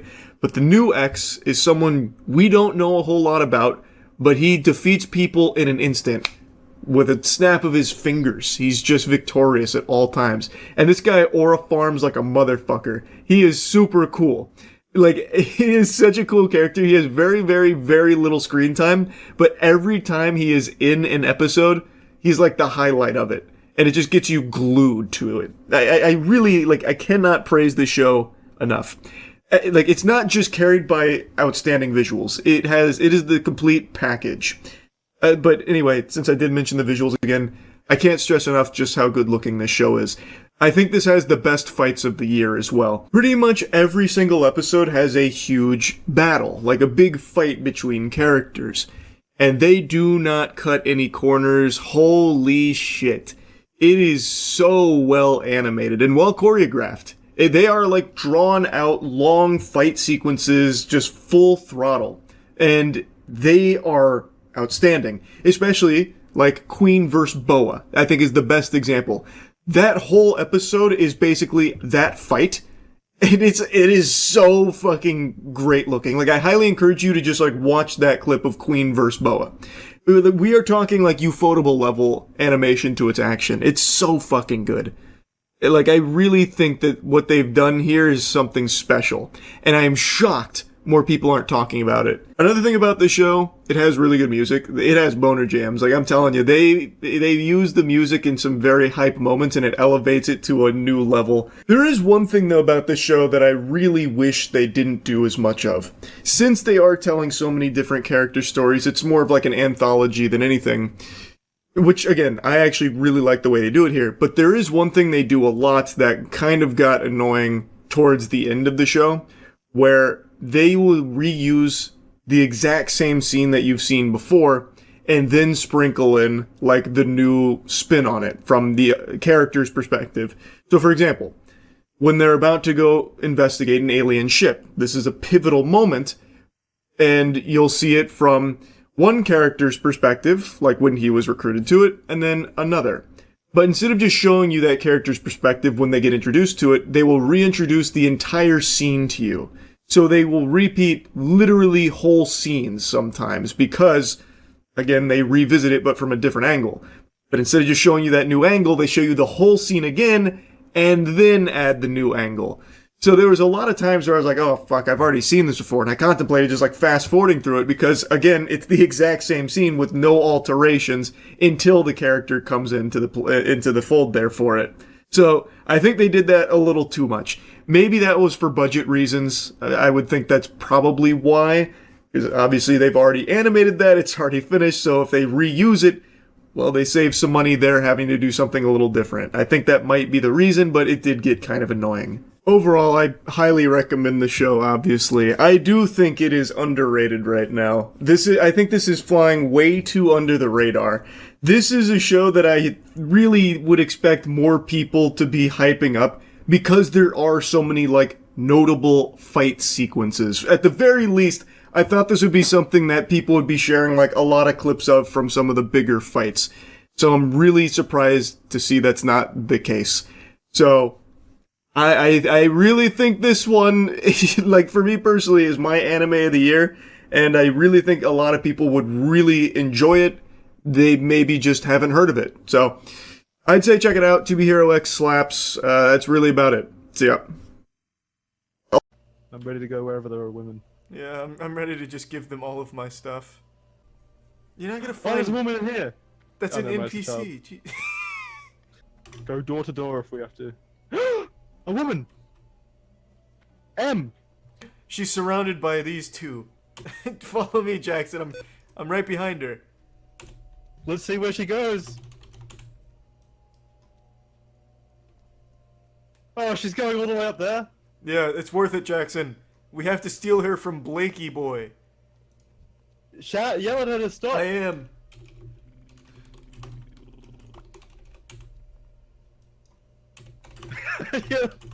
Don't get right into the money. We need to woo her first. Oh, it's too late. I've already thrown out money.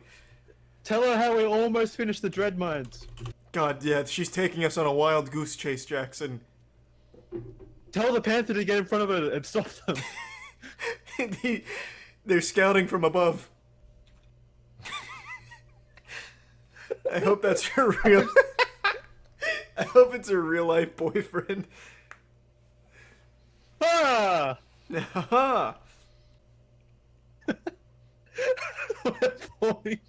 we're forming a shield against Blakey White. I'll let you take the lead. Ah, fuck. Typo. No, he doesn't respect us. You've ruined it. I may as well just... Oh, wait, this is money. this NPC is helping. Right. Oh, she's talking about farts. I don't want that. She's clearly not a woman. Clearly not a lady. Yeah, I'm out. Let's go back to Goldshire. What kind of woman talks about farts? I didn't even think it was possible. I thought when you picked a female account on here, it locked those kind of words out. Ugh. Alright, just take us to Lakeshire. These Goldshire women are way too stuck up.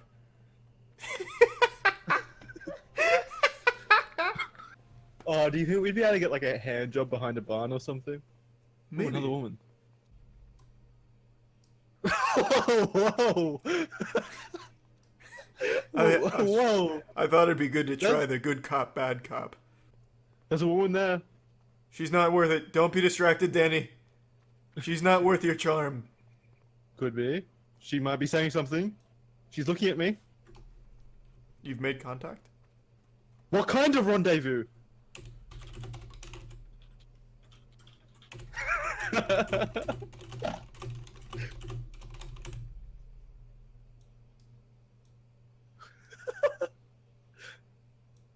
I love when there's typos because that's how urgently we're trying to get the text out. I always feel so bad when I put a typo. Like she won't take me seriously. Price to suck? Ooh! We offer 1 gold coin. No, don't tell her the for price your yet. services. See if she'll do it Woman of before the we month. pay. We might be able to get out of this for free. Oh, 20 silver, she beat me to it. Okay. I'm taking off my clothes.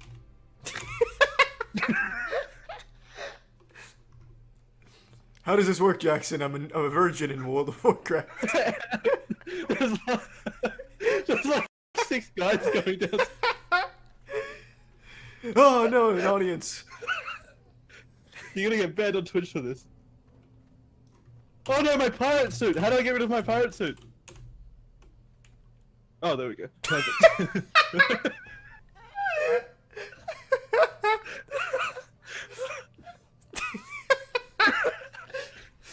How do I thrust?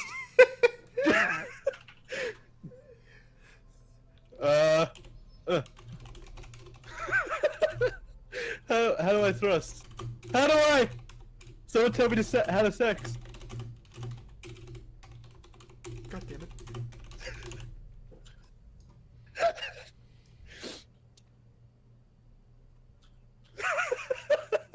I'm underwhelmed, Jackson. Put on a show.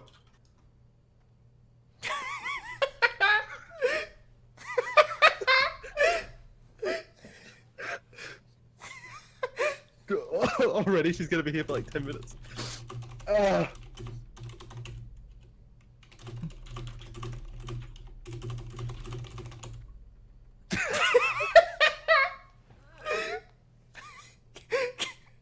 Keep skull fucking her, Jackson. Get your money's worth. For 20 silver, this better be the best goddamn blowjob in real life or virtual.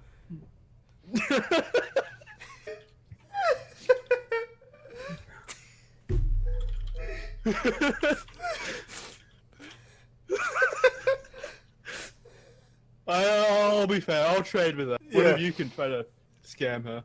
No, I'll pay for these services. She took it like a champ.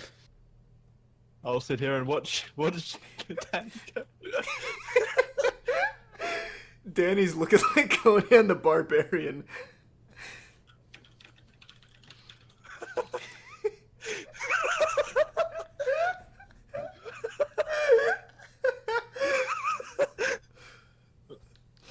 Now I see the. Is there no like thrusting thing? When Danny fucks, it's like a fucking flip book. Come on, Danny. For butthole play. Don't slow down. There we go. I now see the appeal of WoW Classic over retail.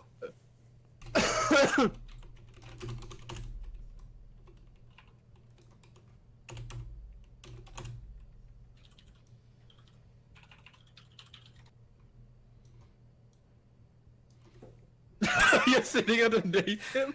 I'm getting a good angle like you see in Brazzers.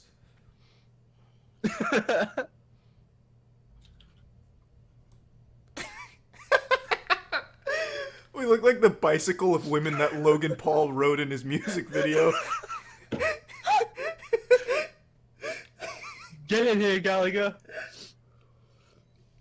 Eat her ass. Lay down like that. A bit back, yep. Danny, wait, when did Danny blow? She's really taking this roleplay to the next level. God, I got some on my face. Oh, she's sitting on your face!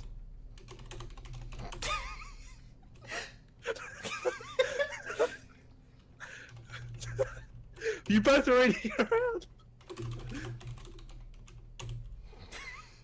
I'm trying to get in the zone.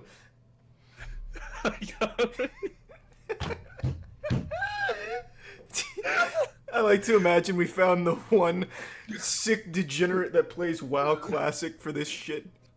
You know it's a 40-year-old dude at home. God, I can only hope so. This is modern art. This is what video games were about. I hope someone comes down here eventually to train at these trainers and sees this in the Asmongold re-rolled the character and he's coming down here for Warlock training. My dear. Oh, that's Wait, right. How much did we give up? You can first person this, Jackson. I totally forgot. You missed out. I'm gonna take full advantage of this. Wait, what do you mean? Zoom in. Oh. Sleep. Oh, I can see inside of Danny's dick. Oh, that's yours. Well, I can't get underneath. You look dead. Like she fucked you to death. Pay her for her services. She's done well.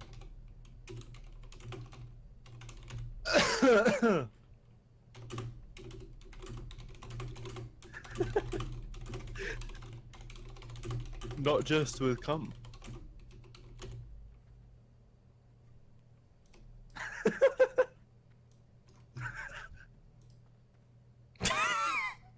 I can't keep up with her intensity. She's egging you on. She's a feral animal. Alright, how do I do this? How do I take off the clothes? Right click on the buff at the top right. Why are you wearing Aquaman's garbs now? How do I trade coin? This woman's, she's scaring me, Jackson. She wants more than coin. I'll give her 50 silver. She wants a child. I'm not falling for this again. Oh, I just made money on this. I just got. She gave me. Yeah, she said she wanted to. You really impressed her, see. This was a good money-making strategy. Not everyone can match up to the legacy of Chode's Wiggle. We should have just stayed on the Bloodsail Buccaneers. Can you imagine all the sluts we would have had? We could have been doing this from the start. Contested territory. Oh, that sounds great. Maybe if we could get some ogres. Yeah, if we get ganked, maybe we can win them over with our wieners. Tarantulas run! Oh, Potes is gonna time for Potes! They went straight for Potes. And then ran off as soon as she was dead.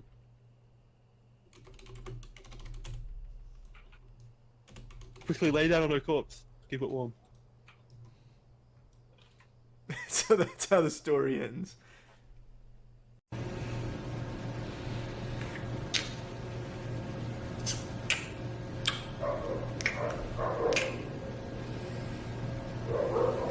Yeah, you're not ready for this video. This is genuinely one of the worst videos on YouTube. It comes from a YouTuber named Trisha. She makes a whole bunch of shitty videos to begin with, but this is the max level. This is Digivolve to its highest level. If all of her other garbage content were just appetizers, then this is the main course, the dessert, and the diarrhea you get after eating it all. It's so shitty. I'd rather watch Two Girls, One Cup with a beheading going on in the background than watch this again.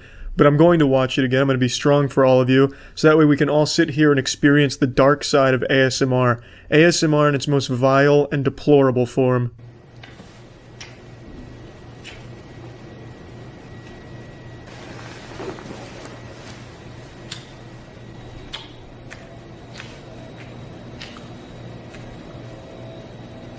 The video is called Making Out with My Couch, and that doesn't even do this justice. She does far more than just make out with the couch. Look at the alien underneath her. Look at the fear in its eyes. It looks like it's a hostage on Jeffrey Epstein's private plane. This whole thing is so avant-garde. I can only pretend to comprehend the full scope of Trisha's magnum opus here. The inner mechanisms going on in her mind, the neurons that are firing, her creative genius is on full display. It's fantastic. At least that's what the comments would have you believe. People fucking jerked off to this. I don't know how you can even listen to this without getting squeamish.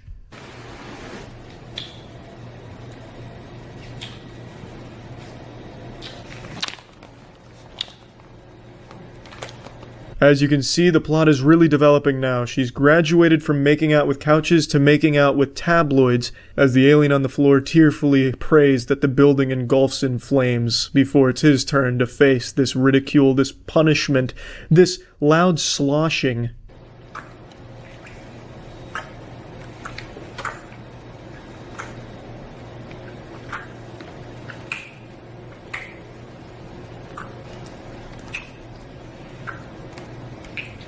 This isn't even kissing or making out with the Sprite bottle, it just looks like she's eating it like corn on the cob.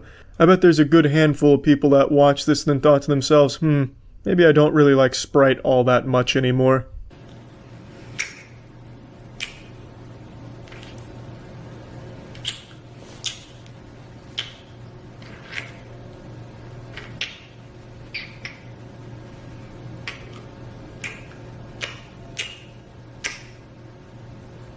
This poor guy, hasn't he suffered enough? Area 51, Roswell, New Mexico, all that shit. Hasn't he been through enough? Just look at the poor soul, looking like SpongeBob, drying up due to lack of water. He's clearly not into this, and I highly doubt consent was established beforehand, and quite frankly, this whole thing just sucks. I really don't get it at all. I don't understand if it's supposed to be wacky, supposed to be a fetish. I'm guessing it's supposed to be sexual, because in the description she says you can see the uncensored version on her shitty website. I really don't understand it.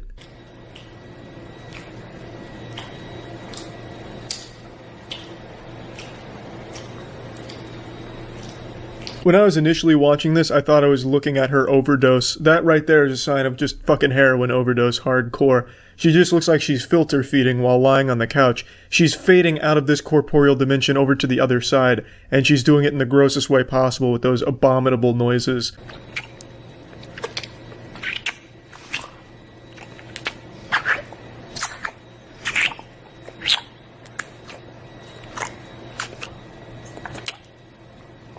This is just straight out of a nightmare where you have like a deep South Alabama grandmother coming to make out with you on the lips and you can't stop her. This is just gross to watch and listen to.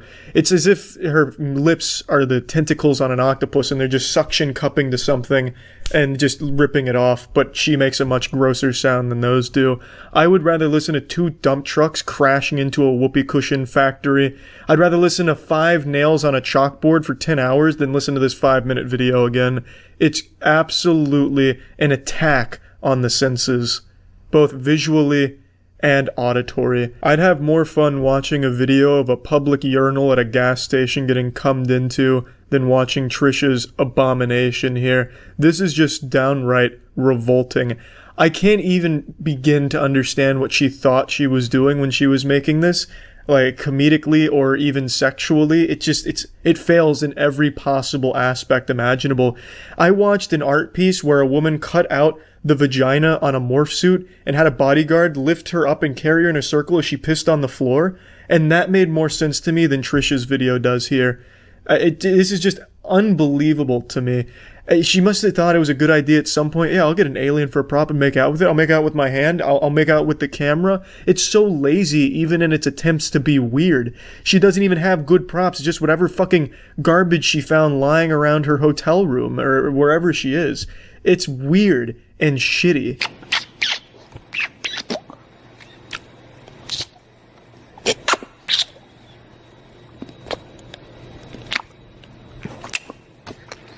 If you were a virgin, you are no longer. Trisha just sucked that shit out through the computer screen like a succubus. I feel violated, absolutely violated, like I just sinned and now I need to go to a confession at the church. But overall, just a super uncomfortable and shitty video. I understand she made it probably for attention, but not even that really worked for her. I guess it kinda did, but it was a massive net loss in subscribers for her when she posted this. And she's been doing this for a while, just really bad, shitty content to try and stay afloat, I guess. But it's not really working. It's just really pathetic at this point. That's about it. So yeah. I don't know you, but I know enough to guess with a high level of confidence that you've been angry before. Unless I got the Dalai Lama watching or something. I bet there have been moments in your life where you've been fuming, extremely angry. It's natural. It's normal. I mean, Jiminy Christmas, earlier today, I was angry. I was driving and a spider went across my windshield. And it was a rather large spider. This puppy was set to Wumbo. And I don't have arachnophobia or anything, but I don't like them. And I certainly don't like them on my windshield. So, I pulled over and in my cup holder had a receipt. So I thought that'll be good enough. I'll just blast it with the receipt. And as I go to do that, it hits me with like a running back move. It hits me with like a double sidestep and then jumps on my arm. Then I fucking freak out and start like slapping my arm and screaming like a maniac. And I can't find the spider anymore. That makes me frown. It makes me angry. I'm sure there's plenty of things that have made you angry. But have you ever been so angry that you light a 1.2 million square foot warehouse on fire and will most likely spend many, many years behind bars for it and film the whole thing for Instagram? Probably not, I would say. Most likely no. But I did just hear of someone who did. And it is a fascinating story because the anger makes sense. Like the reason why this employee was angry, I think a lot of people can understand. But drastic measures like this did nothing except ruin his life.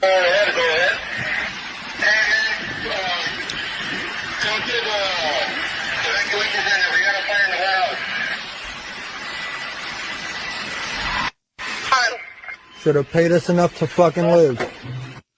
You know, we may not get paid enough to fucking live, but these bitches dirt cheap. All you had to do was pay us enough to live. All you had to do was pay us enough to fucking live.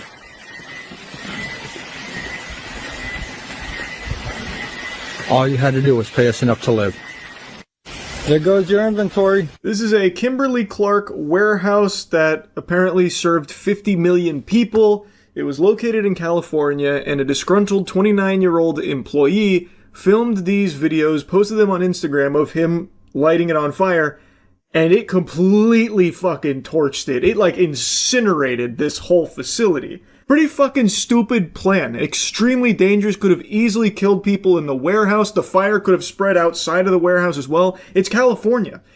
California fires, like, that spreads a lot. This could have caused so much more damage, destruction, and death in this, like, raging inferno that he created here. Again, thankfully, nobody was injured in that fire. No firefighters or none of the employees. They were all evacuated safely. So, Nick, we should note you were just listening in on that news conference. That's why we couldn't go right to you. So this employee, a 29-year-old, did they say what he did there at that plant?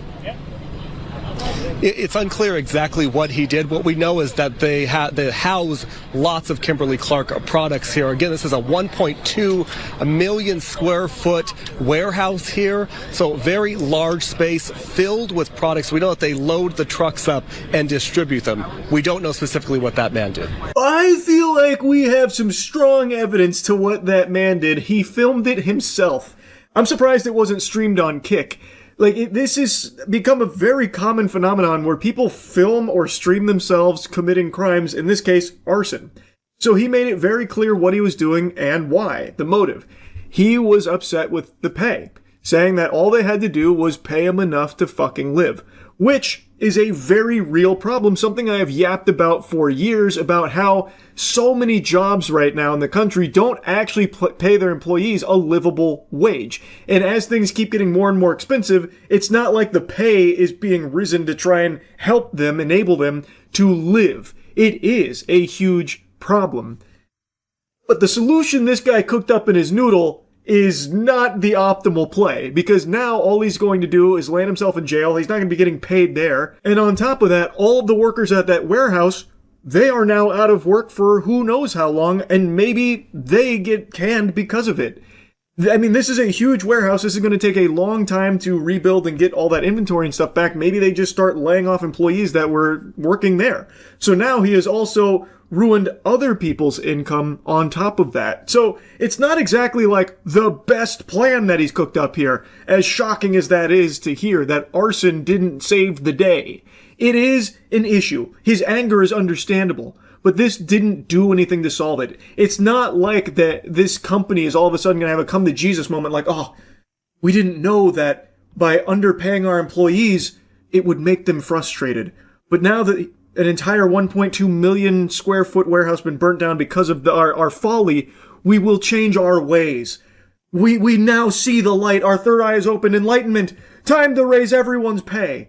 It's just not going to happen. Do is pay us enough to live. Chilling video posted online by the suspect appears to show the moment a massive warehouse fire was deliberately set. All you had to do was pay us enough to live. Investigators say the man behind the camera is 29-year-old Shamel Abdul Kareem. He was believed to be an employee of Kimberly-Clark. However, it is confirmed that he is an employee of NFI Industries, the third-party distributor of Kimberly-Clark. Officials say he had posted grievances online before igniting the Ontario, California warehouse on fire. Now, I've actually seen people applauding this, saying that they need to start a GoFundMe ASAP so that way they can donate to him because he's a hero. He's standing up to capitalism. Finally, enough is enough. We need more of this across the country.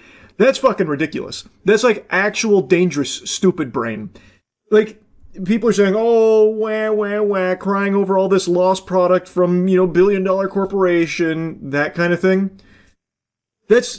I don't know how people can be so, out of tune with reality. It's not even about, lost products or anything. It's about how easily people could have died in that, how it could have spread way beyond just that warehouse, and how this doesn't even really affect the company all that much. They have insurance. You know who this actually affects? Is the employees that are most likely going to be out of work here while this facility is out of commission and under maintenance, so they're going to be out income, and he just threw his whole life away for this, and it's not going to do anything to actually help people get a livable wage from this company or anything like that. It's just reckless, dangerous, jeopardizing tons of people's lives and safety and the area around him. This could have caused a huge fucking problem. Like I said, it's California. Wildfires spread wider than Kash Patel's butt cheeks. In that area, this could have easily spiraled way out of control, way beyond just that warehouse as well. This is just not something anyone should be Anyway, there is something other people have pointed out as a very surprising element to the fire itself, that a warehouse of this size housing this much supply, apparently this accounts for 3% of West Coast volume for toilet paper in particular, from what I was reading. I don't know if that's confirmed or how true that is, but it is a huge facility that houses a lot of paper product. And one thing people were noting is that the fire suppression system didn't really do a whole lot to stop this. And I was doing a bit of digging because they definitely have a fire suppression system. I don't know if they maintain it, maybe it was malfunctioning. From what I read, it apparently was working, but because he started multiple fires in multiple locations, it just wasn't effective at stopping the spread. So that's how it was able to get so out of control. And also, apparently the alarms were working because they were able to get the employees out. So I do feel like the systems were functioning how they were supposed to. It's just must have started a lot of fires that overwhelmed whatever system they have there. Or maybe they just don't have the best system there. I couldn't tell you, but I saw this earlier today, and I just had to yap about it. It was fucking crazy to see. And the fact that he filmed all of it, gathered his own evidence against himself, and freely posted online, that's become so common now. People love to film their own crimes. And this is probably like the biggest display of that I've seen so far. Anyway, that's really about it. So, yeah, everyone's fine. I'll take a peek. Let's see. Helicopter with that night sun, which if you're having it in a convertible, very visible on you that you have a night sun on you from a helicopter overhead. Oh, absolutely, yeah. I mean, it's lighting that thing up really well. Mm-hmm. Yeah, see, now we're back up to 100, but it's not clear if that's accurate or not. Let's go with it. Well, as we're watching now it's this car dropping. pass He all heard the other you. cars You scared that are him. on the freeway, we do know the speed is quite significant compared to the other vehicles. The person's not driving erratically. They're not going in and out of lanes. But again, the freeway's been wide open, passing a police car there on the right side. But of course, you have that lead car of the pursuit that will stay on it and carry this pursuit with the others following behind. Often it can be a sergeant who can take over on that, or somebody Was he waving? versed in doing a pursuit here. Yeah. Oh, he might. late model He's streaming. Corvettes are He's like some of the streaming. fastest, most powerful cars. Oh, no, that's his watch. I mean, this car could I go thought it was 200 his miles phone an hour screen. if he wanted to. Obviously, we hope he doesn't, but Well, we see our tracker show the speeds pick up to and beyond 100 miles per hour as we see Stolen the vehicle car? whizzing by other cars. Maybe. I don't know. That concerns me, even though the freeway is wide open. Yeah. You're driving, say, Phil, on the freeway at a normal rate of speed, and a car comes whizzing by at 100 miles per hour. Yeah. That part is alarming and scary. And you have police right there tracking this driver. Now, again, it concerns me with our numbers there on the freeway because it's going up and down from a normal rate of speed to obviously. yeah. It looks like he just Yeah. stays on I mean, here for a while. I'm gonna try. And you're on the freeway and you have some car go whizzing by you. It's terrifying because, you're trying to just get home. You're driving, you're not paying attention. Maybe you have the radio on you or whatever, just trying to drive. And then somebody comes whizzing by you. Man, you keep saying that. I get would it. be helpful I'd if there hate was that some shit kind of whizzing by. notice Be that scary. there is a pursuit in the neighborhood. That you might be a little more alert. Maybe you'll pay attention a little more. Maybe turn the radio off. And I'll be honest with you, though. 30 miles per hour, he's not really whizzing by. He's more just kind of petering by more than anything, I would say. Is that Gina was the person you interviewed? Was that like In an fact, he's being whizzed. Yes. They're whizzing his shit right now, actually. It was two people who were killed in that incident. It happened in 2022. Yeah. And they were just driving home when all of a sudden this car T-boned them, and that car was being chased by LAPD at the time. yeah, I mean, there's no- I felt for her when I saw your Sure, story yeah. because of the heartbreak of that. And you think of It seems kind of polite. Yes, it is frustrating. More but like a police escort at this point. I'm not going to put the officer. Not really a chase, per se. No, I mean, that she- yeah, situation, but when if she was they're- if we explaining, call she them just up and didn't we- know. She didn't have the answers. I know, but her job is to have the answers. That was the whole purpose of the interview. Oh, wow. Wasn't just to tell viewers that, well, these are dangerous and, every situation has to be evaluated and, weigh the pros and cons and so forth.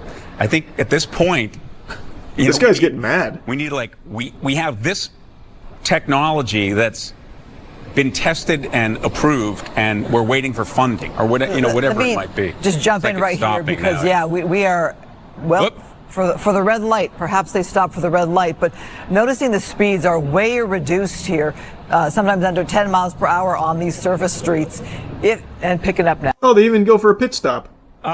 Is the driver going to make a run for it? Yeah, maybe he's thinking I want to get out of the view of the helicopter by hiding under this gas station with the overhang, but yeah, okay. Oh, boys in blue are onto him. Dangerous situation with all these other innocent they're blocking him drivers in. there. Yeah. They're How does he blocking get him out of in. this? All right.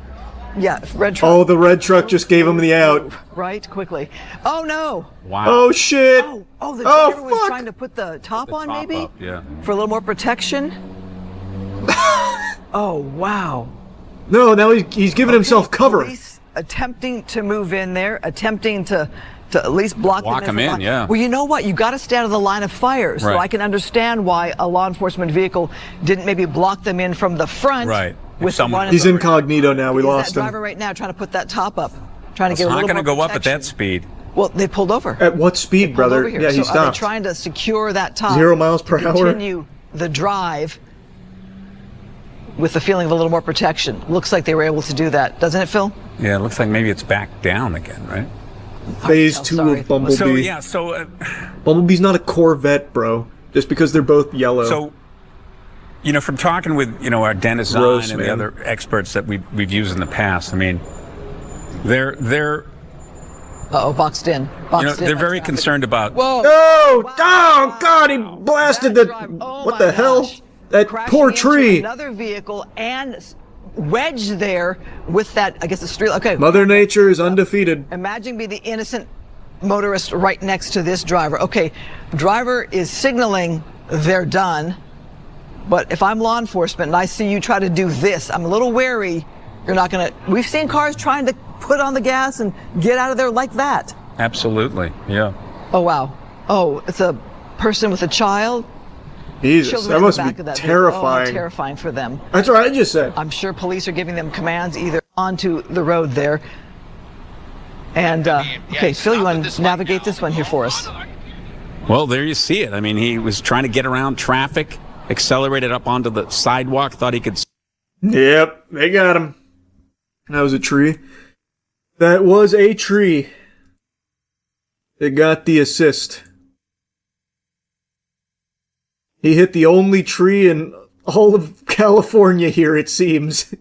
Looks like he reached. Somehow, he managed to find the only tree here. You heard about that guy that stole Lego sets and replaced them with dried pasta? I did hear about that.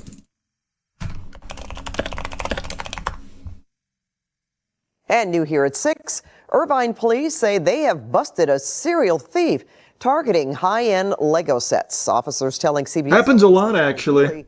The suspect swapped out bags of plastic bricks for pasta. Police say the Target shopper in Irvine went for expensive Star Wars and Marvel Lego sets. He committed his crimes, they say, when he returned the collectibles for cash. Instead of handing over a complete set of Lego pieces, Jarrell Augustine is accused of filling the box with something you'd expect in the kitchen: pasta. Damn. One of the cases that occurred here in Orange County, they shared that they opened the box and instead of Legos, they found bags of dried pasta. The scam investigators say is to mimic the sound of Legos when you shake the box. 28-year-old Augustine from the city of Paramount. Criminal mastermind. Lego figures and other pieces from the sets, sealed up the boxes, and got refunds at Target in places like Costa Mesa, Irvine, and Westminster, as well as out of state. The loss totaled about $34,000. Isn't that crazy? Like, you hear that and you think he maybe got away with like $500. Nope, $34K. So, genuinely worked out pretty well there for a little while. Yep, Legos are extremely expensive, man. They are. Basically like stealing a car. Well, over time, yeah. Irvine Police Department. Earlier this week, Irvine PD tracked Augustine to his apartment in LA County and arrested him. They seized all kinds of Legos, pieces sorted in plastic display containers, and at least 15 bags of elbow pasta. And these were definitely the sets that were consistent with what he was purchasing and then returning. These were Star Wars sets and Marvel sets, which have a very high value in a secondary market. Irvine police say Augustine is linked to dozens of cases across the country in places like Texas and Tennessee, from New Jersey on down to Florida. Legos from Target, some of the boxes containing pasta. Get ready. If you buy a Star Wars Lego set from Target, you might just get a big helping of elbow pasta. Sleep in fear. It's crazy this wasn't even the only Lego theft. This week, 3 other guys in California also got arrested for stealing $1 million in Legos from a cargo truck. I didn't see that one.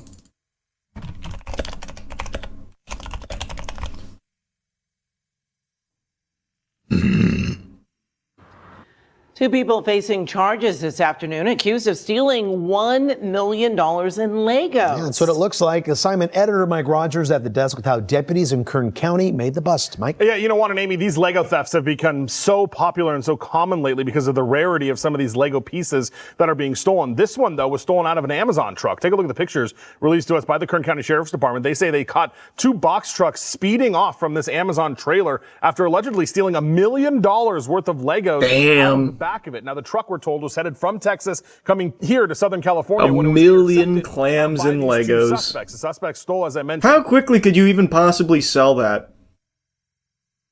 I feel like you'd be sitting on that for the longest time. I don't know what kind of action Legos get on the secondary market, so I could be wrong, but I feel like you just have all this Legos for fucking ever. Only like 3 Lego sets, by the way. Yeah, each one of these is just a single set. I think the loser's selling on eBay. Yeah, but the point I'm making is I feel like you're not going to be able to move the $1 million worth of product all that fast. I feel like it'd take many, many years. But again, I don't know how fast people snatch up Legos off eBay. Facebook Marketplace also massive for stolen shit. Yeah, that's true. Alpha Investments buys whole pallets of Legos. He doesn't just hold MTG. Rudy? Wait, I didn't know that. Rudy buys pallets of Legos? As investments? Huh, I did not know that.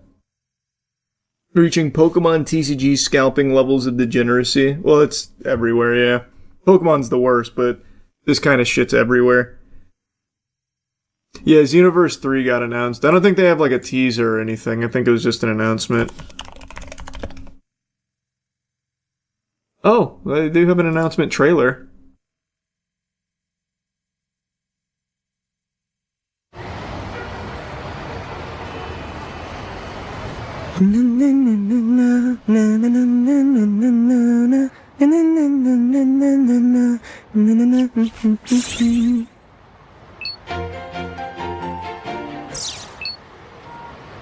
How long has it been since Xenoverse 2? It has to be like 10 years, right? Look at me speeding with the spotlight. Catch me if you can. Watch me glitter like a galaxy. Yeah, about 10 years. Thought so. There's sparkle in my flow, untouchable, cause you know I'm the one. My rhythm here, the beat, cool look, say voice so divine, jewel perfection. Is this for real? Open your mind. Hey! Feel the disharmony, I know how it feels. My new song's out. Hope you like it. Look alive! Another incident in New City. That's your cue to head out and take care of it. All right, Brett. Ready? Oh yeah! That's a cool Saiyan name, Brett.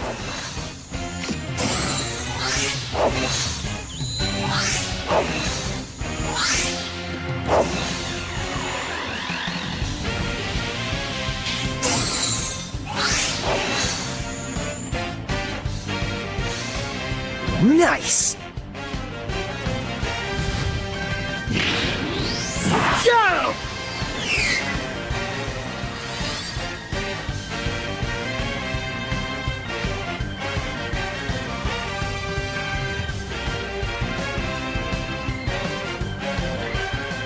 Yeah, this is the new Xenoverse.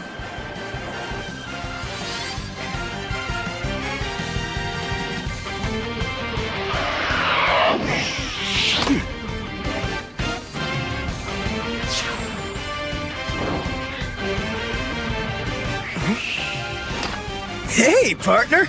The incident should be just up ahead. Careful, though. I might just steal the spotlight myself. Now, here comes the hero.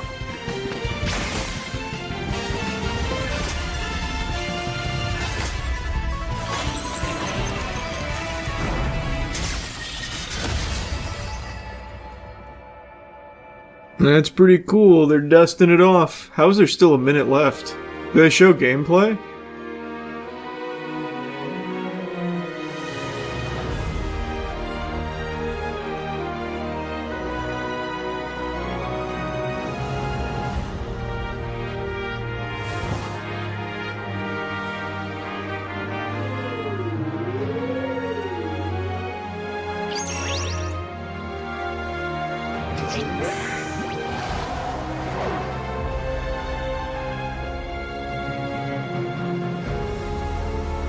Wow. Look out!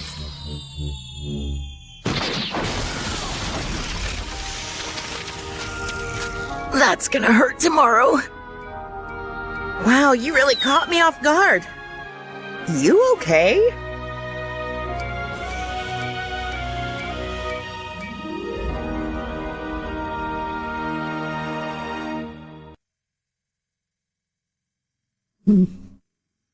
I'm pretty pumped.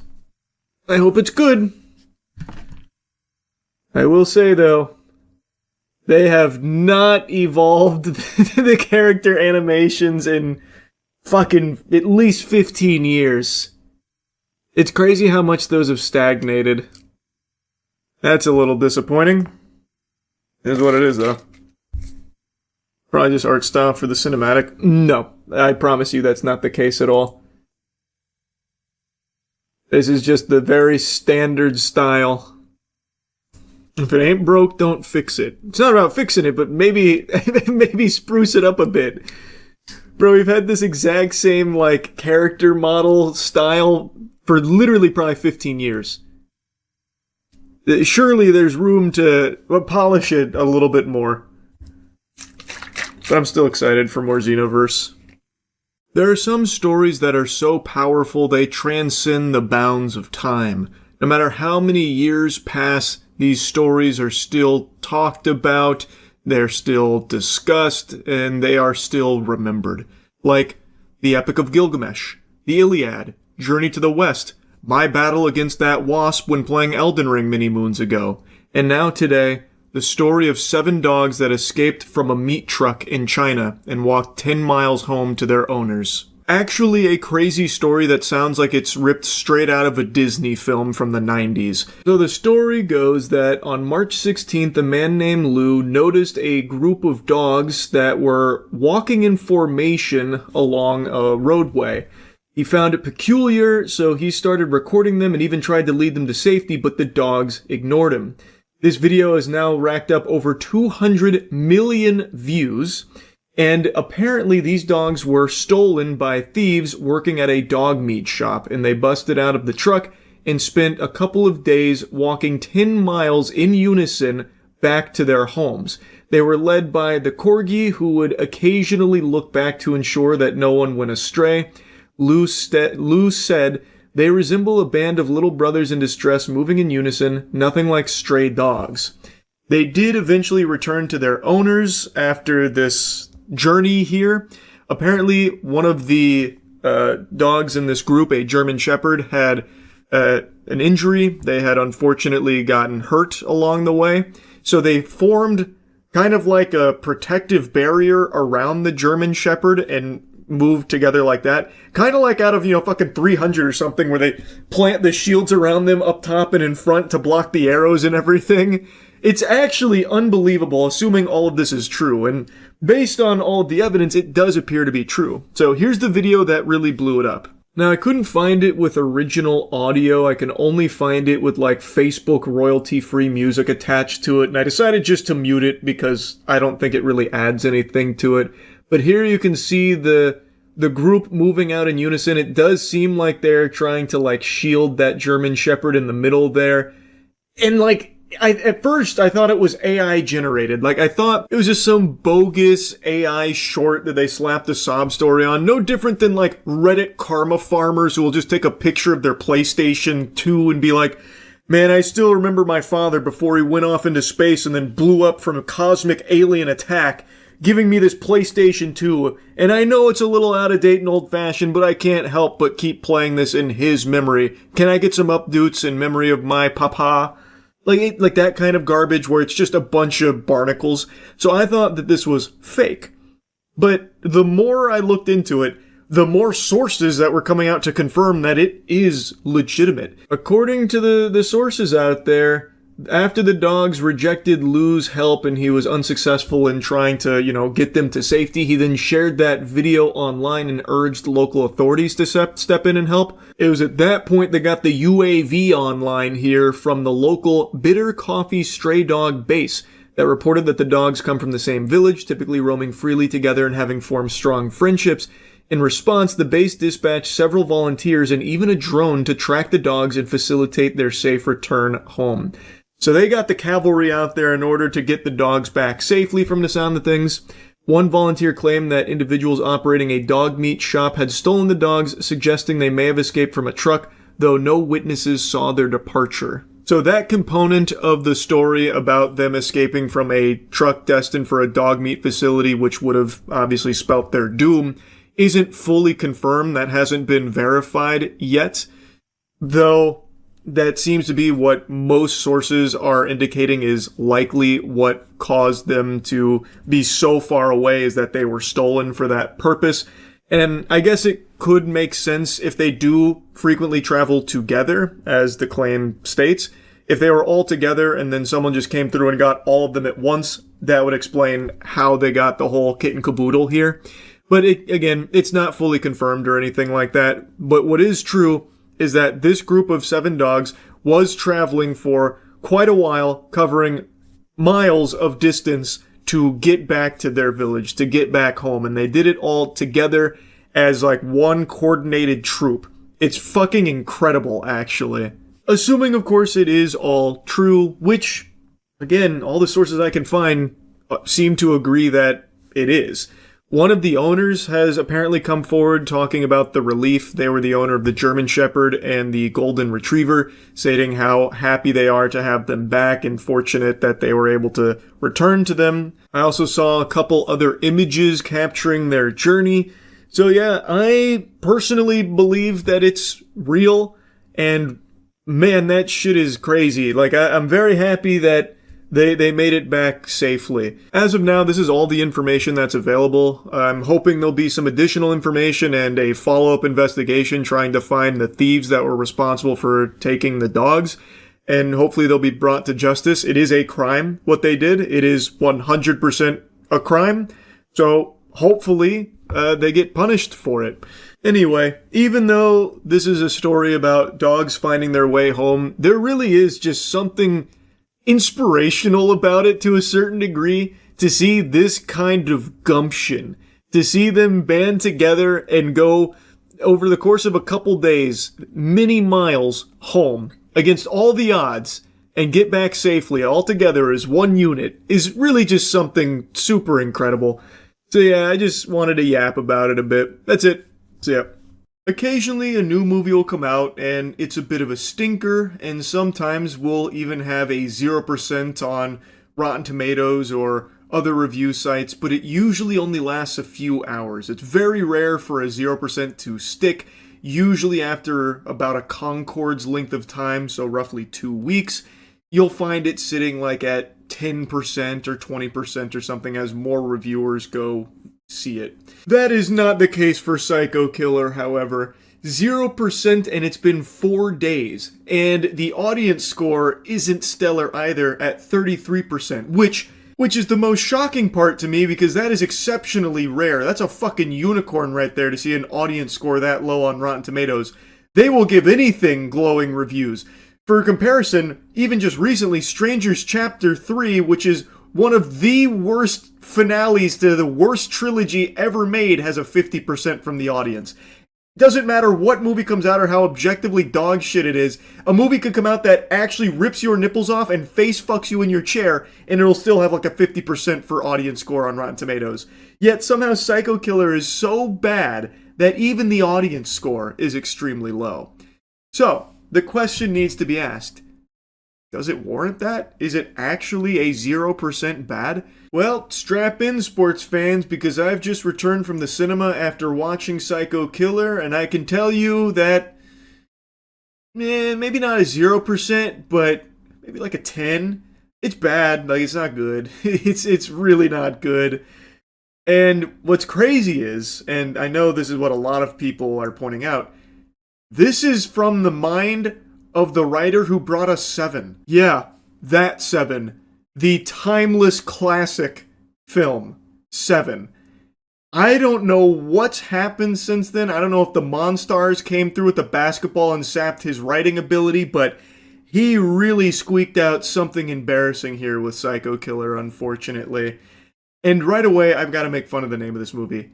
Psycho Killer sounds like a Steam stinker that I would just play on my gaming channel for 30 minutes as a joke. Like, it sounds like the name of a movie within a movie where a character's like, bro, we gotta go see Psycho Killer 4, it just came out. I can't believe they actually just ran with that. It does sound like something AI would spit out for you. And I know that's been a big criticism of Psycho Killer, is that it feels like it's an AI-generated experience here, because it is not cohesive at all. It does not flow. It feels like so much is missing. The main character and the Psycho Killer are the only two characters that, like, even have a presence here. Everyone else is unnamed fodder, basically. I can't think of a single other name. It's genuinely like they forgot to have other characters, and even these two characters get so little to actually do. It is pretty disastrous. And the Psycho Killer himself, he has a voice changer voice, like the actual generic cliche, I am not a good guy. It sounds like something you'd hear out of an old school Call of Duty lobby on Xbox Live from a kid putting on a voice changer. And it's unapologetic with it, to the point where, by the end, I actually found it charming. Like, that's not, like, I can't even complain about it, because by the end, it was so silly that I actually just appreciated hearing him talk and the dumb shit he was spouting. So anyway, Psycho Killer is about, you're not going to believe this, a psychotic killer. He is a Satanist, and he believes his whole mission is to kill people for Satan. And he just randomly goes through and slaughters people. And he does kill a lot of people, but you'll probably forget that happens because it's so flat. Like, it feels so, like, off, because everything is CGI blood in this. I don't think there's a single practical effect throughout the entire fucking movie, and it's, like, noticeable CGI blood.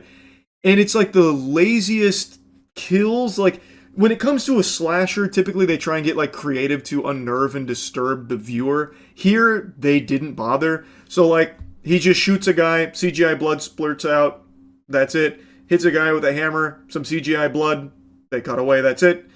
Like, the only scene that has something outside of just hit with a hammer and then shoot is a scene which is like a confessional booth where he, like, stabs the priest and then drinks his blood through a straw. That was the only time that they tried something a little different besides just, bang! Alright, now I'll drive away. So, like, and it doesn't even work in the confessional booth thing either. It's really fucking wacky. Anyway, the movie follows a trooper named Archer. She watched her husband get killed by the hash-slinging slasher here, the Psycho Killer. And now she is on a mission to put an end to his reign of terror. He is just driving across the country, killing at random.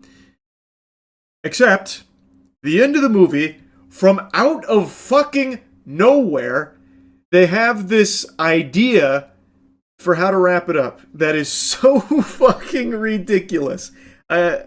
So, he's just killing randomly, and he's leaving behind his calling card, his fucking Joker card, where he's, like, making satanic symbols, things like open the gates, 666, hail Satan stuff. He's leaving all of that behind on every kill, so he gets the name Satanic Slasher. And then he needs to get information on some interesting individual. So he puts an ad in the newspaper, and then some goober calls him. Well, some goober puts an ad in the paper responding to his ad in the paper. It's a Satanist code, and it basically says, so you're enlightened, give me a ring, here's my telephone number. So Satanic Slasher calls him. Also, the detective picks up on this. Worth mentioning, every single kill doesn't matter, by the way. Like, all the clues she's gathering play no role in this, and she also makes the worst decisions ever for her investigation. So, like, she actually did track down the Satanic Slasher at one point, and then instead of waiting for backup to ambush him in his apartment, well, at the motel that he was staying at, she instead just goes in for a solo mission and gets blasted. He throws her out of a window, and then the scene immediately cuts to her, like, once again on the road tracking him. This is what I'm saying, where, like, there's no other characters, because she didn't interact with, like, some FBI guy. He's like, go home, this is above your pay grade, you get yourself hurt, it's not good, you go home, you can't take the satanic slasher, it's ridiculous. You give me your badge and your gun, that kind of vibe type shit. And so you would expect that to play a role in it, how she's kind of going off book here against her, you know, higher level people advising her not to. But it doesn't, because they forget those characters exist. So she is, like, confronting him alone multiple times. Obviously, it never works out. FBI shows up late, obviously. It's just, there aren't any other characters, and it's weird. But anyway, so he gets in contact with Satan goobers, and then he goes to, like, a Satan house where, like, there's this businessman who's giving a speech on why he loves Satan so much, and then his groupies are there like, yeah, that's cool stuff, the fallen one, yippee, yeehaw. And the satanic slashers being all mysterious and brooding, just saying he needs information. So then the goober that connected with him gets him the information on a random guy. Then he kills the Satan church people who are having an orgy. And it's a CGI bloodfest where he's hitting him with an axe, and then there's just actual, like, video game cutscene level blood flying all over the place. It's so fucking bad. But this is where I'm telling you the ending gets unreal. So, that person that they gave him the information on is a nuclear engineer. And from out of nowhere, we learn about a nuclear disaster that happened 3 years prior at a place called 3 Mile Island, which had a huge death count, obviously. That was very detrimental to the civilians. And the Psycho Killer's big plan has been to go to the nuclear power plant with some explosives that he stole way back early into his killing spree. And also, there was a mention about how he got some books from a library. Turns out he got nuclear books, which doesn't matter because he ends up just kidnapping the nuclear power plant executive or engineer guy anyway to do it for him. So why did he even bother buying or stealing the books in the first place? It didn't fucking matter. He had no clue how any of it worked. So he just kidnapped the guy. So he kidnaps that nuclear engineer, goes to the power plant. The trooper Archer was able to connect those dots and meet him there after he had already done everything, after all the alarms go off. So after everyone else figures it out because there's something going on, she then shows up. Then Psycho Killer has the guy melt down the core, about to cause a nuclear disaster that they keep saying, my God, it's going to wipe out the entire East Coast. Lord have mercy on us all. And then one of the security guards is like, wait, there might be another way in. And he takes Trooper Archer to a random room that happens to overlook the command center with a sheet of plexiglass. And he's like, yeah, that's bulletproof, so we're all fucked, but I guess you get a better view from here. And he just runs away, and then she shoots the plexiglass enough that it makes a little hole. She puts a sniper in there, takes out the Psycho Killer, saves the day. But the plan from out of nowhere became the Psycho Killer is going to cause a nuclear disaster for Satan. And he gives a big, like, Satan speech at the end. Oh my God, it's so fucking cringe. It's unbelievable. And then there's a twist. There is a twist at the end. So, early on in the movie, when she was still learning about the satanic slasher, she was flipping through some fucking AM radio stations, and she stumbled across, like, a conspiracy theory power hour where they were talking about how the government is experimenting on mass murderers. So, like, all the mass murderers are actually, like, government experiments that they turn loose. And then at the end of the movie, after she kills the Psycho Killer, but he doesn't actually die, he wakes up in a big van going to an off-grid facility where they welcome him back. It's a government facility, so it turns out the conspiracy was correct. Big twist, they are making the mass murderers at the government facility, and he's one of them. The movie's fucking bad. It's not good. But I would be lying if I said I didn't have a fun time watching it. I do think, for the most part, it's fun bad. And I say that with a little hesitation because the movie is so messy, like the editing is so choppy, and it's very clear that they had to fucking Frankenstein something together here just to get a complete film, that at pretty much every possible point, it doesn't really fit. But I think that makes it fun bad too. Like, I don't think that ruins the entertainingly shit nature of it. Like, it's not a movie I would recommend paying for, because I don't think it's fun bad enough to waste money on. But I think when it eventually hits streaming, it'll be something that you and your friends can laugh at. So yeah, anyway, does it deserve a 0%? Maybe not a 0, but it definitely is a very, very, very, very low percent. Like, I do think that is probably par for the course there. It's just really bad at everything it aims to do, unfortunately. Anyway, though, that's really about it. So yeah. 133 mile per hour police chase ends in total chaos. Is everyone okay in here? At 133 miles per hour, I would wager probably not. That's like de-atomizing levels of speed if you crash. Everyone's okay. It's a must-watch? Okay. Are you sure he's okay? You told me it's okay, and they just set up some really not looking okay players here. Are we sure? I'm no longer convinced. There is a huge semi and a man on the road in the middle of the warpath here. How confident are we that everyone's okay? He parries it. Okay, if you say so. I don't know how he squeezes his way out of that one. In Escambia County, troopers with the Florida Highway Patrol were conducting routine traffic enforcement 1 mile east of the Alabama-Florida Sounds like it's out of Seven Deadly Sins. A trooper noticed a vehicle with illegal window tinting. Now throw the green shell behind you.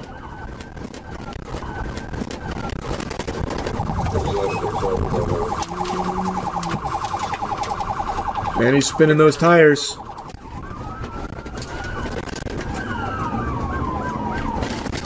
Man, we're just doing donuts out here.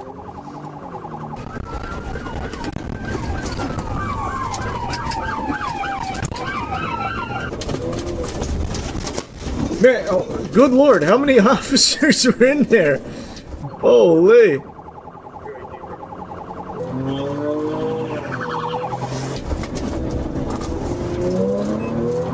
That sign just barely got away with its life. Sorry, I can't talk right now. I'm in the middle of a 133 mile per hour pursuit.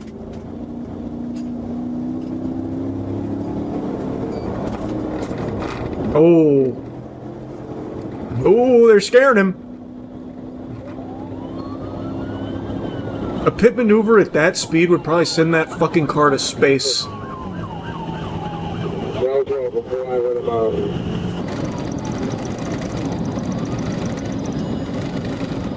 129. A casual stroll.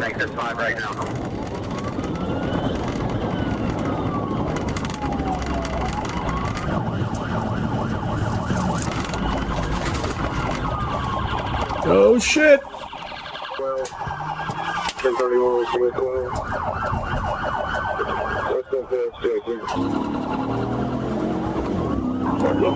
Oh, there's not a whole lot of space there. Yep, he's gonna have to go in the grass. Oh! Shit! Oh, whoa!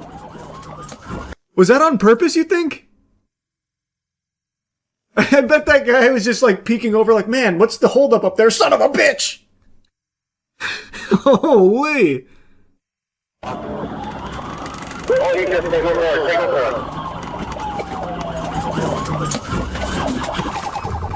Damn! Oh, maybe the 133 mile per hour chase starts now on foot. That guy was zooming.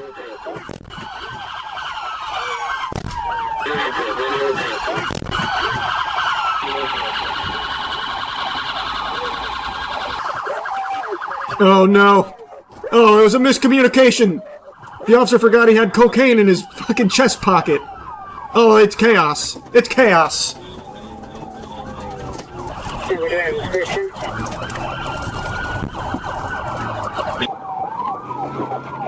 Bro, of them, Mike. Looks like a gray shirt. Oh, what a disaster. Everything that can go wrong is going wrong all at once. No one hit the brakes in that guy's car. Now it's going to just go all the way to the other side, cause an accident. Oh, boy. Yep, there she goes. Oh, God, officers exchanging paint with it. Oh, boy. Escambia, come on. What are we doing? That is... Oh, good heavens. Jesus Christ. Send the dog! Send the dog! Danger, moving. Oh, God. Oh,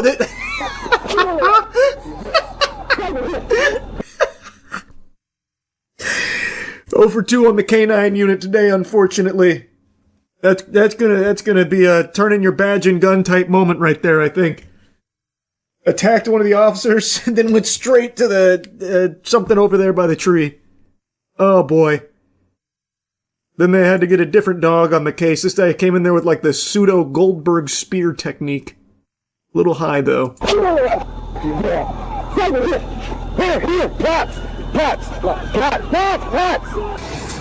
Oh, this is the officer that got bit? 10-15. This officer that got bit. What the hell happened? Did he also get like a confusion debuff or something as well? Because he has been like in a trance-like state ever since. He's so stunned. Can't believe Ace did that. Yeah, it looks like everyone was okay. What do you know? Good news!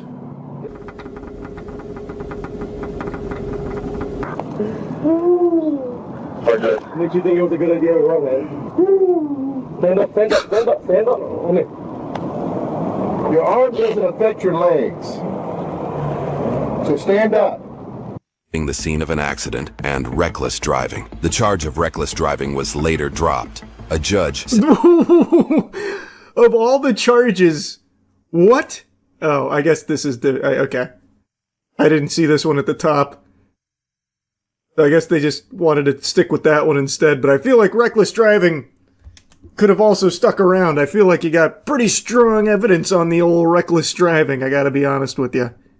Working through the system when he was arrested again on December 4th, 2023, this time for murder and attempted murder. According to the arrest report, Isaiah and his brother allegedly met a group of 3 men to buy an ounce of marijuana. During the transaction, Isaiah grabbed the weed and ran while the victims gave chase. After the victims rounded a corner, gunfire erupted, leaving 1 person in the group dead from gunshot wounds. Isaiah also bragged about being internet famous due to running from the cops and being bit by a canine. What a fucking loser. Isaiah and his 18-year-old brother, who was accused of firing the shots, were both arrested and are currently awaiting trial without bond. Isaiah Colley is innocent unless proven guilty in a court of law. Wow. That took a turn at the end. All that for an ounce. That is crazy. The things people will throw their lives away for. He also had an AK. What, like in his car? Oh, I guess there's a little more at the end. I thought it was over. You know what's also super cool? When you catch your dog and knows to leave. Man, you just gotta let that go, brother. Accidents happen. It was the heat of the moment. Dog made a judgment call. Check this one out. On May 26, 2023 in Harford County, Maryland, 38-year-old Michael Stevens II was released from the Harford County Detention Center after posting bail related to a theft charge. Later that same day, just down the road, Stevens came across a 1986 5-ton military truck. Oh, the temptation. Oh no, the stars were aligning. And decided to steal the vehicle, triggering a pursuit. What a great day. Deputies had seen before. And then I got off the truck and he came towards me head on. Jesus. That could be anyone. We don't know that's him yet. That could be anyone's military truck. 5-ton truck actually weighs more than 10 tons by itself. The 5-ton rating refers to how much cargo it can carry off-road, not its own weight. These trucks were designed to move troops and equipment through rough terrain, and they're built to keep going, even when damaged. The frame and suspension are heavy, the drivetrain is built for torque, and the oversized tires are reinforced to survive long distances on uneven ground. All of that combines to make this pursuit unlike anything we've ever published in the entire history of this channel. Yeah, this is quite a recipe for disaster. This guy literally left jail this same day, by the way. He said, man, can't wait to go back. Is that a military truck? I just want somebody I got a plan. to with stop 6 just in case he gets on so we can deploy. Anybody have stop 6 in the area? Looks like he's going to take 95 south from 24. Looks like he's taking 95 southbound from 24. Hey, watch the back. It's going to be debris falling out the back of the bed. And you try and pit maneuver that thing and your car blows up. I think pit maneuver's off the table for this one. We're gonna have to get him with the classics. Throwing knives out of the window to pop the tires. Circus style. All right, I'm on it. Somebody get on 95 south just past 1. Speed to 55. Speed to 55. So far, nothing's flown off the back yet. 152 with stop 6. Stop sticks aren't going to work. It's designed to overpower them. Yeah, get one unit on 95, and everybody that's behind them, let's try and slow the traffic. If we can get the stop 6 deployed, I don't want this vehicle to hit anybody else. All right, we're coming up underneath of 152. If somebody's able to stop 6, be ready. All right, it's game time.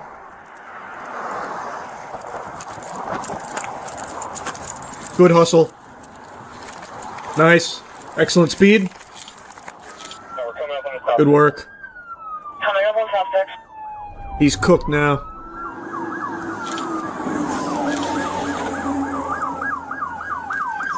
How'd we do?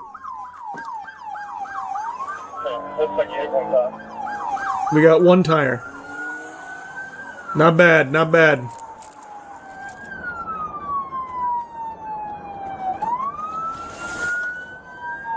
See if you get ahead of them by about a mile. See if you get one of the stop sticks. They need to make stop sticks that you can just toss out the driver's side window.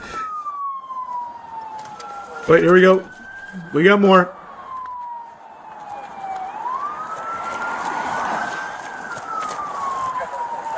Phase 2 boss fight, yeah.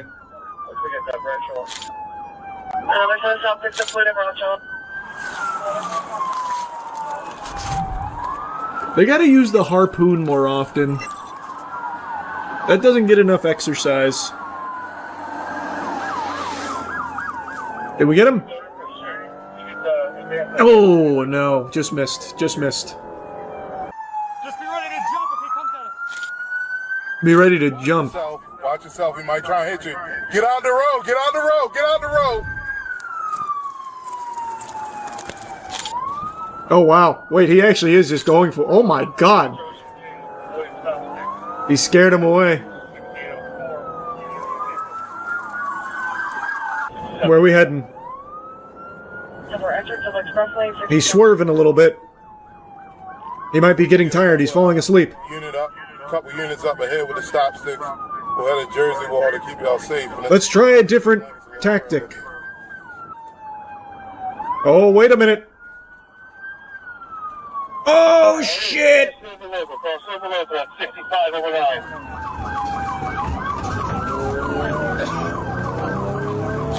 He's blending in now. We're gonna lose him. Luckily, we still got eyes on him. Don't let him get too far, though. Where is he? We're past White I lost him. At 695. How far ahead are we?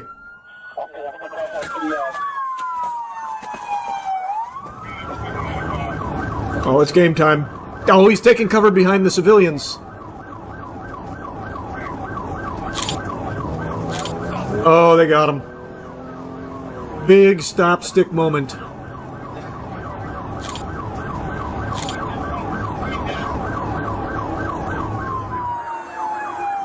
What was Squad 2 doing? Just getting a good view of it? But where was their stop sticks? Continuing 95 and 695 exit. What did he try to do? Like activate Sharingan or something on him to scare him? Like, I didn't see any stop sticks. What was Squad 2's plan?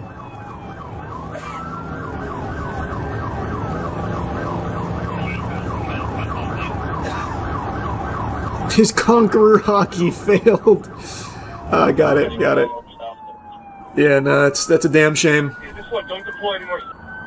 Squad 2 AFK. Yeah, that was unfortunate. They were in a great position as well. I really do wonder what Squad 2 was doing. They pulled over. I thought they had stop sticks or some kind of plan. Maybe they thought the stop sticks would work so well Squad 2 would go out and catch the truck or something. I don't know. Driver's side window. With deputies reporting that the suspect now had a rifle hanging out the window, oh Jesus! Units ease off. The helicopter maintains visual from above, while Squad... Oh, that's not a stop stick. That's a gun. Right here. They said enough. Playtime's over. Stop. No, don't stop. Just combat roll out of the moving vehicle. It's more efficient. I got you. Hands, get on the ground. Stop, drop it down. Drop it, get on. Oh, what a trip. Hey, stop reaching. That officer actually saved his life. What is he doing under his shirt? Tweaking on his own nipples? What the fuck was that? That was a textbook trip, though. Drop it, get on. Look at this shit. That was perfect from this guy. Boy. That was a pretty crazy chase. What was the plan? Did they interview him? Hold on. Yeah. What happened? Huh? What just happened? What do you mean, what happened? You're running from us. What? What are you talking about? Well, you took a truck. I just got out of jail.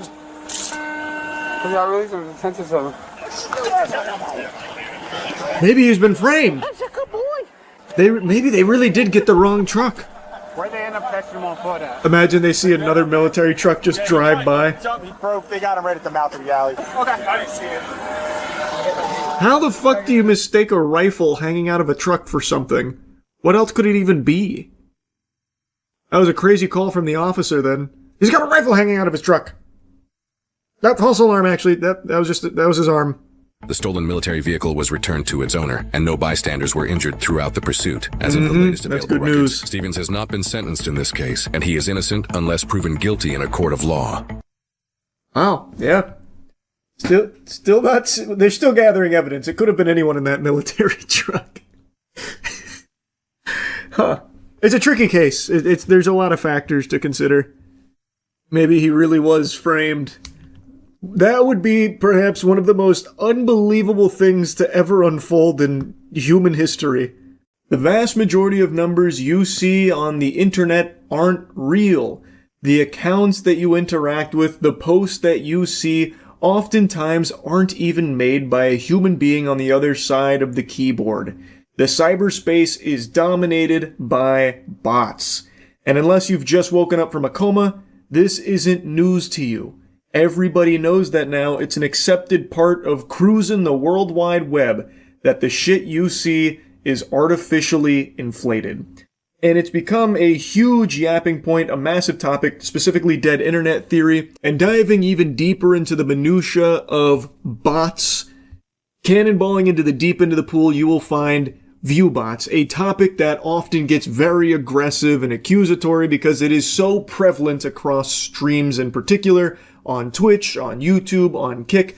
Streamers of all shapes and sizes are often using viewbots to boost their numbers. It's not some big conspiracy, it's not deep state propaganda or anything like that. It is a provable, real thing that platforms just don't seem to be taking any real action on at all. I could right now go live on Twitch openly stating I'm viewbotting it out the wazoo to fucking 20k viewers, and maybe the worst that would happen is I get like a 24-hour suspension from Twitch. They don't care. They made that push like a year ago about getting bots off the platform, but that lasted for what, 2 fucking days? And then they took like a catastrophic hit to their overall viewer metrics, and I guess they pumped the brakes because at the end of the day, and this is something people say a lot, and it is true, those huge numbers are good for Twitch as well to advertisers, even if the numbers are fake, even if they know it's botted, phony baloney, fraudulent viewer metrics. It doesn't matter. It makes them more appealing to brands. So it seems like they are very hands-off when it comes to doling out big punishment for view bots. It's not exactly a well-kept secret. It's pretty out there in the open that tons of streamers view bot. Now, the reason why I'm yapping about it again is because just yesterday, or maybe it was even earlier today, I don't know, time moves in a weird fucking fashion once you hit your 30s. Everything blends together, your bones fucking creak anytime you walk up or down stairs. Anyway, though, I'll stop bitching and whining about that. I know you're not here to listen to me play a sad song on the world's smallest violin about my deteriorating cartilage. The CEO of Night Media, Reed, came forward with a post out of nowhere saying that it's time to start viewbotting. That's the title of the post, which is a eye-catching title, no doubt. Very seldom will you hear someone in that kind of position just say the quiet part out loud here about success in the streaming space. And make no mistake, Night Media is fucking huge. They are one of the top dogs in the YouTuber streamer agency space. They are huge in the industry. They represented Mr. Beast for a while. I don't know if they still do, but they have represented and still actively represent massive creators. So it was certainly interesting to see him with a post like this that makes it seem like he's out there saying, everyone's got a view bot. We got to open Pandora's box. If you're not pooping, you're farting. If you're not using view bots, you're at a disadvantage. Wake the fuck up, samurai. Time to get view bots on the horn. But reading the post, it's a little bit different, though ultimately his tone around viewbots does seem to be somewhat positive. What does it take to cut through all the noise on the internet? If everyone else is botting, why shouldn't you? We used to live in a world where if you made great content, algorithms would find an audience for your videos. Now, creators have to clip farm, pay clippers, and sometimes even viewbot to have a better chance of capturing more attention and breaking through the noise.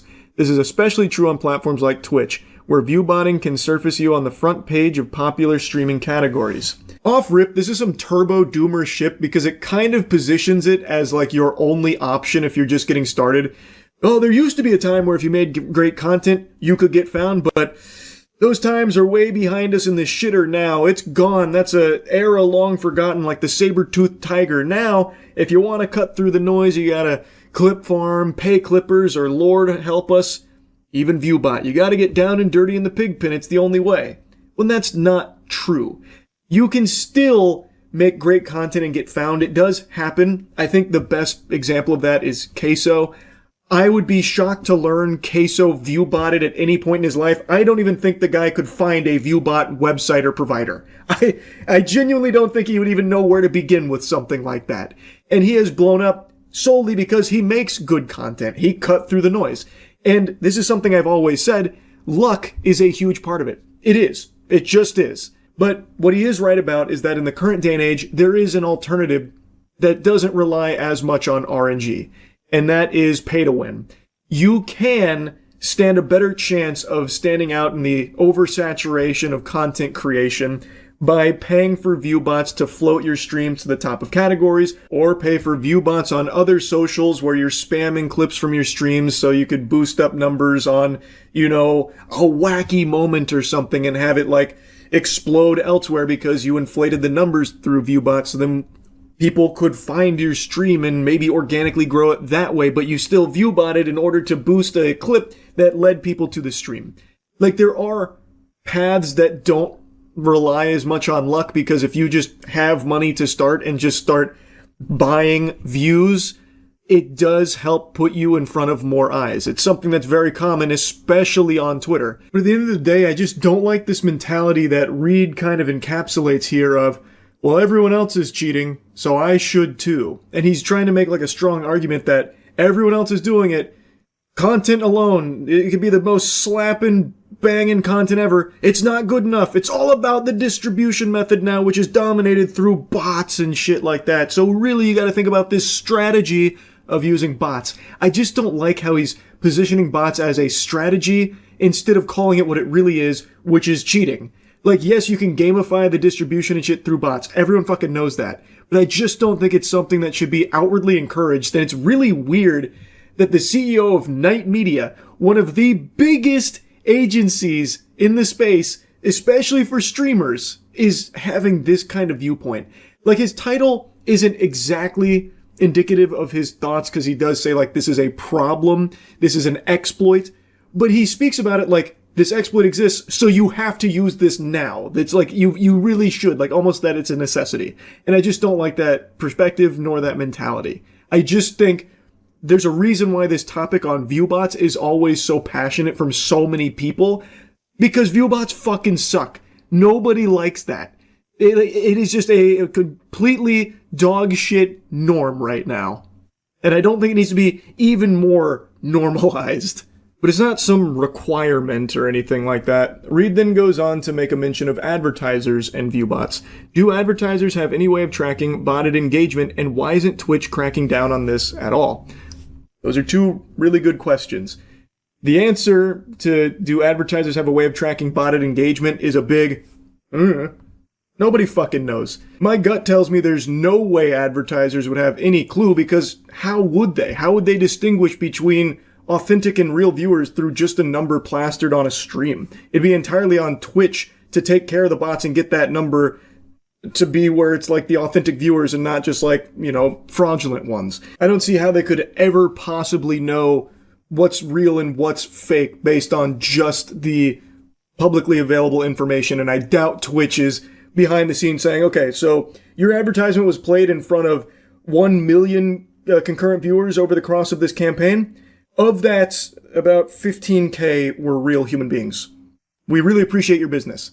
Like, I highly doubt that fucking happens, right? Like, it doesn't happen on a streamer basis with sponsors either. So, like, if a streamer is botting his stream up to, like, 5K, but really he only has, like, 1,000 real viewers there, and he works with a brand, and he sells to this brand at the 5K concurrent viewers, he's making a lot of extra money versus if he sold at his real 1K, and now the brand gets put in front of what they believe is 5,000 people, but is actually 4,000 bots with only 1,000 real people there. So maybe the campaign only sees them make like 3 fucking sales. Like, man, Perry Poutine Gotcha Game only got 3 clicks through this guy's stream, even though he has 5K concurrent viewers. What's going on here? And then you can maybe speculate and surmise that, okay, he's botting. But then you'd also never really know for sure, because you could also say like, okay, maybe his community's just not interested in this gotcha game. These brands, I don't think have any idea, is the point I'm making. I don't see how they would. It's entirely on Twitch to combat the bots, and I don't think there's a way or a tool that these brands have access to that normal people don't, that lets them see real versus fake viewers. And then to Reed's second question about why does Twitch not crack down on it, I think everyone knows, because Twitch also benefits from these hugely inflated numbers. They see a lot of upside to these massive numbers being housed on Twitch. I think that's pretty clear. Probably don't need to dive any deeper on that. And it is something that he starts to tackle in his next section here about platforms needing to take action. He goes on to talk about, how prevalent the botting problem is, as well as the reluctance from platforms to act on it, believing that the more views there are, the better things look for advertisers, which many people agree with. And again, that probably is the simple truth of it. If these numbers are huge, the platforms are probably very happy, because then it's more appealing to advertisers. It could end up with more money to the platform itself. I think it really is that simple. Now, it's this section that ties directly into the eye-catching title that he used here for this piece. If everyone else is doing it, should you? I would never explicitly say you should bot your views on Twitch, other than in the title of this article. But the reality is, if you're not view botting and everyone else is, you're at a disadvantage. When you're competing in a category where you're buried if you don't have 500 plus viewers, maybe shifting your strategy to paying clippers and buying bots helps a streamer break through. I wanted to see what it would cost to bot a stream, and for $180 a week on ViewBotter, I can get 1,500 followers, 225 chatters, and 750 concurrent viewers. Not bad for less than $800 a month, and these companies accept crypto payments. So, he's saying that he's not actively advocating for view botting your channel, but if you're not, well, you got your own dick in your butt. Like, everyone around you is doing it. Maybe you should shift your strategy. I don't know. To me, that feels like he is advocating for it. Maybe I'm on the crack pipe. He's pointing out a real problem, that these platforms don't enforce it, so the precedent has been set that there's no actual consequences. But it does seem like he's saying, you really should viewbot your streams if you want to succeed. And he does prop it up as a legitimate strategy and even insinuates that it's not like super expensive, saying, not bad for less than $800 a month. Look at this huge head start you can get. Really should be something to consider. And I get it. It is something that people obviously consider and pull the trigger on, no doubt. But it's not exactly something that I think should be encouraged either. It sucks. It is a bad practice. And there's a reason why this is such a big topic, because people don't like viewbotters. It's not something that I think should be talked about in a manner that feels like it's positive and encouraging, and even setting it up as maybe even your only option if you want to stand out, because as Reed said multiple times, good content isn't good enough. You got to really consider distribution, and distribution, viewbots can really do wonders for. I don't know. To me, it just rubs me the wrong way. He then closes by talking about viewbot detection and how Twitch CEO mentioned it's a game of cat and mouse, and that really there's not a whole lot of great information that he could find on how brands can detect viewbots or anything like that. And then he finishes the big takeaway. We've entered an era where good content alone isn't enough, distribution tactics are. When clipping, paid amplification, and even bots can artificially push you up the rankings, the playing field starts to tilt toward whoever is willing to game it. Twitch's detection tools feel reactive at best, and advertisers don't seem to have a reliable way to verify what's real. If botting becomes normalized, creators face a brutal question. Compete clean and risk invisibility, or bend the rules to survive. Long term, though, this erodes trust in the entire ecosystem. Again, he drives that point home about good content alone isn't enough. It's all about distribution tactics, and I just firmly disagree. Good content alone is sometimes enough. But again, it does take luck. It does. It always has, and it always will.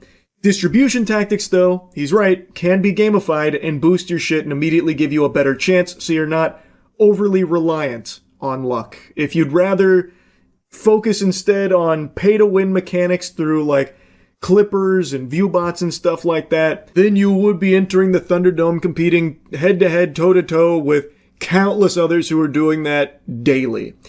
That is very, very common. And in many, many cases, it's hard to tell if it's real or fake. So it is a legitimate problem, and it sucks that platforms don't do anything about it. He's not wrong about the core, that there is a huge problem because these platforms don't crack down on viewbots. Now everyone fucking does it seems. And it fucking blows. And I imagine he's right that it is a very real consideration for tons of streamers. Well, why would I even bother trying to do this legitimately when everyone else is fucking cheating? Everyone else is viewbotting, so why wouldn't I? And it's hard to argue, because it's morally correct to, play fair.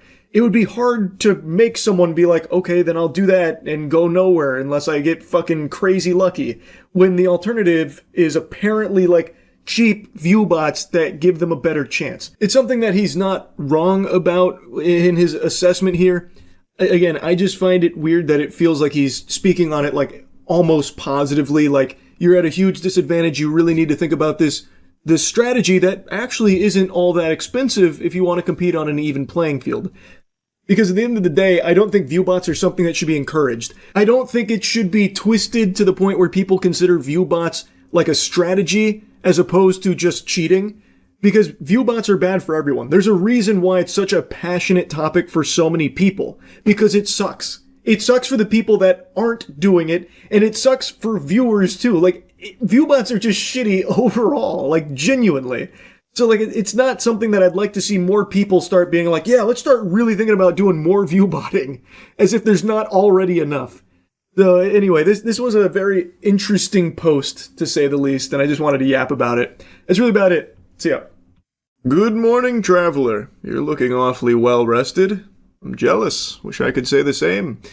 I missed out on shut-eye again for the millionth time over the last 12 months. I tell you, that insomnia's powerful spell got me in the nipple clamps. But it's not about me. I'm not here to just trauma dump on you. What say you to listening to me regale a riveting story? Have you heard of the High Elves? Every one of them dirty bastards done started an OnlyFans. Point I'm making. OnlyFans is everywhere now. If you open your mouth to take a breath, the first thing that gets into your lungs is not oxygen, it's fucking OnlyFans being shoved down your throat. It is inescapable. The only thing more popular than OnlyFans is gambling. The two healthiest pillars of a sane society, gambling and OnlyFans. And as you may have guessed, I haven't slept again. And in an effort to make myself sleepy, I started just doom scrolling, which never fucking works. But I did stumble across a very interesting feud in the OnlyFans world where a creator is calling out the queen of OnlyFans, Sophie Rain, the LeBron of lingerie, the Tiger Woods of wood, the Tom Brady of lady, the Wayne Gretzky of latex ski. I'm just fucking pulling this out of my butthole right now. I'm going crazy with it. Sophie Rain is like the most popular creator on OnlyFans. You probably heard her name before because she's often flexing how much money she makes through OnlyFans. Unfathomable wealth, where she's posting screenshots claiming that she's making over $90 million through it and providing like proof to back up her claims and constantly defending that she's making this millions upon millions and millions of dollars there. And there's a creator calling that out as fake.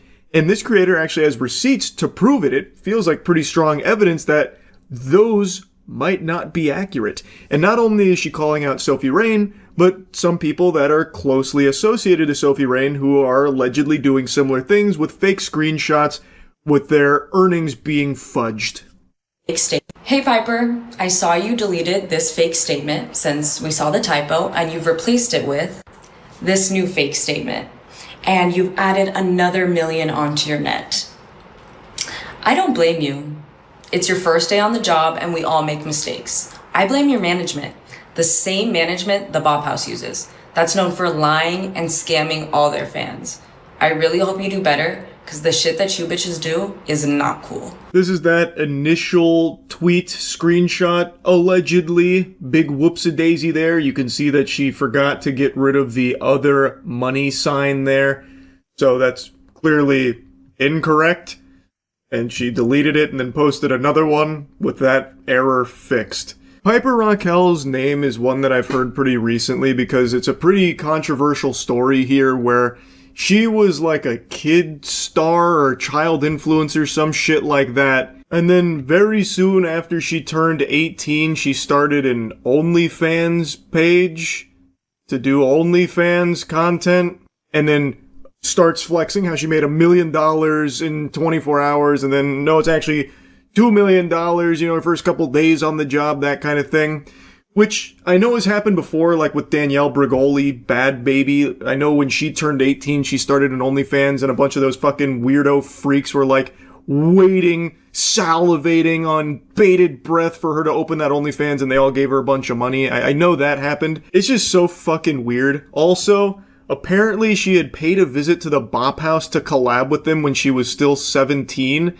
Bop House is a OnlyFans content creator house. Why are you collabing with a minor? A lot of people are speculating that they were trying to like push her into doing OnlyFans and like them collabing was them trying to get her like, into the idea of opening OnlyFans when she's 18. Maybe to like lock her into a contract with the Bop House management team or something like that. Who knows? But it's still fucking weird no matter how you spin it. Anyway though, back to the feud itself. Jamie Liz is pointing out the fraudulent screenshot here talking about how that's not real. Which it clearly isn't. It was photoshopped. Is Camilla. So the next bitch on my hit list is Camilla from the Bop House. The one that used her little minor brother for views, asking him to talk about how pink her pussy is? Yeah, that one. This is her supposedly deleted OnlyFans, active, saying available now. And then when I asked her about it here, are you gonna delete it? Just asking, because that's what you're saying all over your social media, babe. Just confused. She blocked me. That's why it says chat unavailable. And here's yet again another lying, scamming bitch to come out of the Chopped House. But this one's extra weird. She used her family to promote it. I was the one that did the censoring on her OnlyFans banner. Not in the original video, just playing it safe here on YouTube. I don't know what she was claiming about deleting her OnlyFans, but that OnlyFans creator, Camilla, that's someone I made a video on a long time ago because she used her brother, who was a child, mind you, to help promote her OnlyFans page. She actually did that. So Jamie Liz is not wrong.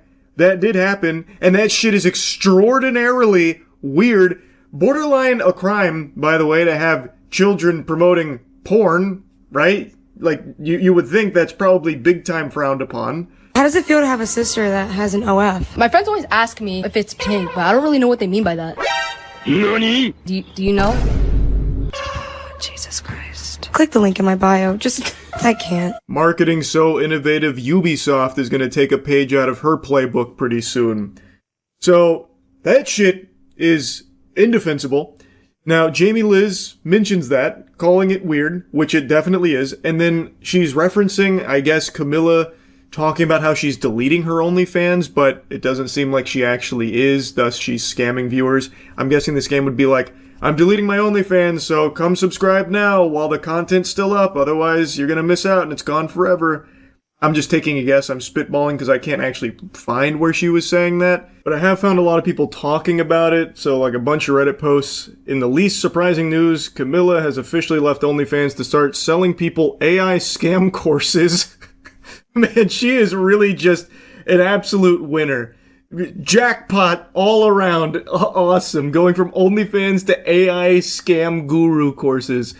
And then saying also discreetly keeping her OnlyFans active. I don't feel like looking too hard to know if her OnlyFans is actually still active or not, if she followed through on deleting it. I have seen articles also reporting that she is now hawking baloney courses that are AI focused, so that seems to be her new hustle. And Jamie Liz, once again, was calling her out. And now, the big video where she was calling out Sophie Rain. So Sophie Rain just posted a video showing her fake OnlyFans statements once again, and I'm about to poke a lot of holes in this shit. What color is this up here, guys? We can all see this, right? It's blue. It's blue, and this fake website that she fucking made, Jesus Christ. It's blue, yes? All right, let me show you real OnlyFans right here.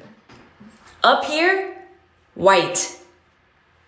White, not blue, right? Okay, next, when she says she reloads the page, let's get back to that right there. She's scrolling. She's scrolling. She's going up and down and up and down on the page. When you reload a page on OnlyFans, that's what happens. Every fucking time we get this little loading dial. Every goddamn time, it does not matter. On the white fucking screen, alright? Yeah, to me that felt like kind of checkmate. The loading in particular. The screen, you could maybe say she's got premium OnlyFans that goes blue because she's top earner, top dog over there. Maybe you could mental gymnastics something there. But the loading thing, that's pretty hard to argue with, because that's replicatable. Like, if you have an OnlyFans and you, like, reload something, you can check for yourself, and based on what I'm seeing there and from what other people are reporting, Jamie Liz is right. Sophie Rain, when doing the scrolling, since no loading pops up, the OnlyFans logo doesn't pop up or anything like that, it does feel like that's fake. That does seem like that's pure dirty barnacles over there.